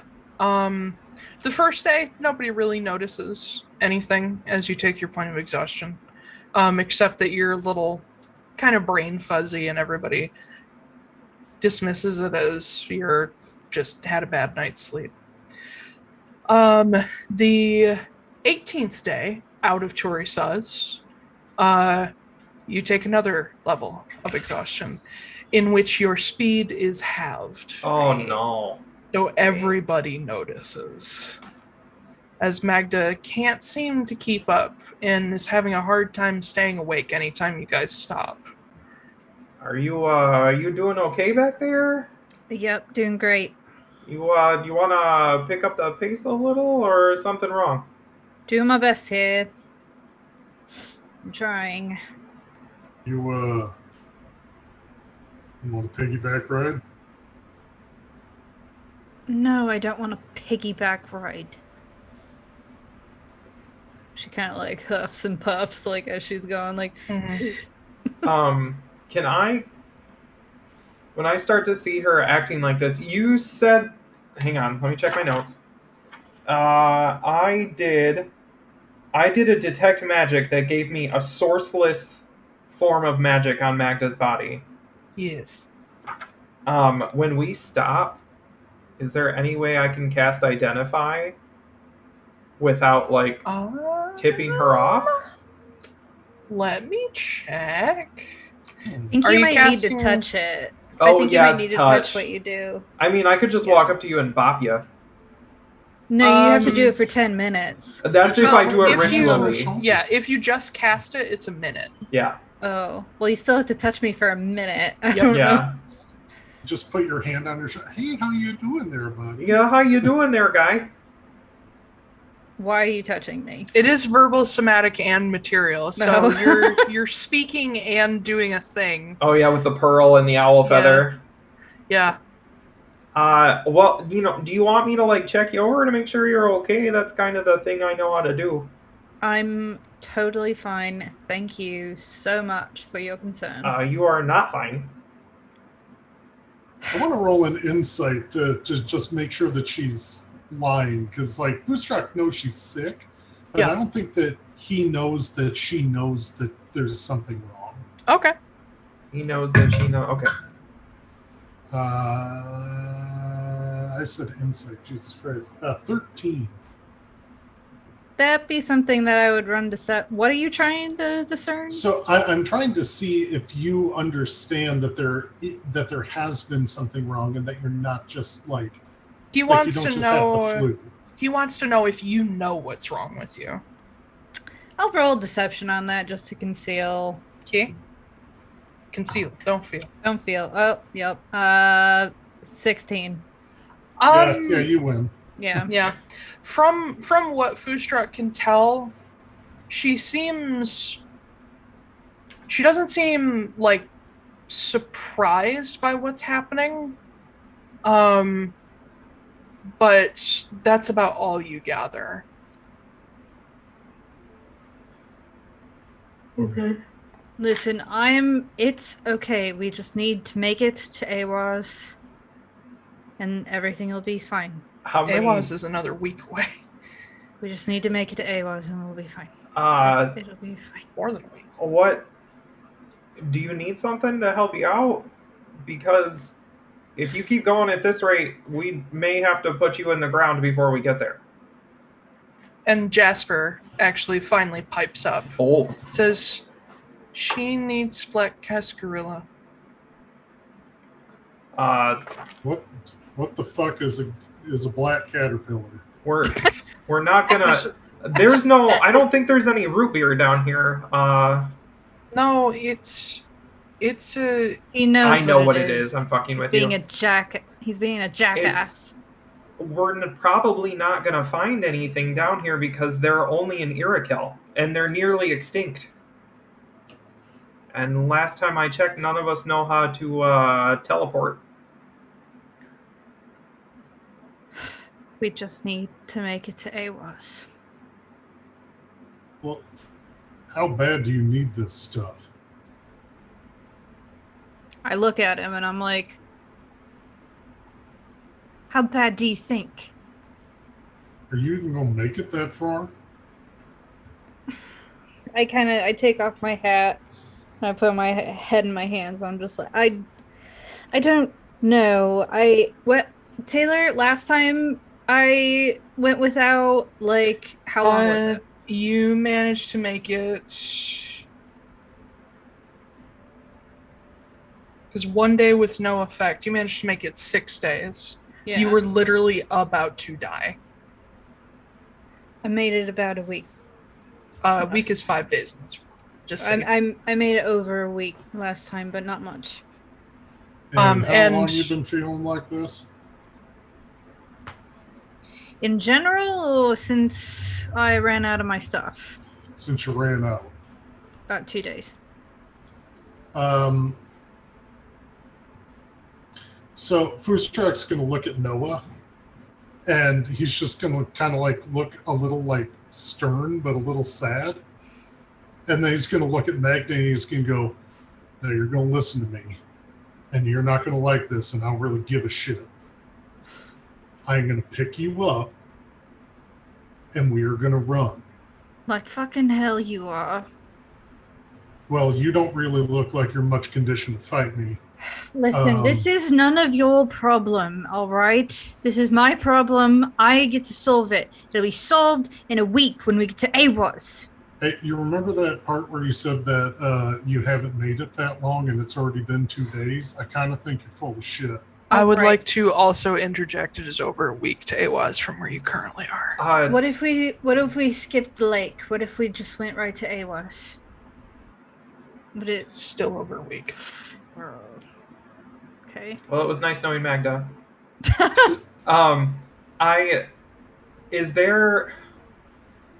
Can I concoct anything that will take a point of exhaustion away from her? Maybe. What do you have in mind? Well, I mean, it's not like I have a fucking recipe book in front of me. Magda knows the recipe. What? Well, we need black. All right, fine. You wanna know what else I need? I don't know if it's gonna do any fucking good, but let's tell me see. what's in it. Maybe I'll have something to kind of swap it out to get you through. Okay, cocoa powder, chili oil. Okay. Panna. Is it? Oh, a Athovi root. Yeah, panna. Athovi root, same thing. Yeah. Alcohol, some sort of alcohol. High percentage alcohol. And the stuff you get to make Badger Claw. Which is a pastry. Yes. Badger Claws is if you do Badger Claws and panna. Yeah. It becomes remind me, because I don't have my old notebook that has all the recipes Kit had. Hold on. I'm grabbing it. And all that needs to be mixed with black cascarilla and my blood. So, okay. We're just gonna call it what it is. Bloodstone formaldehyde, is made up of, cocoa, chili oil, panna, and a concoction called Badger Claw, which, when combined with panna, becomes known as claw leaf, which is a highly deadly drug. But the final ingredient, black cascarilla, turns it into bloodstone formaldehyde, which is also deadly. I feel like the name formaldehyde gives you an idea. Yeah, I'm literally just preserving her body. Instead of preservative. Yeah. Yeah. What is this called again? Formaldehyde? Bloodstone. Bloodstone. One word. Formaldehyde. Bloodstone formaldehyde. Okay. Athovi root, high proof grain alcohol, Badger Claw, black cascarilla, and a drop of Magda's blood. Okay, Magda's blood. Okay, and then on top of that, would I know what the properties of black cascarilla are? It is highly unique. You know of black cascarilla. Obviously, you know about Aurora Nightingales. It's a highly unique sort of mix of different compounds that are... All of these, like, minerals and compounds are put together in just such perfect percentages in the shell that it is extremely difficult to copy them. Okay. But it's a lot of like base elements. Obviously, everything is made up of base elements in the end. It is possible to copy black cascarilla, but it is very hard to get a version that is as powerful. And if you do it wrong and a person uses it, you could kill them. Okay. Well, I mean, she's gonna die either way. Well, it's true. Hang on, I'm trying to It's still like my idea of running for a week. Listen, you two don't need to worry about this. This is my I turn doing. to Jasper. I'm like, okay, so I need you to like go find a handful of things for me, okay? Okay. And I start naming off like different things that I could swap out Black Cascarilla with. And they should be fairly common items, I'm assuming. It's parts. It's like base elements of those items that you need. Yeah. Yeah, if you know how to distill them all correctly, you might be able to do it. And if I turn back to her, I'm like, if I somehow manage to make you a dose, will it start this process over? I'll probably be good for like a day. And then it'll probably go back to the way it was before. Okay. Yeah, go get those things for me and I'm gonna start brewing. Yeah, he takes off. The ingredients for Badger Claw are really innocuous, and the reason they're called Badger Claw is because they're literally part of a pastry called Badger Claw. Mm-hmm. So you probably have some of each of those ingredients or something similar. I probably in your have materials. almost all of this, except for Magda's blood and the Black Cascarilla. Yeah, like you even probably, knowing you probably do have like cocoa and chili powder just because you cook with it. Mm-hmm. But yeah, Jasper takes off. And Noah starts to get to work. I'll just plop down next to Magda. You're wasting your time, all of you are. Hey, you remember earlier when I said I didn't want to hear any of your shit about this? Why do you even There give she a goes. shit about an asshole? There she is. All right. You cut out. What'd you say? Oh no! Why do you even give a shit about me? I'm nothing but an asshole to you, all of you. I mean, you're not wrong. You aren't exactly the nicest person most of the time, but So you should just let me die out here then.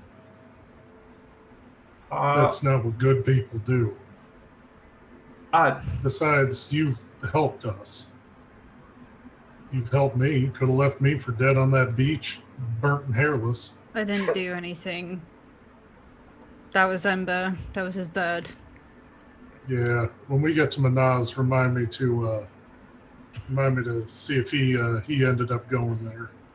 Taylor's eyes just flared like. No. I didn't say anything. Oh, I know, but I saw you go. Can I I didn't even realize I did it, honestly. It's just... Can I retcon and say that I asked Jasper to gather too much of the stuff? Oh yeah, no, Okay. he's gonna go like full bloodhound and just everything he can find. Okay. You hear him just dash off Yeah. into the brush. Just I turn over to Magda as well. I'm like, you could just... It's okay to help people once in a while.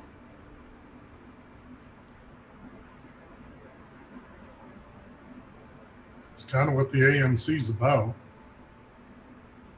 I'm not with the AMC to help people. I'm with the AMC to help myself. Oh, I thought Oh, maybe it was no, for the sorry. discounts. I'm going to tell you right now, if you're not with the AMC to help people, then you're doing a pretty piss poor job of doing that, because you literally help prevent an all-out war or the extinction of people. And part of that was because you supported my plan. That was collateral. I needed. Collateral It or wasn't. not. It wasn't collateral. It was. Fuck. What's the word? Unintended results. Yeah. Yeah. I don't know what the word is either. I don't know. yeah. It was unintentional. It was a bonus.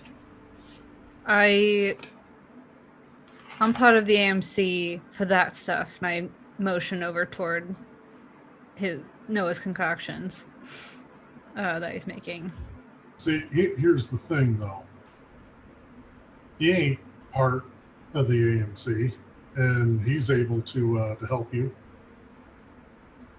So you didn't have to join the AMC to get help on this. Well, I needed fucking money.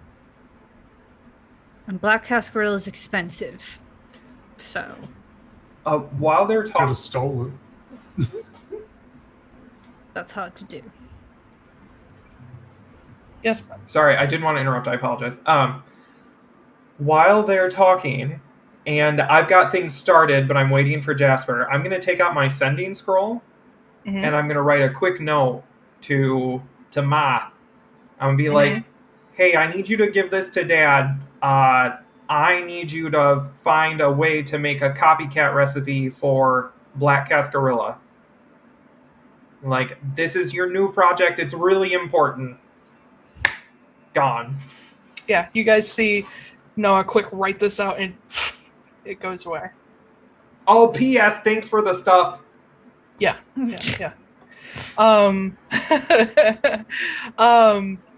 After like a good 20 minutes or so, you guys start to hear back through the woods God. as Jasper is like running on all fours and he's got like a satchel on his back. And he like slides into your little camp and he just plonks down his bag, which is just loaded with basically anything he could find that is roughly what you asked for. Okay. So there's a load of panna in there, which, hey, plenty more for you to deliver if so needed. So many drugs. He also managed to find a few wild plants that could be used in the place of chili oil, like if you ground them down. Let's see. And for the Black Cascarilla stuff, knowing that this stuff is really like needs to be highly concentrated, he just grabbed anything, and even things that he's like, I don't know if this will help, but I got it. So there's like even wild onions in there and like berries that he's like, maybe, I don't know. But he just dumps it all out in front of you. He's like, I think this will. I know a little bit about medicine. You did a really good job. It's perfect. Okay. You go sit down, hang out, tell a story. I don't know. And then I imagine I have a fire going by this point, and I'm like just loading stuff and starting to distill. Jasper walks over to Magda and Foostrak, and he kind of toddles up to you guys. He says, maybe I should run ahead? What? Well, if it's just me, I can get there a lot faster than everyone else, and maybe I can meet you halfway with something. Or would you be safe doing that? That seems rather Probably dangerous. not, but That's too dangerous. No one needs to be doing this at all. yes, we do. It's not up to you.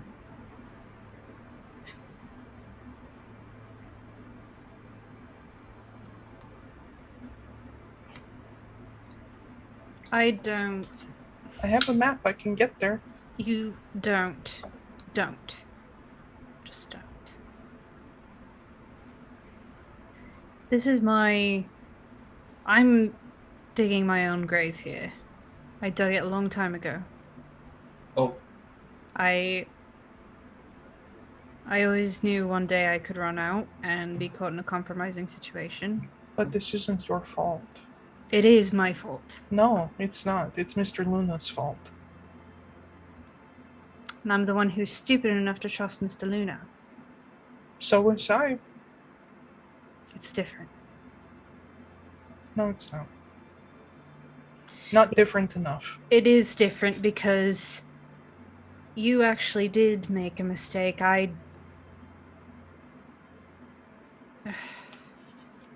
It's different.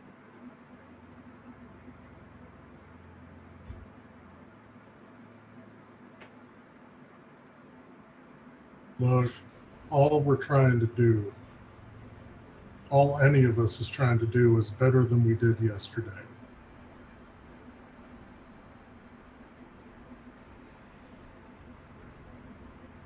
We all fuck up, we all make mistakes, we all have to live with it. Yeah. Your mistakes aren't going to kill you. I wouldn't be so sure about that. Didn't you guys tell me a story that Foostrak already died? Oh, that is That true. was a different mistake. My mistakes may kill me again. Several times. No. Well, that's exactly what I'm talking about. It all Why- catches up to you. Why are after. you making excuses? Don't you want to? I don't know. I don't Well, know, honestly. If you don't know, we're going to give you more time to decide. Bless this sweet little kobold. Yeah. I just pictured Noah saying that as he's stirring a pot. Yeah. Bless the sweet little kobold. Just bless his heart. Bless your Yeah. heart, sweetie. But Jasper no longer taking answers from Magda, looks at Foostrak, says, I really do think I can get there and find my way back, and maybe, I mean, it's Awas. I've heard about it before. It's supposed to be full of magical things. Foostrak is definitely going to sigh because he's not happy about it, but he doesn't feel like he can leave Magda alone. And Noah is busy, so nobody else is around to keep an eye on her.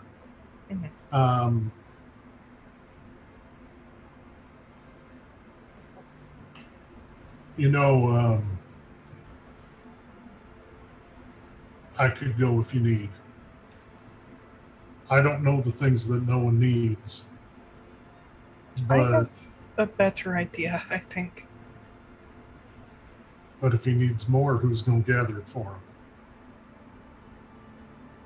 I mean, it's either I go for the most important thing or I stay to collect everything else. I can go for it.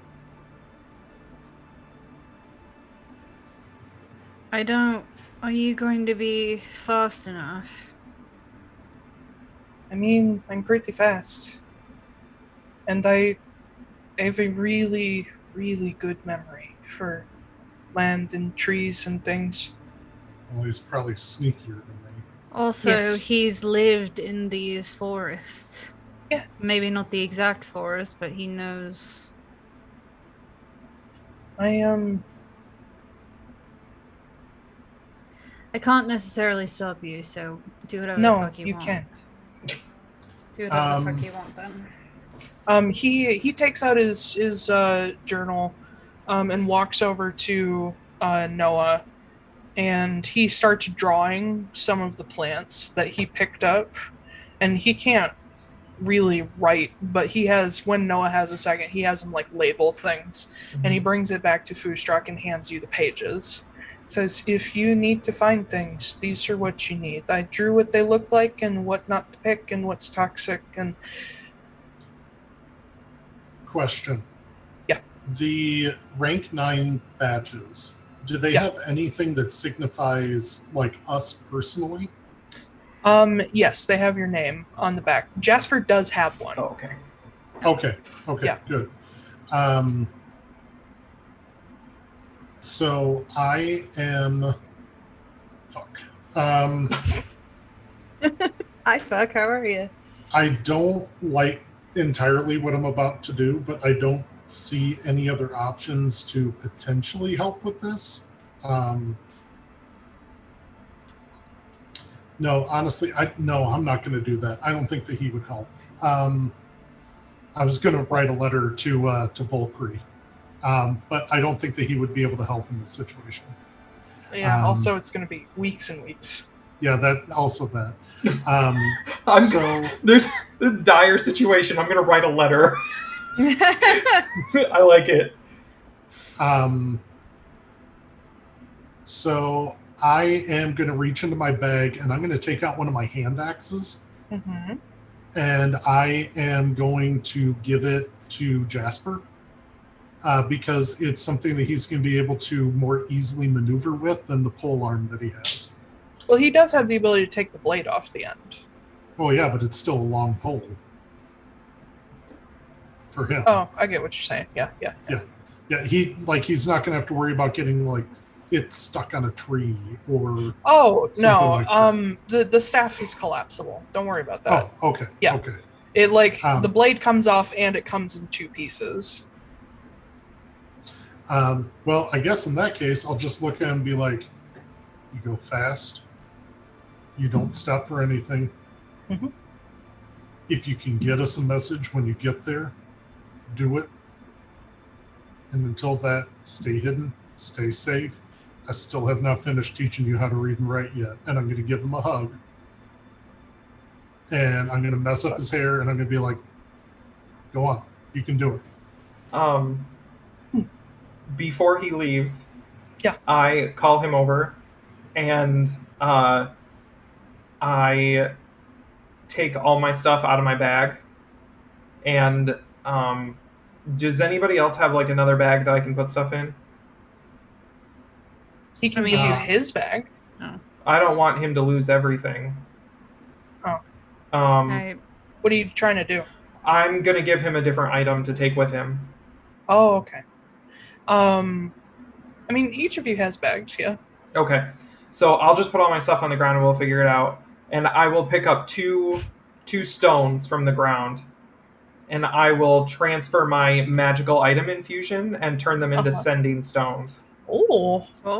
And I'll keep one of them and I'll hand the other one back to him and tell him, like, you can, where's my exit? Oh, hey, you can use this once a day and you can send us a message from anywhere, but keep it short. Okay. So, and only if it's important. Yeah, and if you get there, you can send us. We can send one to you. They go both ways. Okay. Yeah, he nods. He says, "Okay. If nothing happens during a day, I'll check in at night. Okay." Okay. And we can give you an update on what's going on here. Okay. And he, walks up and hugs Noah. We'll hug. Oh, boy, God. Bye. Yeah. It's a little kobold. And he comes back over to Magda and says, "I know you like to be a hard ass and pretend that you don't care about things, but I hope I see you again. Oof. If I can go as fast as possible without, killing myself, I think I can be back and find you guys in 7-8 days. Half the time it would take you to get there and back yourselves." I also give him 100 gold. It's like, oh. Just in case you need to buy stuff. Yeah. Thank you, Jasper. You're very sweet. Well, when you're not really athletic or smart, you have to make up for it somehow. He smiles and walks up to you and gives you a little short hug. It's like, okay. And he kind of jumps and is like, Run like the wind, kobold. I will check in with you this evening. Okay. Don't die. You please. too. Anybody. Bye. And he takes off. Just Jasper, Mr. Sonic the Congeniality. Hedgehog. I don't understand that reference, but thank you. Yeah. So, Noah. Yeah. How's my brewing you get going? to work on your concoction. It takes a while because you have to distill things down, and you have the materials to do it. It's just very time consuming on a small scale. I figure I'm also trying to make I'm trying to distill enough so that I can make 2 or 3 doses depending on how much stuff I have. Yeah. Okay. Focusing on the first one because that's the one that's really time sensitive. Yeah. Go ahead and make me a what's the thing? Alchemist hold on. tools? Yeah. Alchemist tools. Bevy. Hold on, let me check a thing. Mm-hmm. Alchemist supplies. Oh yeah, supplies, not tools. Load. God damn. All right. Alchemical crafting. Is that a thing? Yes. I mean, that's what I do. Using allow a character to make a check using indicated skill with advantage.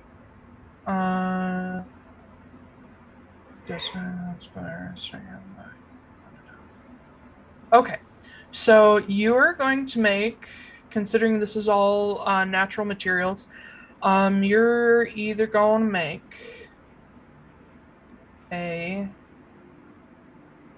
This is kind of about being very careful. Mm-hmm. I'm gonna say make me a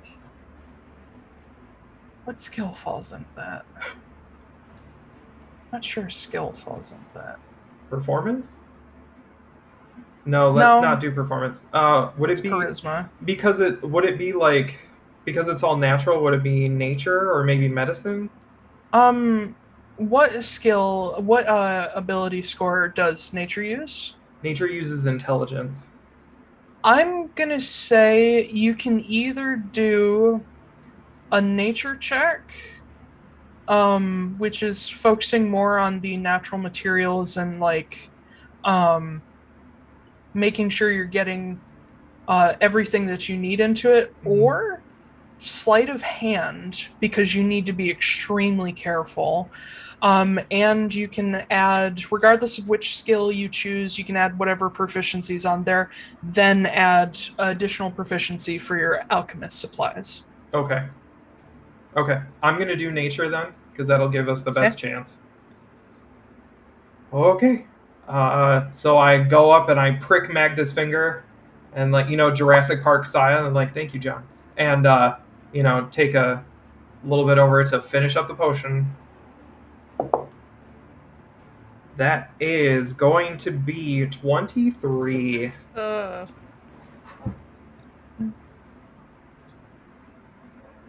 Which is, pretty high on my roll. I believe this also allows you to roll at advantage. You can try that. Yeah. Nope, it's going to be 23. Okay, 20. So as you get the drop of blood, which will basically tell you if it works, if you made everything else right, you add this into the final vial of this really weird, dark, bluish green liquid that you've come up with. And as you drop it in, you see streaks of a much brighter red go through it, the same streaking as is in the gem bloodstone. And then the blue sort of purifies and becomes more translucent. And Magda, as you see this happen inside this vial, it looks exactly like your bloodstone formaldehyde. I think you might have done it. I kind of swirled around a little bit and oh yeah, probably should write that one down. And I hand it over to her. Can I just give it... Well, I'm still wearing my mask, but through my mask, can I just give it a whiff to see if it smells the same? Yep, it smells like formaldehyde. Okay. Everyone want to turn around? Why? You should probably drink it before you die, I'm not gonna die right away. Can you just turn around, please? Is there... What else is going on? All right, fine. You want to fucking see? Sure. And I take my mask down. Oh. And she's got no teeth. Shut the fuck up. What you see is Taiylor is excited. Her whole face, underneath her nose. Not really around her mouth too much, although it's starting to kind of encroach upon her mouth a little. One side. Yeah, it is like necrosis of the flesh. It's all rot and Oh. like purple, black rot. Yeah, it's dry rot. Yeah. It almost looks like rot and desiccation met right in the middle. And so you can actually see, you can't see like teeth through there quite yet, but it's like a hair away from teeth being able to show through. And normally it's just sort of this line along the edge of your jaw, but it's started to creep in up and downward. So too much longer and it would have gotten above the mask. There you go. Want to drink that, and then perhaps we should have a little story time. Yeah, that looks just a little rough. I'll down it. Yeah. Just for my entertainment, make me a Constitution save. Oh god. You made me that oh, it's not good. At disadvantage because of your exhaustion. Shit. Well, I don't know how It's much gonna be worse worse. I could get. 6. 6. Okay. You down it, and you remember last time you got like on the verge and had this again. Oh boy, did it fuck with you. You immediately feel it's like fire going down. You can feel it like settle into your stomach and start to permeate through your whole body, and you kind of go numb, and you almost feel like that unstable, like woozy feeling when you're a little too high. Yeah, I know that feeling very well now. And you start to feel just really like tired, and like you don't want to keep your eyes open anyway because you're dizzy and your whole body is numb but also tingling.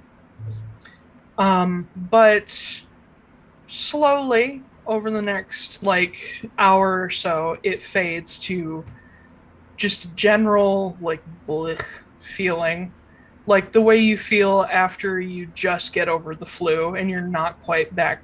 Yeah. But you guys do watch as the sort of rot begins to disappear, and you realize it's not a physical effect. It appears to be magical by the way it just starts to go away. I'm gonna look at Magda and be like, can you please let me try to figure out what that is? I know what it is. Okay. Is it a curse? Yeah. Yeah. Cool. It's a little more robust than a curse, but yeah. Oh, a robust curse. Oh, yay. Yeah, like remove cursed would not get away. Yeah. Get it away. No. It's a curse. Okay. All right, you want a story time? Yeah. We'll do story time. Yeah. While you're doing that, I'm gonna be cleaning things up and like putting more things for tomorrow to try to make this potion again. All right. I'll take my hat off. And I'm just kind of sitting like... Wait, what did you say? It's Corey. Oh my god. Another video game reference. Jeez. I'm sitting kind of cross-legged on the ground, just kind of like slumped over and like exhausted. Everything. And it's pretty cold out, right? For you who comes from Amnoblin, nah, this is pretty good. Okay. It's like 50 degrees. Okay. For Noah, it's cold. Yeah. She looks down at the ground and says,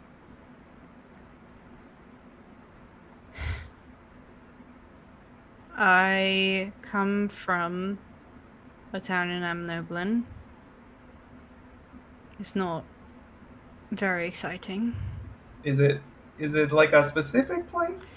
No, it's pretty ambiguous, actually. It's a town, you know. I think I know the one you're talking about. It's a town called Vague. And there's not much going on up there. And I didn't quite like that. I wanted adventure in my life, but I wasn't meant to be adventurous, I guess. I was a daughter of a shoemaker. So it wasn't very difficult for me to latch on to the first person who seemed exciting.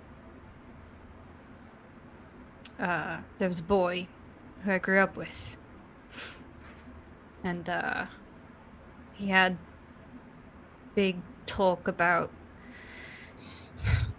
going up to the academy and rhyme and studying magic and doing things that people had never done before.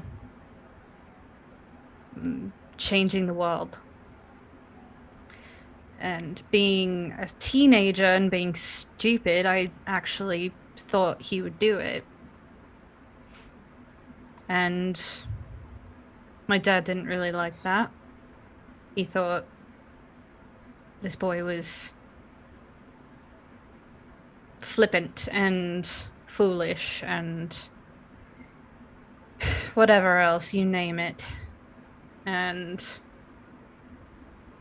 I decided that if I was going to choose between staying there and eventually taking over the family business and running away and actually doing something with my life and meaning something, I was going to choose the latter. So I ran away with him, with Cal, and we ran away to rhyme. And it was fine for a few years. He went to the school. I worked. I thought he loved me. And then he decided to fuck with things he wasn't prepared to.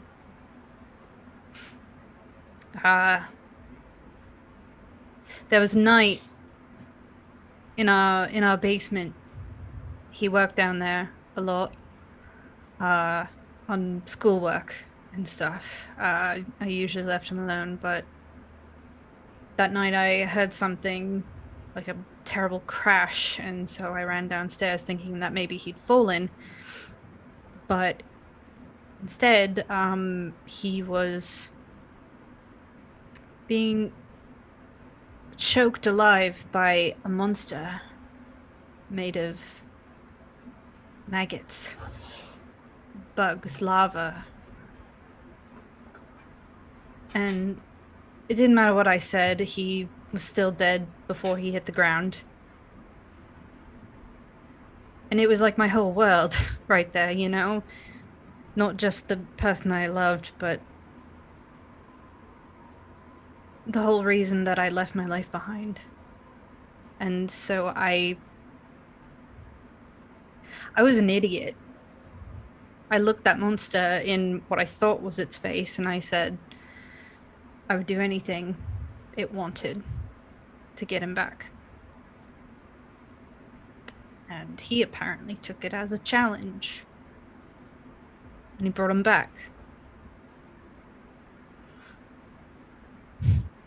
And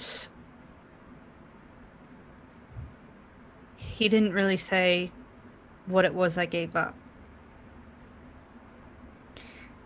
I didn't find out until a couple weeks later. My toes started turning black. Then started popping up on my legs and everywhere else. And at that point, I take my jacket off and I'm wearing like a wife beater like tank top underneath, and you can just see like all up and down my arms like patches of this rot. and stuff.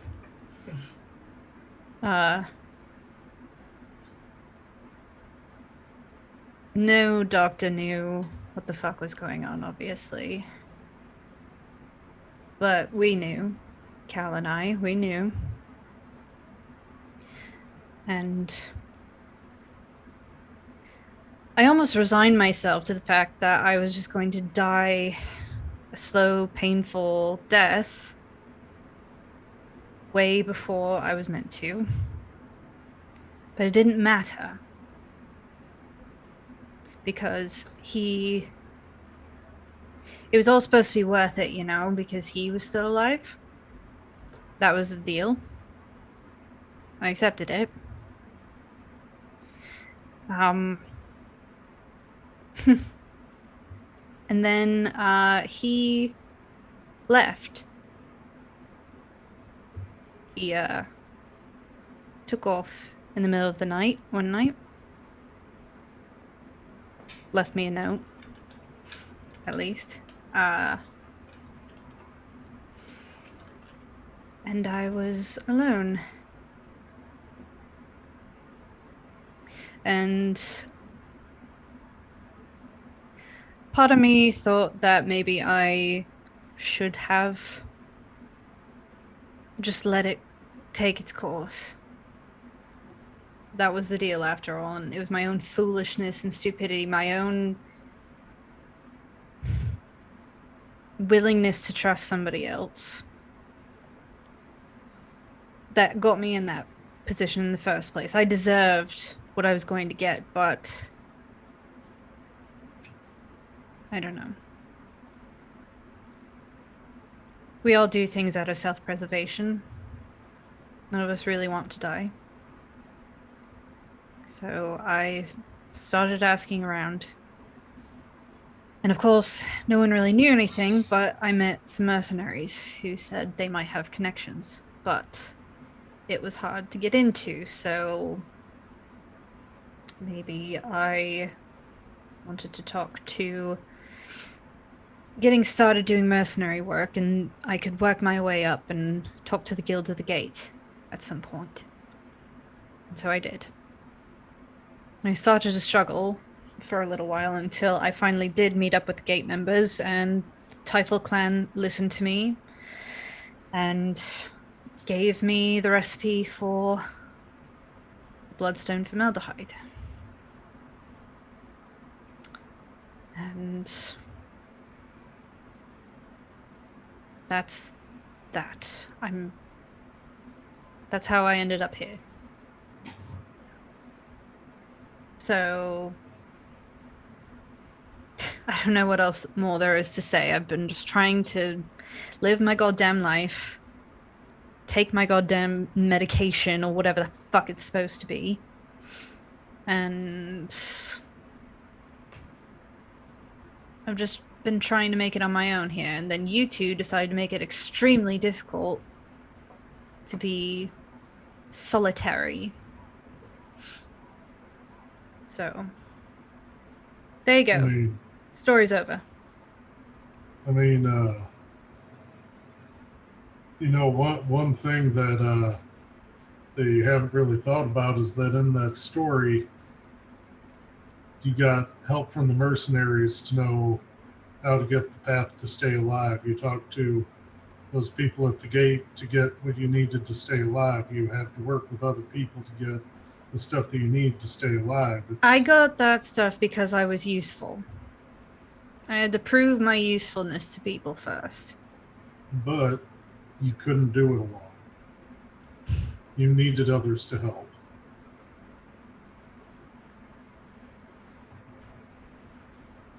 You and I ain't that different. And why is that? We're both trying to get away from people who wanted us to be something that we just can't be. You don't understand me at all. Because I thought I wanted this. I thought I wanted to be an adventurer. I thought I wanted to do great things. And it sucked every moment of it. I joined the Atlaran Mercenary Company to get back to the way I was before. I've been trying to research that creature that killed Cal so that I can kill it. His name's Lorcan. Mr. Luna.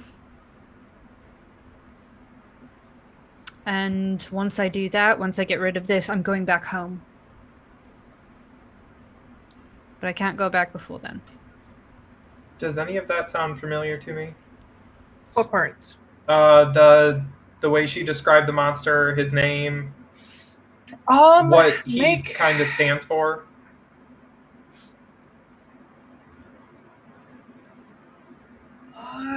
You don't really have credence to know, but I'll allow you to make either a history or arcana check. Foostrak, you're welcome to them as well because you're a little more clued into that stuff. I've been traveling around. Which ones was it? What? Which checks was it? Arcana or history? No, it's because of where Foostrak's from that he's more likely to know. Yeah, I'm gonna say no on that. What'd you roll? Oh, a 5. A 5.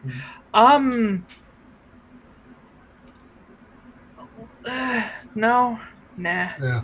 Some Fey shit, probably. I know people in the Phelan Caravan, and I know people in the Obsidian Collective, and I got a natural 20 plus 4. Fuck. Jesus. So 24. Oh, shit. All right. Ooh, this is going to be one of those perma-heart moments, isn't it?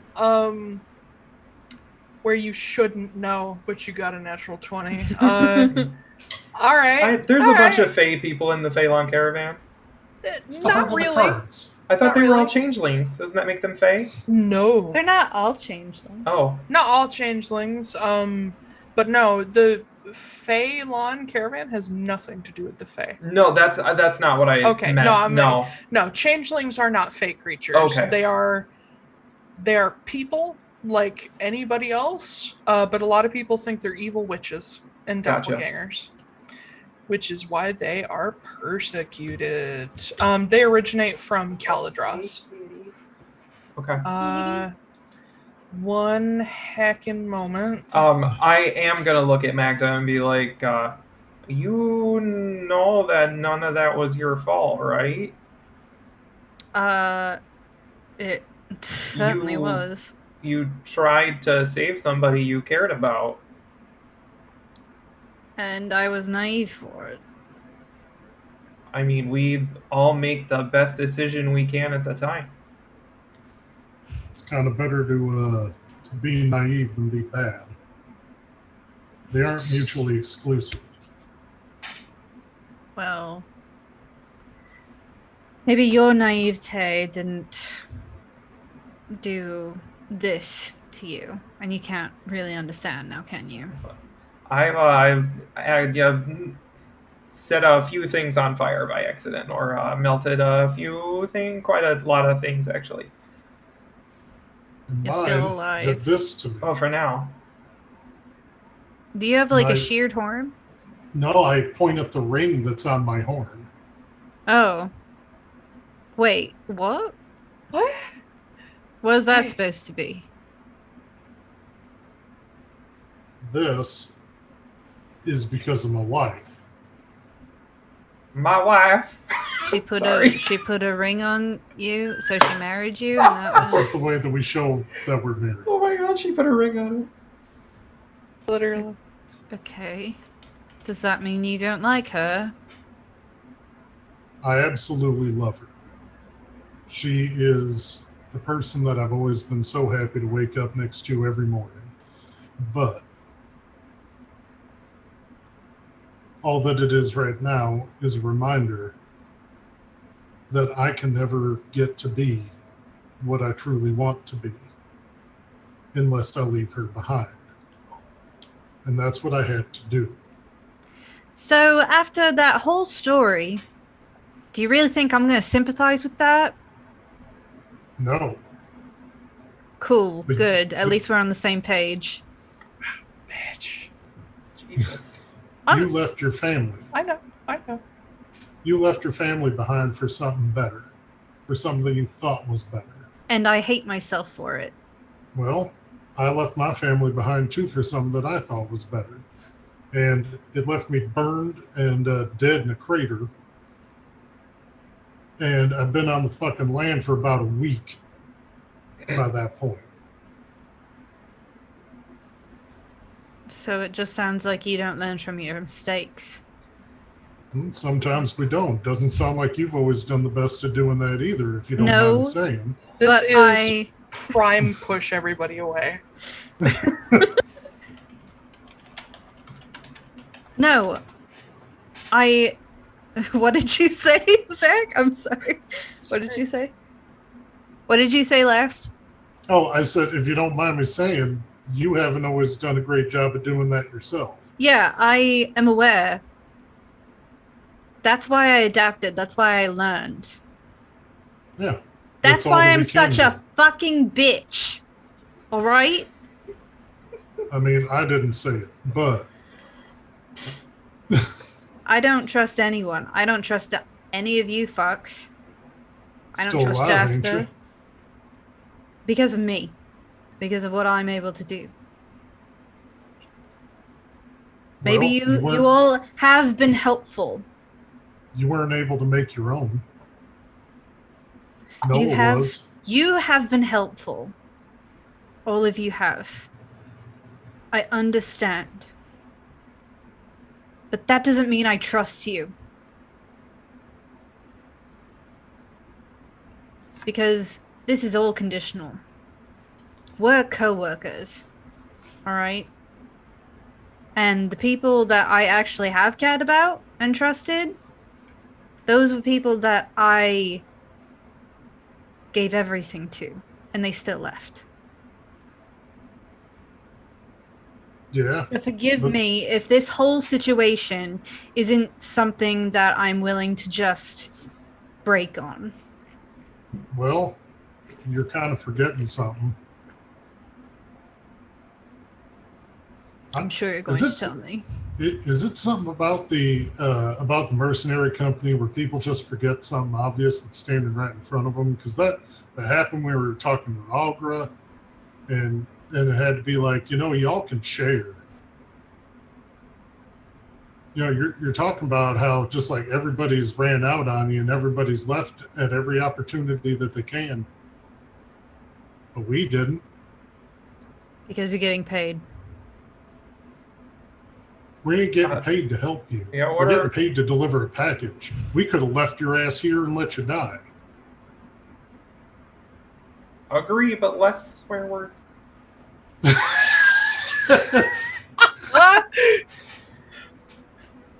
Jasper's out there risking his neck for you, and literally, like a week ago, you stuck a hook in him. Several weeks ago, yeah. Yeah. Whatever. You ain't even been nice to us, but we want to be nice to you because that's the people that we are. It ain't our fault if we like you more than you like yourself. Well, maybe that just makes you all fools too. But we'll be good fools. Better than me. Smalls. What, Taiylor? I said it's so wholesome. Yeah, I'm going to tell you right now, if Jasper dies, I'm going full chaotic evil minotaur on this. Oh no! Yeah! Full labyrinth minotaur, let's do it. Magda gets her head taken off of the mall next. Oh no. Throw Noah into a bonfire and just stand on him. You will Oh my not. god. Oh my god. Oh my god. Oh my god. Oh my god. So, Oh my God. approaching the question that was raised about 15 minutes ago. Oh, yeah. He had a 24 total. 24. With a natural 20. Yeah. I personally believe in natural 20s on skill checks. Fuck anybody who goes by the book and says they don't matter. Hell yeah. Because it is in the rules that they shouldn't matter on skill checks, which I think is bullshit. Agreed. So, thanks to your many, many connections, I'm ready. me- I got this book. Let me grab the actual thing. Ready to take I these have- notes. These notes. Aha! Jesus Christ. Daddy. What? Yeah. Shut up. Gate. So, Noah, personally, That me. knows, Vesper. Right. Oh shit. Vesper and Morgan Phelan. Okay. He also knows, Roan. You don't know her, you've met her. Morgan, being a adopted descendant of Quinn Hartstead, is quite the storyteller. Oh boy. And he loves his shanties and his fairy tales, and he loves to talk about the adventures of the Phelan caravan. And in fact, one time, the Phelan caravan, or at least part of them, went into the Feywild, having been invited there by a member of the Sealy court. Not Queen Titania, but a member of the court. King Oberon? Named... He is not king, but Oh. yeah, sure. In D&D lore, Oberon is a consort. He is not the king. Oh, The king okay. thing is just he Midsummer only Night's Dream gets thing. it. He only gets it because Titania is the queen. She's Oh. the real ruler. Okay. But he's typically more known as Lord of the Beasts. Ooh. So anyway, in the Sealy court, Ben and I at the same time. I want to be known as Lord of the Beasts. in the Sealy court is Titania's son, Hirsum, also known as Dom. He is the Prince of Fools. Okay. And you remember hearing Morgan tell this story more than once to kids. He tells a lot of fairy tales from the Sealy court. That Hirsum is this sort of trickster who's really clever and actually really vicious once his tricks get into motion. And he does a lot of fighting with the Fomorians, who are giant kin that live in the Feywild and fight with the Summer Court. But in Hirsum's sort of entourage, his group of people that sort of work with him all the time, there used to be a person named Lorcan Sheolak. Ooh. And he was... You don't know much about him other than he was known to be a very good trickster himself, and potentially Hirsum's favorite. You remember a story about him tricking Fomorians to drink from a cursed well. And in fact, he did a lot of things that were tricking people into curses. Never curses that he himself spun, but always tricking them into, a cursed spring, telling them, oh no, this is not a cursed spring, it is a blessed spring. Drink from it and you'll have nothing but good luck. Or take this amulet, it will give you, long life and great fortune. And it does, but it kills everyone you love. He is a person who... That's fair. Dealt in half-truths and sort of used things to be pitch you the best part of things, but never tell you the downside. Mm-hmm. But he himself was a talker, not an actual weaver of magic. But the thing that you know about Lorcan that sort of sticks out in your mind, because normally he's just referenced offhandedly as just Hirsum's great trickster, is that he was exiled from the Summer Court by Hirsum. And it is in one of Morgan's stories, he says that Lorcan didn't do anything wrong, but Hirsum needed a scapegoat for some plan he had with the Fomorians, something to kill a large number of them and basically blame it on Lorcan. And when the plan went through and Lorcan was trying to do his best for Hearsome, essentially the Summer Court was like, whoa, that was way too far. Like, we know we hate the Fomorians, but there are rules to how we do this. This is a war crime. And they blamed Lorcan. Okay. And he was exiled and cast out. Morgan never said exactly what happened to him after that. But he sort of almost waxed philosophical on it, thinking like, I wonder where he went, if he would even have stayed in the Feywild. I wonder how he would be. Mm-hmm. But that is the only thing you remember for an entity known as Lorcan. But something in your head sticks. He had a symbol, and it was a Luna moth. Mm-hmm. That's what you get with a natural 2. Okay. That is Jesus. seriously some perma-heart level shit. Yeah, it is. You'll know what I'm talking about later on in the campaign, Zach. In Critical Role. Critical Role. Yeah. So that name Lorcan rings a bell. Yeah. He's A dick, yeah. well, he's also one of the, or used to be one of the guys that was on the summer court for the Fae. So I've learned. Yeah. He was a bit of a hero for them until he Yeah. was cast out. He got exiled wrongfully, I guess. I guess. Did I know that? I know yes. he got exiled. I didn't know if He got exiled, but it never said. Geralt Garmanin never found out why. Okay. The archivist. Do you? He could not find any clear story as to what happened. Only that he was deemed a necessary sacrifice. Quotation marks. Did Cal have any like weird items, or did Lorcan give you anything when you asked for him to save Cal? No. I don't think. Was it the creature that saved Cal, or was it Lorcan who did it, but the creature was something else? As far as I can tell, Lorcan was the one. He like summoned. Cal summoned him. Or something. And honestly, he was dabbling in shit that he probably shouldn't have.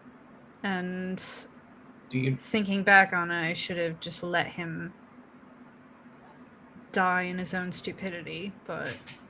Do you know what kind of things he was dabbling in? Do I know what kind of things he was dabbling in? You know that he went to Annika Academy. Yeah. For... Let me check the schools of magic. I think Necromancy. I know which one he is. Also, Yeah, I don't know. Being from Gyaradeldathos, would the Summer Court mean anything to me? Oh yeah, the Summer Court Okay. or the Sealy Court. You being from Arborea, it's not so important to you, but the Feywild is split into a few different courts, and the Summer Court is like the high court. Titania, Oberon, Hearsome, few others. And then there's the Unseelie Court, which is their opposites and sort of the Dark Court. I think there's another one in there, but they're less involved in the whole nonsense thing. They're like the royalty of the Feywild, the patron deities of the Feywild. They're gods, but they're also archfey. So, yeah. Does it sound normal to Noah for a Fey creature like from the Sealy Court to be represented as just like a pile of maggots? The Fae are typically very naturalistic in the ways they sort of display themselves. Either they come forth with a humanoid form or a naturalistic form made up of an animal. You have heard of like swarms of butterflies, especially for more nymph-like entities. So, a swarm of flesh-eating beetles and maggots is not like it's living things, but boy, Yeah. that's dark for a member of the Sealy court. Okay. Like they're usually lighter imagery, Okay. but a Luna moth is much more their thing. For Cal, he was.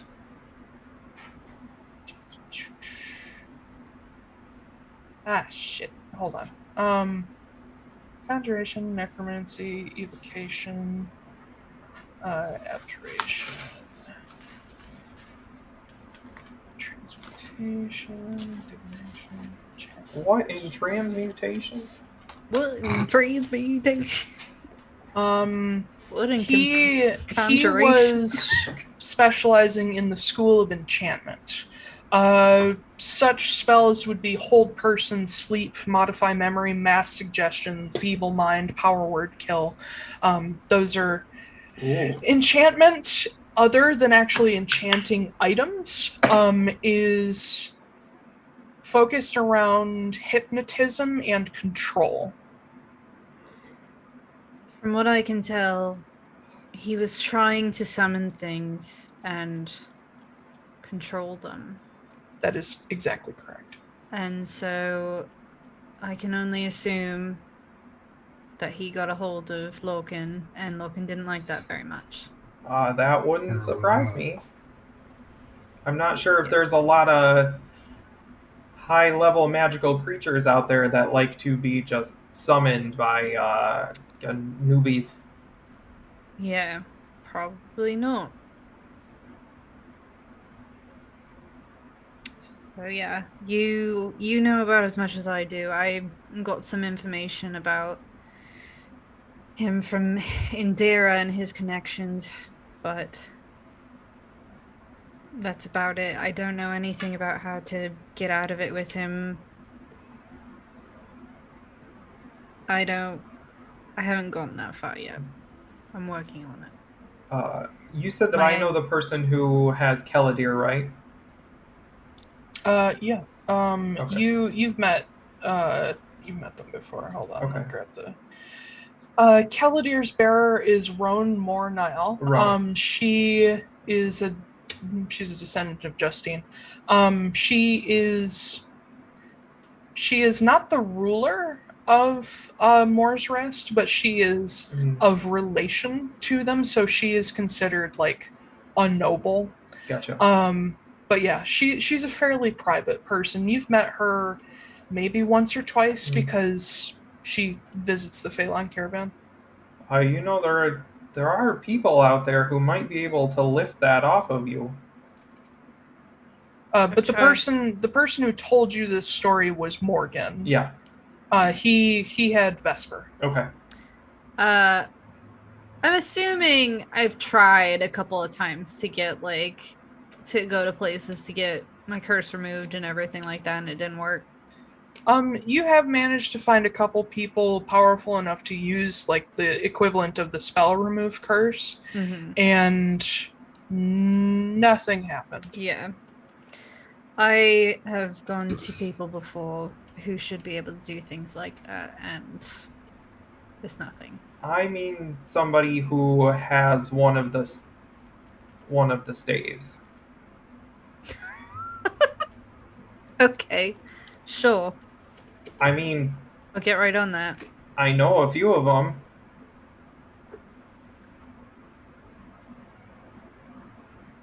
You know a few of them. Oh yeah. Oh yeah, that's right. You're a hoity-toity rich boy. No, my parents work with them and provide them with potions and things.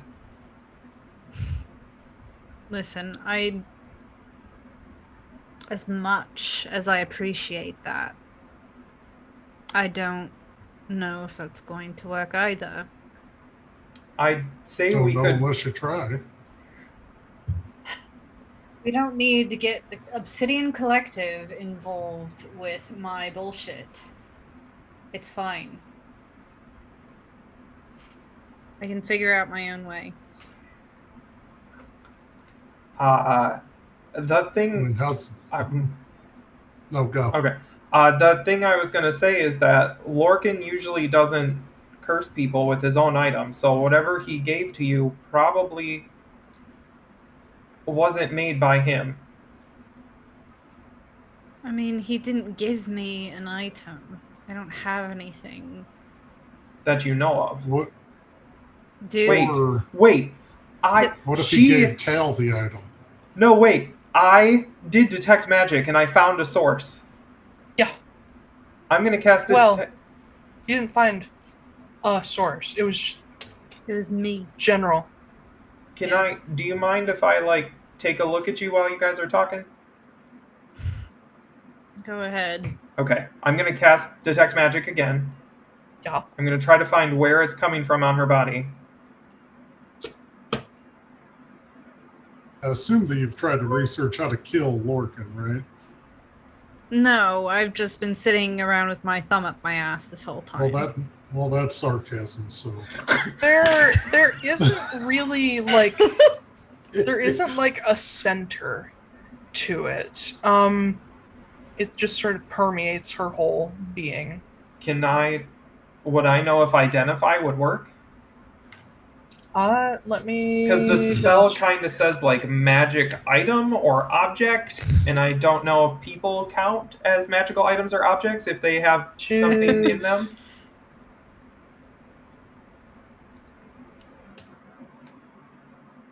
If you instead touch a creature throughout the casting, you learn what spells, if any, are currently affecting it. Yeah. Okay, I'm going to need you to hold still, please, and I just slap my hand on her forehead. Oh, God. Is this going to be a ritual or fast cast? You guys just talk for 10 minutes, okay? And then I'm going to ritually cast it. Your hand is so sweaty. It's not sweaty, it's alcohol. Really it's alcohol left over from the brew. It'll evaporate super fast. It's okay. Yeah. After 10 minutes of this. Actually, this spell calls for a pearl and an owl feather, so I'm waving you with the owl feather the whole time while I'm trying to do it.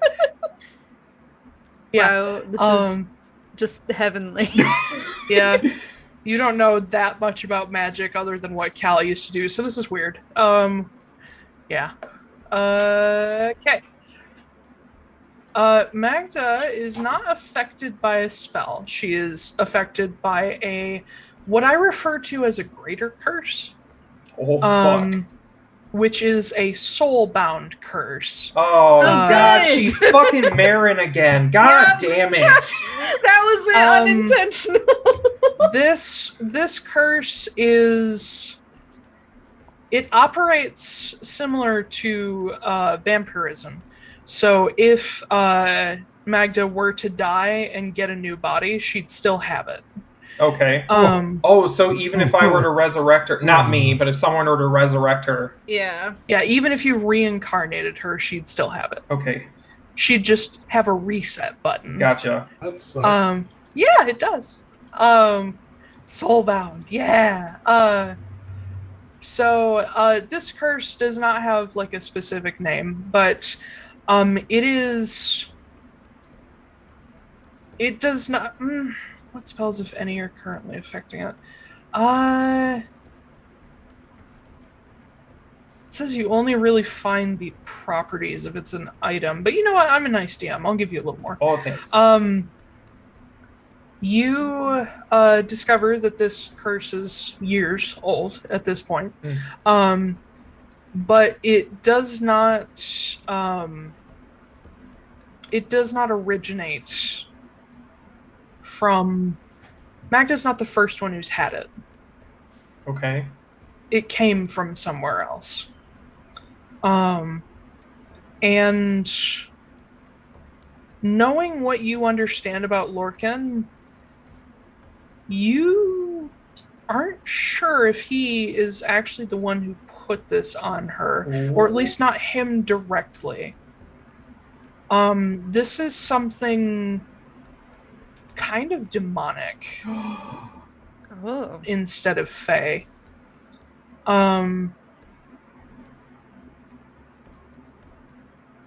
Yeah. Okay. That that's the gist of it. No. But yeah, the bloodstone formaldehyde recipe, at least with context to this now, makes a little more sense to you, the way it works, because you understand the properties of all the items. It will still be hard for you to make in the future. Like Magda can help you because she knows how to make it, but making the actual components is difficult. But yeah, that's the gist of it. Okay. Oh, and you learn, sorry, just by identifying Magda, you also find there are things in her system that are not normal, like mutations. Oh, yeah. Oh. Some of them are mildly magical, but they're just weird. They're not supposed to be in a human body. Okay. So the curse that you have is not from Lorcan. He It's not. transferred it to you somehow. It's demonic. Demonic. Yeah, which probably explains what Cal was doing in the basement. It's literally summoning demons. You think that Cal might have done this to her? He was dead. There's no way. Part of me wonders, and this is just me, kind of spitballing, but when he came back to life, did Cal come back to his body? Or was it somebody else? Can I make a A retroactive insight? Yeah. Yeah, go for it. Was my boyfriend possessed? Yeah. He kept speaking in tongues and throwing up pea soup. Right? I would And then he say left me. make it with advantage because you now have a new angle. It was only a 10. A 10. Yeah. You are unsure, but there is something in your head, perhaps even in your heart, that is just like, maybe that's what happened. Maybe it wasn't him. Maybe he still loves you. Oh no. It's up to you whether or not you accept that, but the thought crosses your mind of he left because it wasn't him. It's not impossible. I would also say that this curse that you have is, even if you died, it's not gonna go away. Yeah, I figured. I knew it wasn't going to be as simple as just resurrecting myself. And I also have another question that this kind of brings up a little bit. What are the other things that are in your body that aren't supposed to be there? Oh, you probably mean and I'll take out one of the mutagens. Yeah, these are weird. You've never seen this before. Oh, okay. It looks like it should be a potion. But it moves. It's that it doesn't. Oh. It's that parts of it don't. Oh. It's like liquid jello. Like chunks. Yeah. Yeah, kinda. So what you see, what one do you have prepared right now? Just. Oh, I didn't even think about it. Just pick one. Yeah, we'll do celerity. Okay. That's the one I always remember. This is a viscous blue liquid that suspended perfectly still. Even if you shake it around, it won't move. There is this weird, like, spiky blue thing, like sphere in the middle of it that doesn't move until you open it and drink it. Okay. That's a bit odd. The Taiylor clan comes with its benefits. They gave me the recipe to make bloodstone formaldehyde, and they provide me with these. And which what are these? give me different They give me the ability to use my blood to have magical effects. Oh. Well, that's pretty neat, I suppose. Yeah, pretty neat. It's kind of fucked up. Yeah, I'd go with that a Bloodhunters little are bit really more. fucked up. I mean, whatever floats your boat, as they say. It's whatever I fluffs need. your boat. Yeah, whatever fluffs your goat. That version better. Yeah. It's whatever I need to do to survive and get shit done. So. Well, we can This'll give me a little bit more of an idea how to keep you going here without having to find all these pigeon eggs all the time. But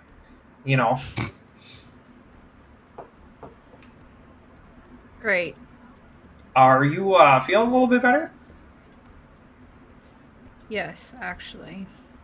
Starting to get feeling back. Yeah, I'll just kind of at this point I've taken off my gloves too, and all my hands are covered in it as well. I'll just kind of flex. So them. do these things not go away ever? If I take enough of it for a long period of time, it can sometimes recede. Not very quickly. Well, I mean, I guess if I take it for decades consistently, then maybe it'll go away. But if I miss 1 or 2 doses, it's going to go back to the way it was. okay. Make it pink only works on hair, doesn't it? Yeah. Fuck. Okay, well, I mean, we can keep, we got a bunch of stuff we can keep brewing and keep walking, and then Jasper can find us. Great. Cool.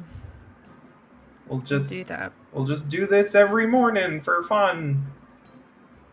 So much fun. And actually, I haven't gotten to do a lot of this lately, so this is kind of okay. You don't have to make it out to be like a positive thing. Oh, no, I'm not. I actually really enjoy this. This is fun. I like the challenge. Okay. What? Oh, and speaking of that, and I pull out the box that Chris sent me. And it's already open a little bit, so you can just pop the lid off. I'm like, here, so maybe this'll... I know you kind of liked mine a little bit, so I had one made for you, and hopefully this'll help you keep better track of when you're supposed to take your medication. And I hand it over. Got a little box. I'll take it. There's something in the box. You gotta open it. It's not just a box. Oh, that box is pretty cool. Yeah, that box is pretty great, but there's other things inside it. I'll open it. Inside, tucked between little cushions, is a gunmetal black wristwatch with a beautiful handmade leather strap and black the face to the watch is black, and then, as I said before, the numerals are silver and the hands are gold. Oh, and I've already wound it and set it to mine so the time is accurate. Yep. It's just ticking away.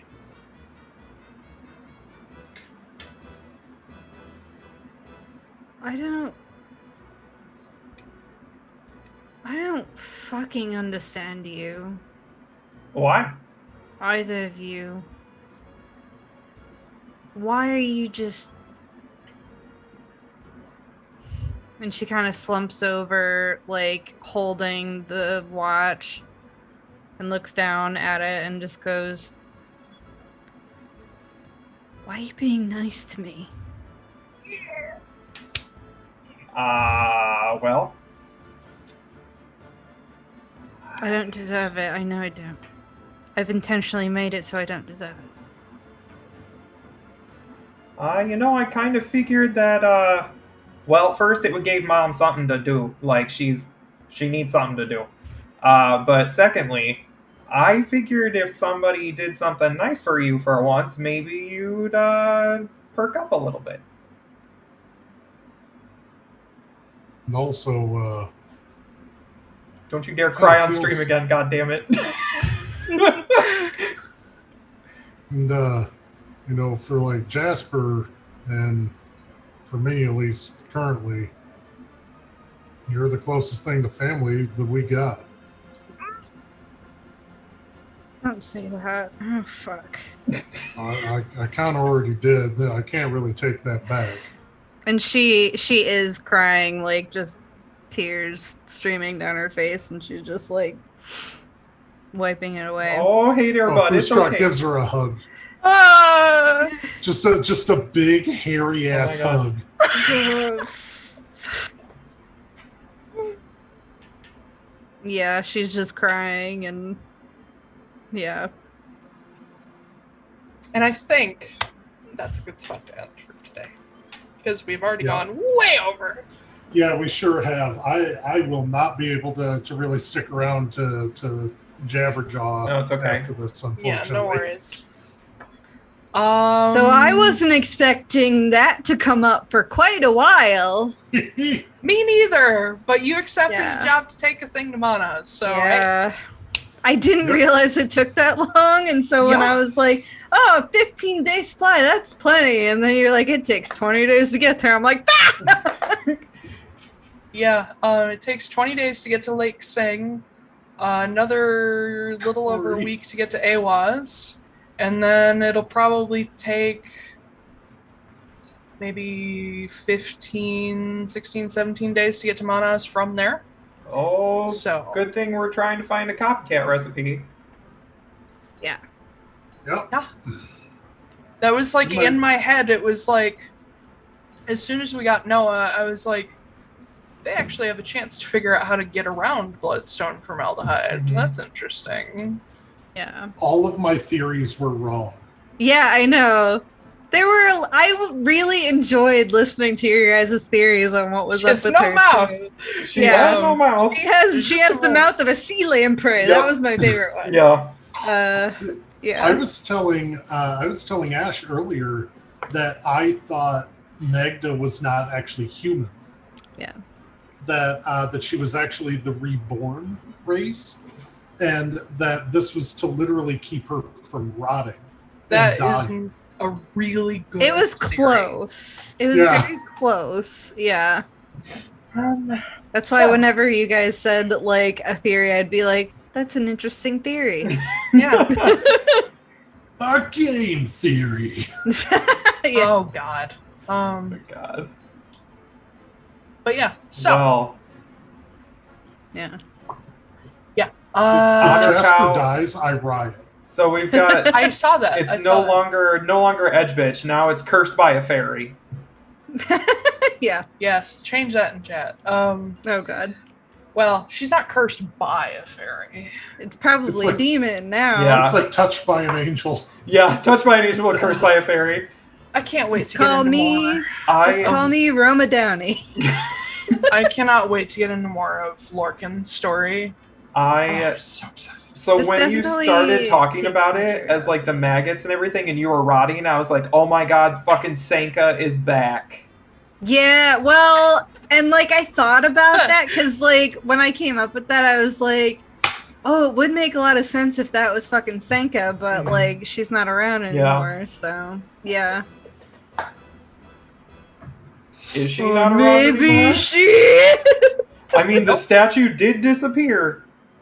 You're not on the wrong track. We're on the wrong track adjacent.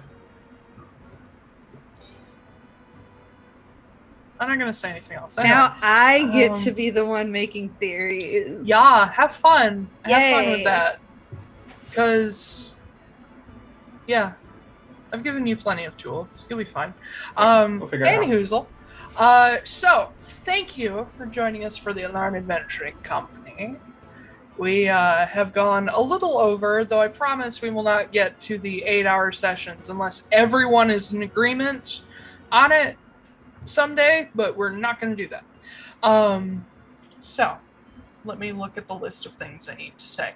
You can find us on Twitter at LaurenADVCo. You can also find us on YouTube, Spotify, Redbubble. We do have a link tree on Twitch links and in the VODs, and we should probably add those to the podcast as well if you haven't already. Just because I have the Twitter, but the link tree has everything. The link tree is on Twitter, so I'll just do that. Yeah. And check out our Redbubble and see some of our designs. Some of them can be worn without referencing Atlaran ADVCo, so if you just like the design, that'd be cool, like the phoenix or the sheep. The sheep is just my design. No, it can be the sheep that Ember you can think of it like him being behind the sheep and just saying fuck. I should make a new version that's just like Ember's head sticking out. I like it. Yeah.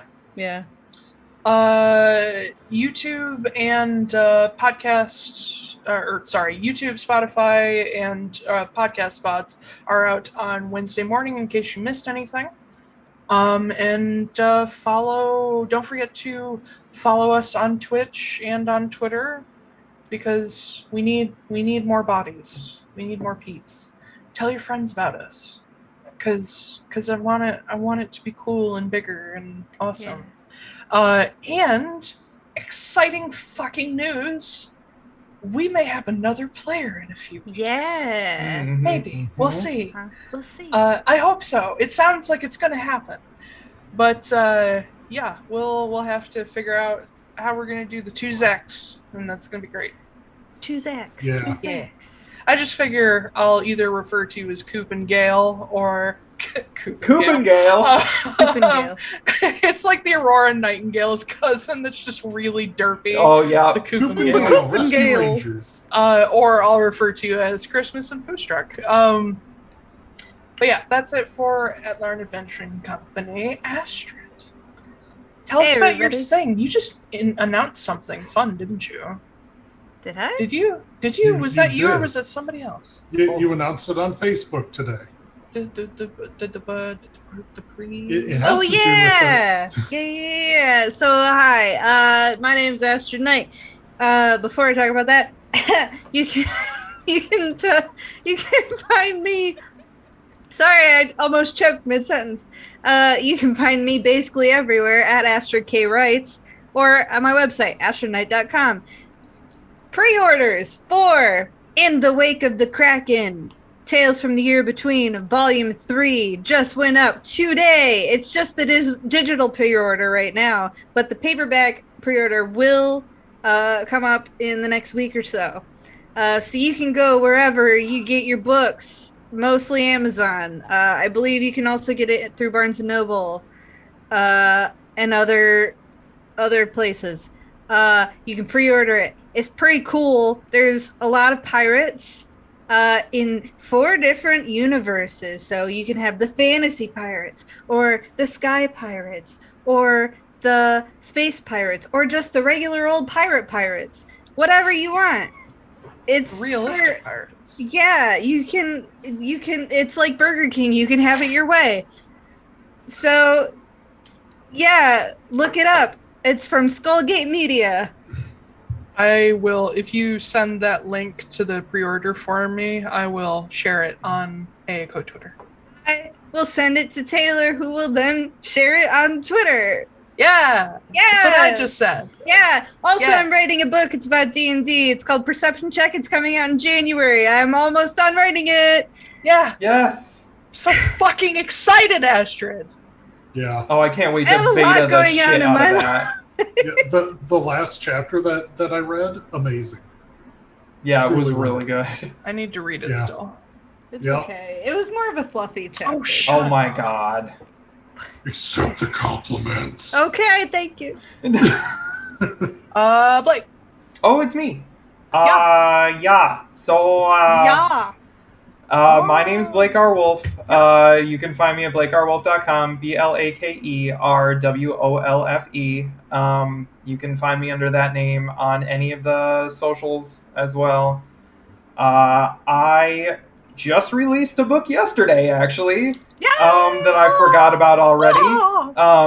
It was book 4 in the Crystalline Chronicles, which is the penultimate one. I am 25,000 words into the finale. A third of the way? Yeah, about a third.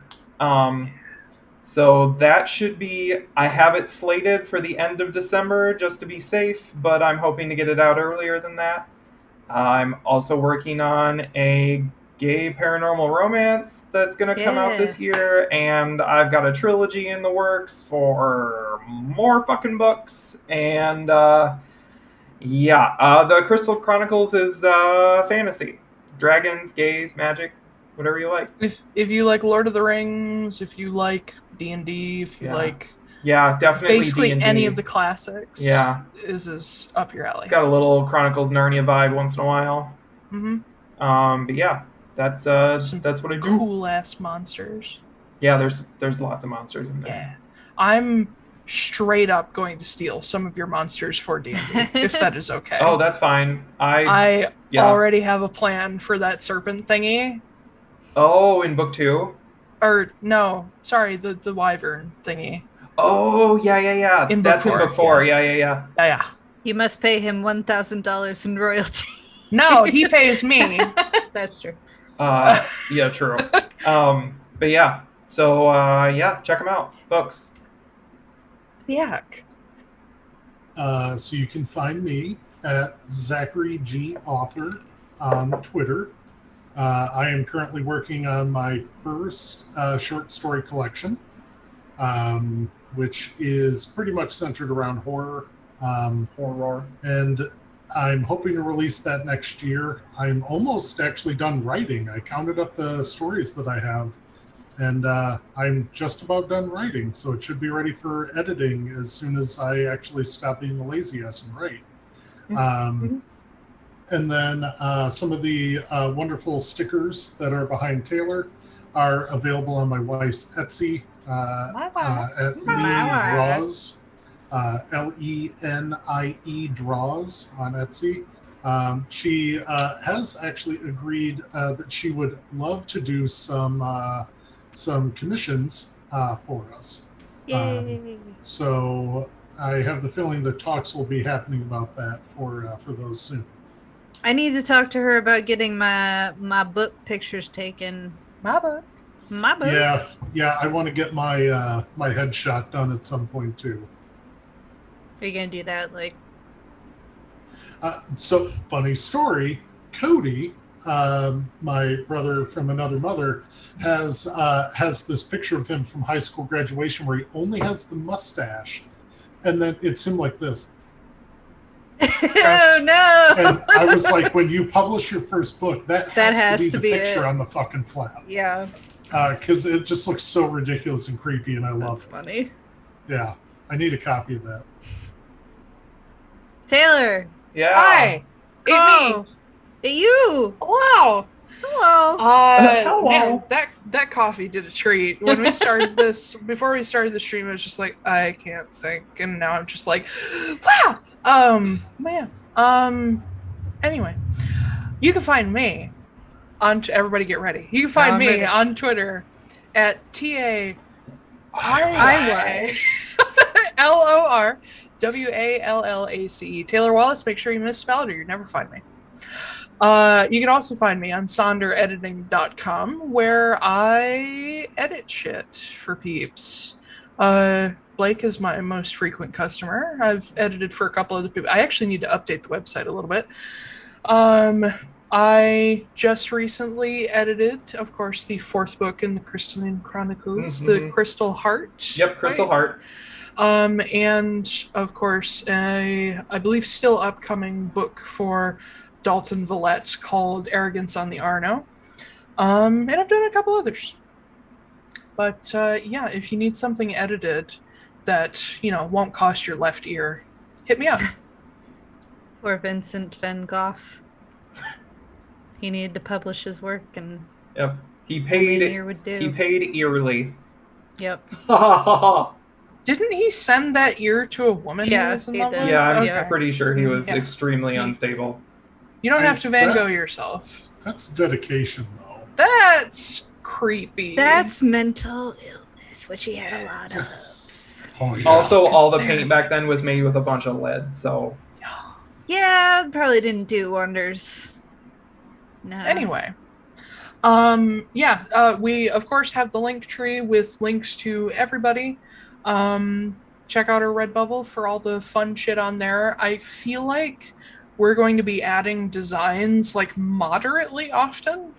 And they'll be available on all kinds of different things. So even if you just get a sticker, like, we would really appreciate the support, because it does cost to have these unlimited Zoom sessions, and we'd like to make a thing of this. Tell your friends about us, and come and join us next Saturday, 5 p.m. Eastern, where we will stream the rest of the journey to Lake Sing and Awaz and see if Jasper survives. Oh, we are going to be off on August 14th. Yes, I'm moving. Yeah. And I'm going to be on vacation. I am going to be home, but I will be writing more books. I feel like I had a Okay. thing around that date anyway, other than just Oh. my tattoo. Your tattoo. When is that? It's going to be on the 10th. Tuesday of that week, yeah. Oh, okay. Yeah, I don't remember, but who cares? So hopefully when you see us after that weekend, I'll be able to rep my new tattoo. I will too, because mine is on the 15th. Yeah. So we'll be able to be like, hey. I've already got mine. I love it. Yeah, I love that we've all gotten some of us rather are getting our tattoo in the same place, and it's like around the corner from me. Oh, Uh-huh. Yeah. Yeah.